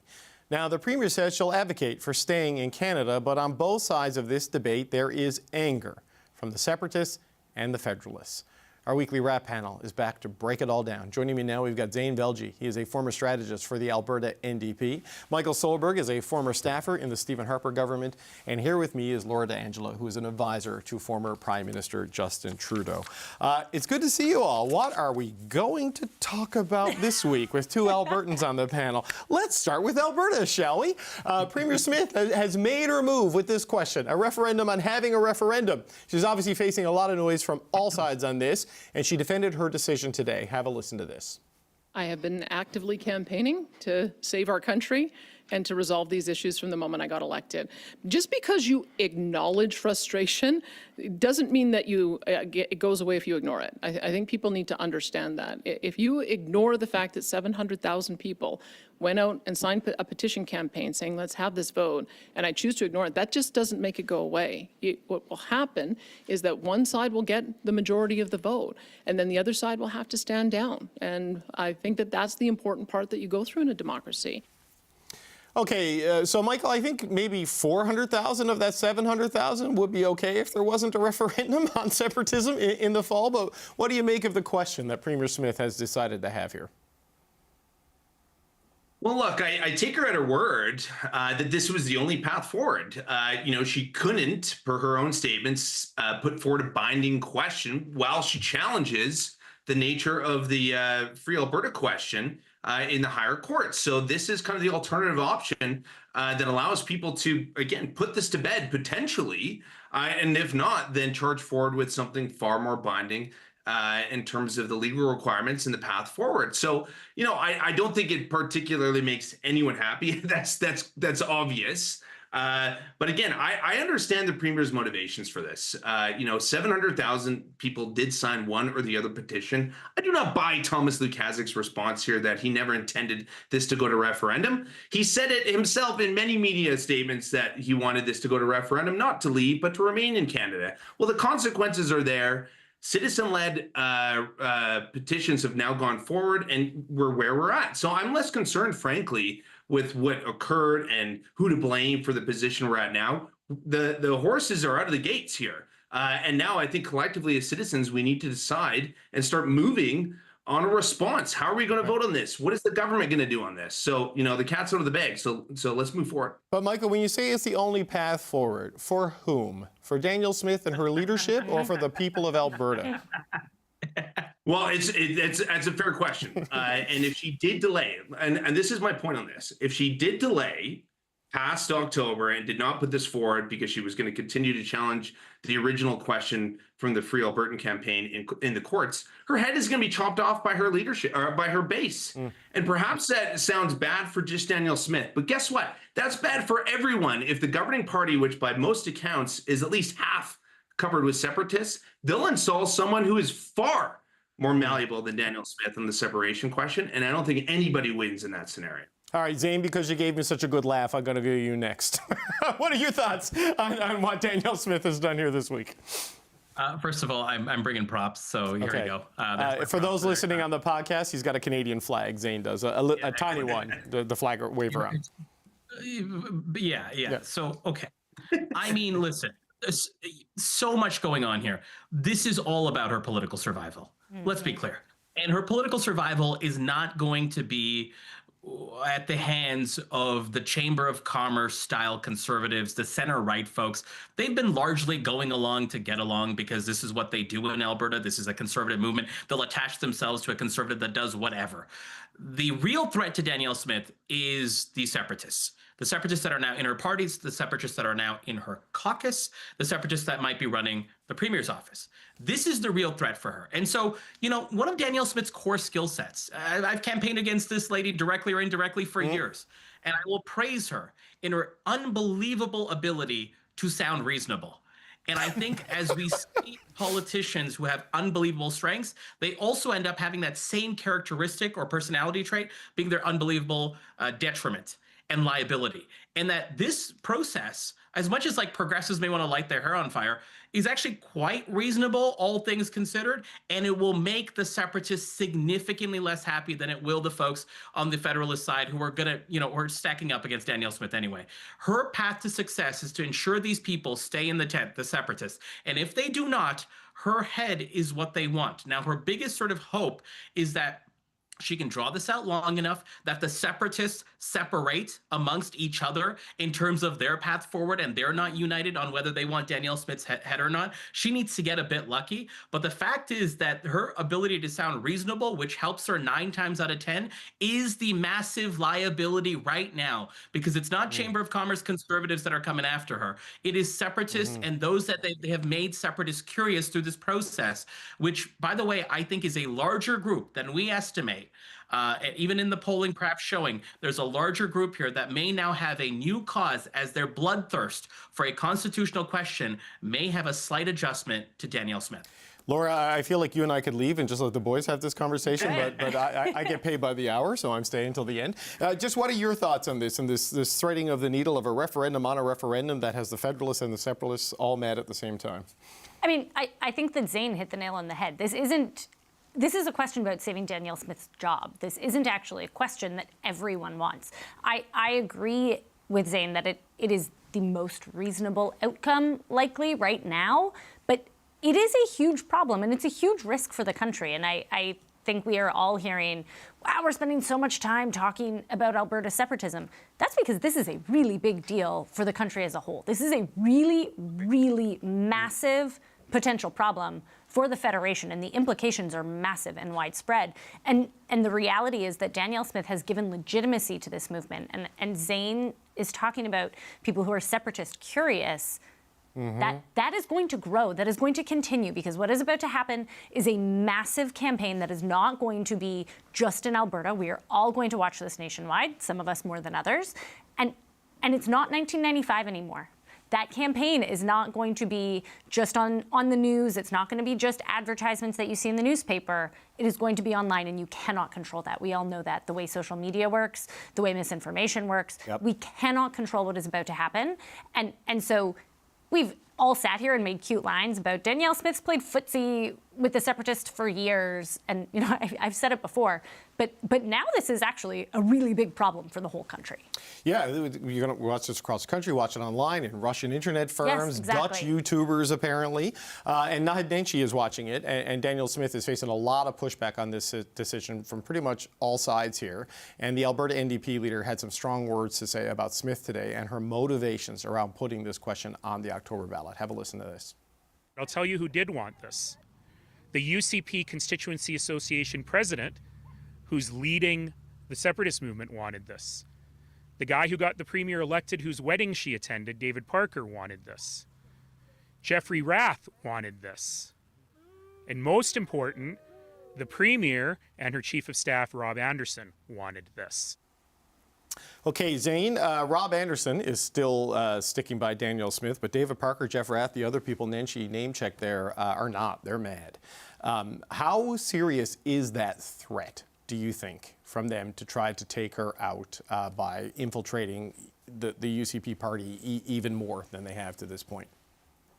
Well, you have to understand the context, right? For the last several months, the separatists have been able to grow their movement, metastasize, without any real opposition. Like, all credit to Thomas Lukaszuk for what he's done, but, you know, that group, as soon as it got its signatures, was kind of out of the picture. They're going to come back into the picture, and I hope they're very successful, as they need to be. But the separatists have had a relatively frictionless path to grow, and to grow unabated, and to feel bigger, strong, more confident about themselves. Danielle Smith has lowered the bar for them. She ultimately gave them a kiddie pool and said, look, it's Olympic sized. You guys are Michael Phelps. And they have taken that into account in terms of their DNA and their psyche. And this is important to understand, because it has been upward and to the right for these folks. They feel like they're growing momentum. And as soon as they have this constitutional sort of hurdle in front of them, that they can't have the question they want, they are going to, that anger, that motivation, that organizing can turn on Danielle Smith. Now, there's a chance that it doesn't. There's a chance, as I said earlier, the separatists separate amongst each other, and their internal discords kind of allows them to maybe choose slightly different paths, some more moderate, some others. But right now, it seems like that, at least with the proverbial leaders of this movement, they are going to go up against Danielle Smith. And to Laura's point, that is going to be all of our problems, because it's going to dominate all of our national conversation, is going to dominate amongst other issues that do not get discussed. And I will add one more point, David, which is that none of this is to guarantee, especially if you sit in my seat as someone who supports the New Democrats, that Danielle Smith faces any electoral consequences in polling or anything like that if these folks are not successful. So this pretzel is not just the way the question is designed, it's with how the puck bounces in the politics over the course of this summer heading into this fall. Michael, help me understand, when people talk about the separatist movement inside the United Conservative Party, because not all UCP members are separatists, but a lot of separatists are UCP members. I think that's pretty well established. Some people call it a few extremists. Some people call it a fringe. Others call it the base. How large is it? How powerful is it inside her party? Well, look, it's not entirely clear how large that fringe has become. Is it the majority? Is it at least half? I don't think anyone's entirely clear. But what is obvious, I think, to many of us is that they are clearly well organized. And I've said this on the show before, what they lack in kind of political IQ, they can make up for in terms of their organizing ability. There is money behind this. There are people who want to take over the party and make it a formal policy position to separate. These are real risks. And the policy mechanisms within the party are not terribly difficult to meet in terms of its ability to oust a leader. That's why Danielle Smith, if she survives until the next election, will be the first Conservative premier since Rob Klein to run in 2 elections, which is insane to me. But that is the reality of what the party has put together in terms of empowering its members. So I will not discount the risk at all, and I don't think the premier is either. But I will say the premier is no slouch. The party has institutional strength as well. And I met with some organizers this week who promised to flex their own muscle on this. So I think they're waiting for the time to really show that they can push back on this. They can also blunt the movement that's occurring within the party. But make no mistake, there is a war to take over this party, and it's going to play out over the summer months. Okay, because I think that's important for people who aren't as versed in Alberta Conservative politics to understand here, right? That I've said many times on the show that she has, Danielle Smith, the most impossible political constituency of pretty much any subnational leader in Canada.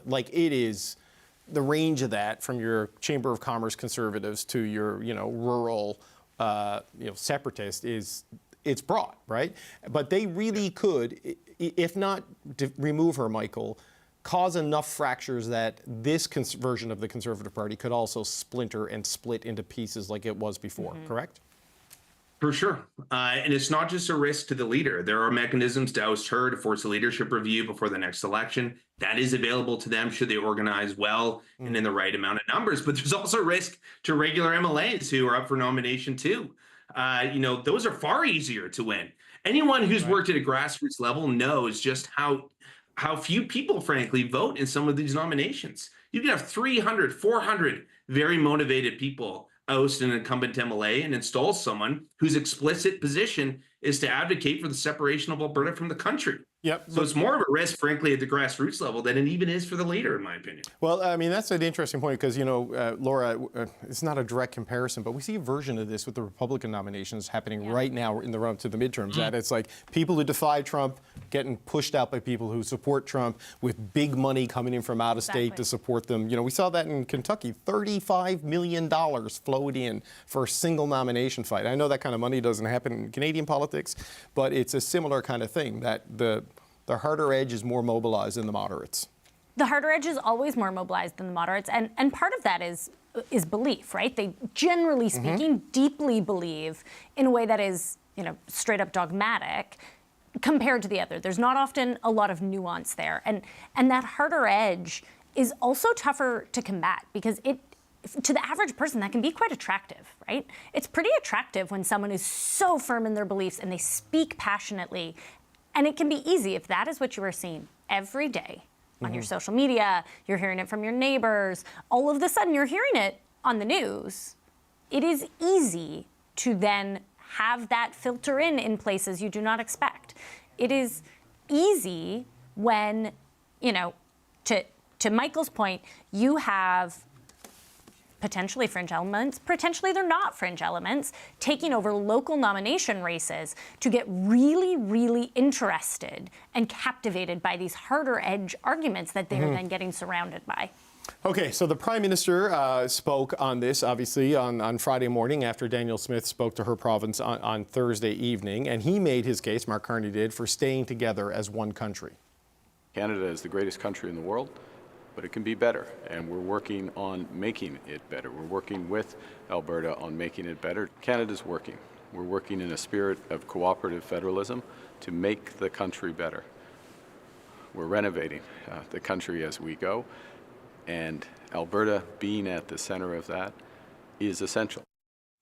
Okay, Laura, I mean, what do you make of the message there from the Prime Minister? Does it go far enough? I noted today Danielle Smith was upset about 14 Liberal MPs writing a letter opposing the changes and wanted Mark Carney to do something about it. I would say that he is staring down the people she calls extremists, where she may be giving a referendum to the people he might call extremists. But what do you make of what the Prime Minister said there and how he should approach this?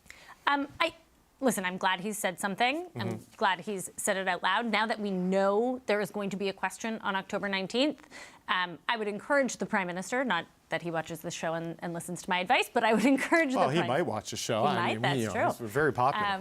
But I think he should have Cabinet and caucus out speaking very strongly. If it's not him, it should be members of the government speaking very strongly to Canadians and to Albertans about the importance of staying together as a country and voting in that referendum in that way. And I think he should also be reminding Canadians of his Albertan roots, his tie to that province, and his belief in Canada as a nation. I think that this is a great start, but this is about to be a multi-month long campaign, one that is going to see, to your point, Russian bots, a lot of social media, a lot of misinformation. The government needs to be very strong here. Zane, your old podcast partner, Corey Hogan, now the MP for Calgary Confederation, he had some very blunt words on social media. He can do that as an Albertan, but what do people in Alberta want to hear from Ottawa, if anything, between now and October 19th? I think they want their MPs, regardless of their political stripe, like Corey has done, to speak up. I think they would desperately need that, especially on the revalidation, let me call it, of Pierre Poilievre suggesting that he also runs a Federalist Party. Well, floodgates are open, Conservative MPs. Please come along. And I know there's been Conservatives, including Michael and others, who may not hold formal sort of powers of position, but have influence, that have started campaigns and are pushing those things along. That is excellent. We need more of that. My biggest sort of fear here, and Michael did a great job a couple of rounds ago talking about the risks. One of the risks is that people just sleepwalk into this even more because the stakes are different. This is a vote to have a vote. So why do I need to participate in the vote? I'll just participate in the vote if we have it. Well, to be clear, Canada's on the ballot. And in order for this not to have a metastasizing long tail of years that doesn't just dominate every Friday, David, between us, but like every month of every year going forward in terms of what's happening with Alberta, we need a massive turnout, which means all hands on deck need to be applied despite the stakes being lowered for what this vote means. The Canada side on this question needs to be so abundantly and enthusiastically winning so that we can, for at least the short term, nip it in the butt so we don't give more confidence to the separatists to just spin this thing up on October 20th with the result and just keep going. Yeah, so that means Carney and the MPs. So yeah, stamp out the brush fire before it becomes a wildfire. Michael, you and great Canadian, as we've established on the show, Monty Solberg, you're part of a third-party advertising organization to try to influence the pro-Canada vote in this. Just what are your thoughts on what the Federalist leaders, the federal leaders, can do to complement the efforts that you and other Albertans are taking? Well, sure. And I'm very proud that members of my family, led by my dad, Monty, have founded a third-party advertising campaign, which we soft launched today. We're joined by other great Canadians and Albertan leaders like Jason Kenney and Travis Taves in this effort, and there are more to come. And we're excited to continue that effort to work relentlessly to stay within Canada. And by the way, we will welcome more Federalists. And those from Alberta in particular. But I do think our nation's leaders do need to weigh in on this heavily, particularly those with Albertan roots, namely the Prime Minister and Pierre Poilievre, who, by the way, had a very strong statement on this today. I note that many members of his caucus in Alberta have been putting out statements today, but this is a national conversation. This has implications not just for Albertans, not just for Zane and I, but for you, David, for you, Laura, and for everyone around the country. And we welcome those voices and how Confederation can work together, how Alberta can work within that Confederation. Okay. And that includes voices like David Eby and everyone around this country as well. Okay, we got 60 seconds left. I want to do your look ahead, so just quick thoughts on what you're looking for. They're all Alberta related. Zane, what do you got? Solberg mentioned it. David Eby, the BC politics, the 14 members of the Liberal caucus politics. This will be things that Danielle Smith has now had in her messaging toolkit and what she will use going forward. How much does she attack those in the week ahead is what I'm going to be looking for. Michael, your quick thoughts. What are you looking as for? I mentioned, we launched a third-party advertiser, and the rules allow for others to be involved as well. So I'll be looking who else joins the warpath on both sides of the question. And more importantly, as the Premier said, she intends to campaign to stay. What does that look like? I want to see what that looks like in terms of government machination. Yeah, how enthusiastic is it too, and how robust? Laura, last word to you. What are you watching for next week? As Michael said, Pierre Poilievre came out with a very strong statement about staying in Canada and what he plans to do.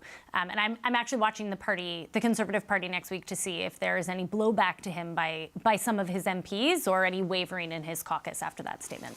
Okay, look, we got to leave it there. Lots to talk about at our weekly wrap panel with Michael Solberg, Zane Belge, and Laura D'Angelo. Of course, you can get this as a podcast wherever you get your podcasts every Saturday. I'm David Cochran. Thank you all for watching Power and Politics. Hannah Mansing tonight is up next here on CBC News Network. We'll see you Monday.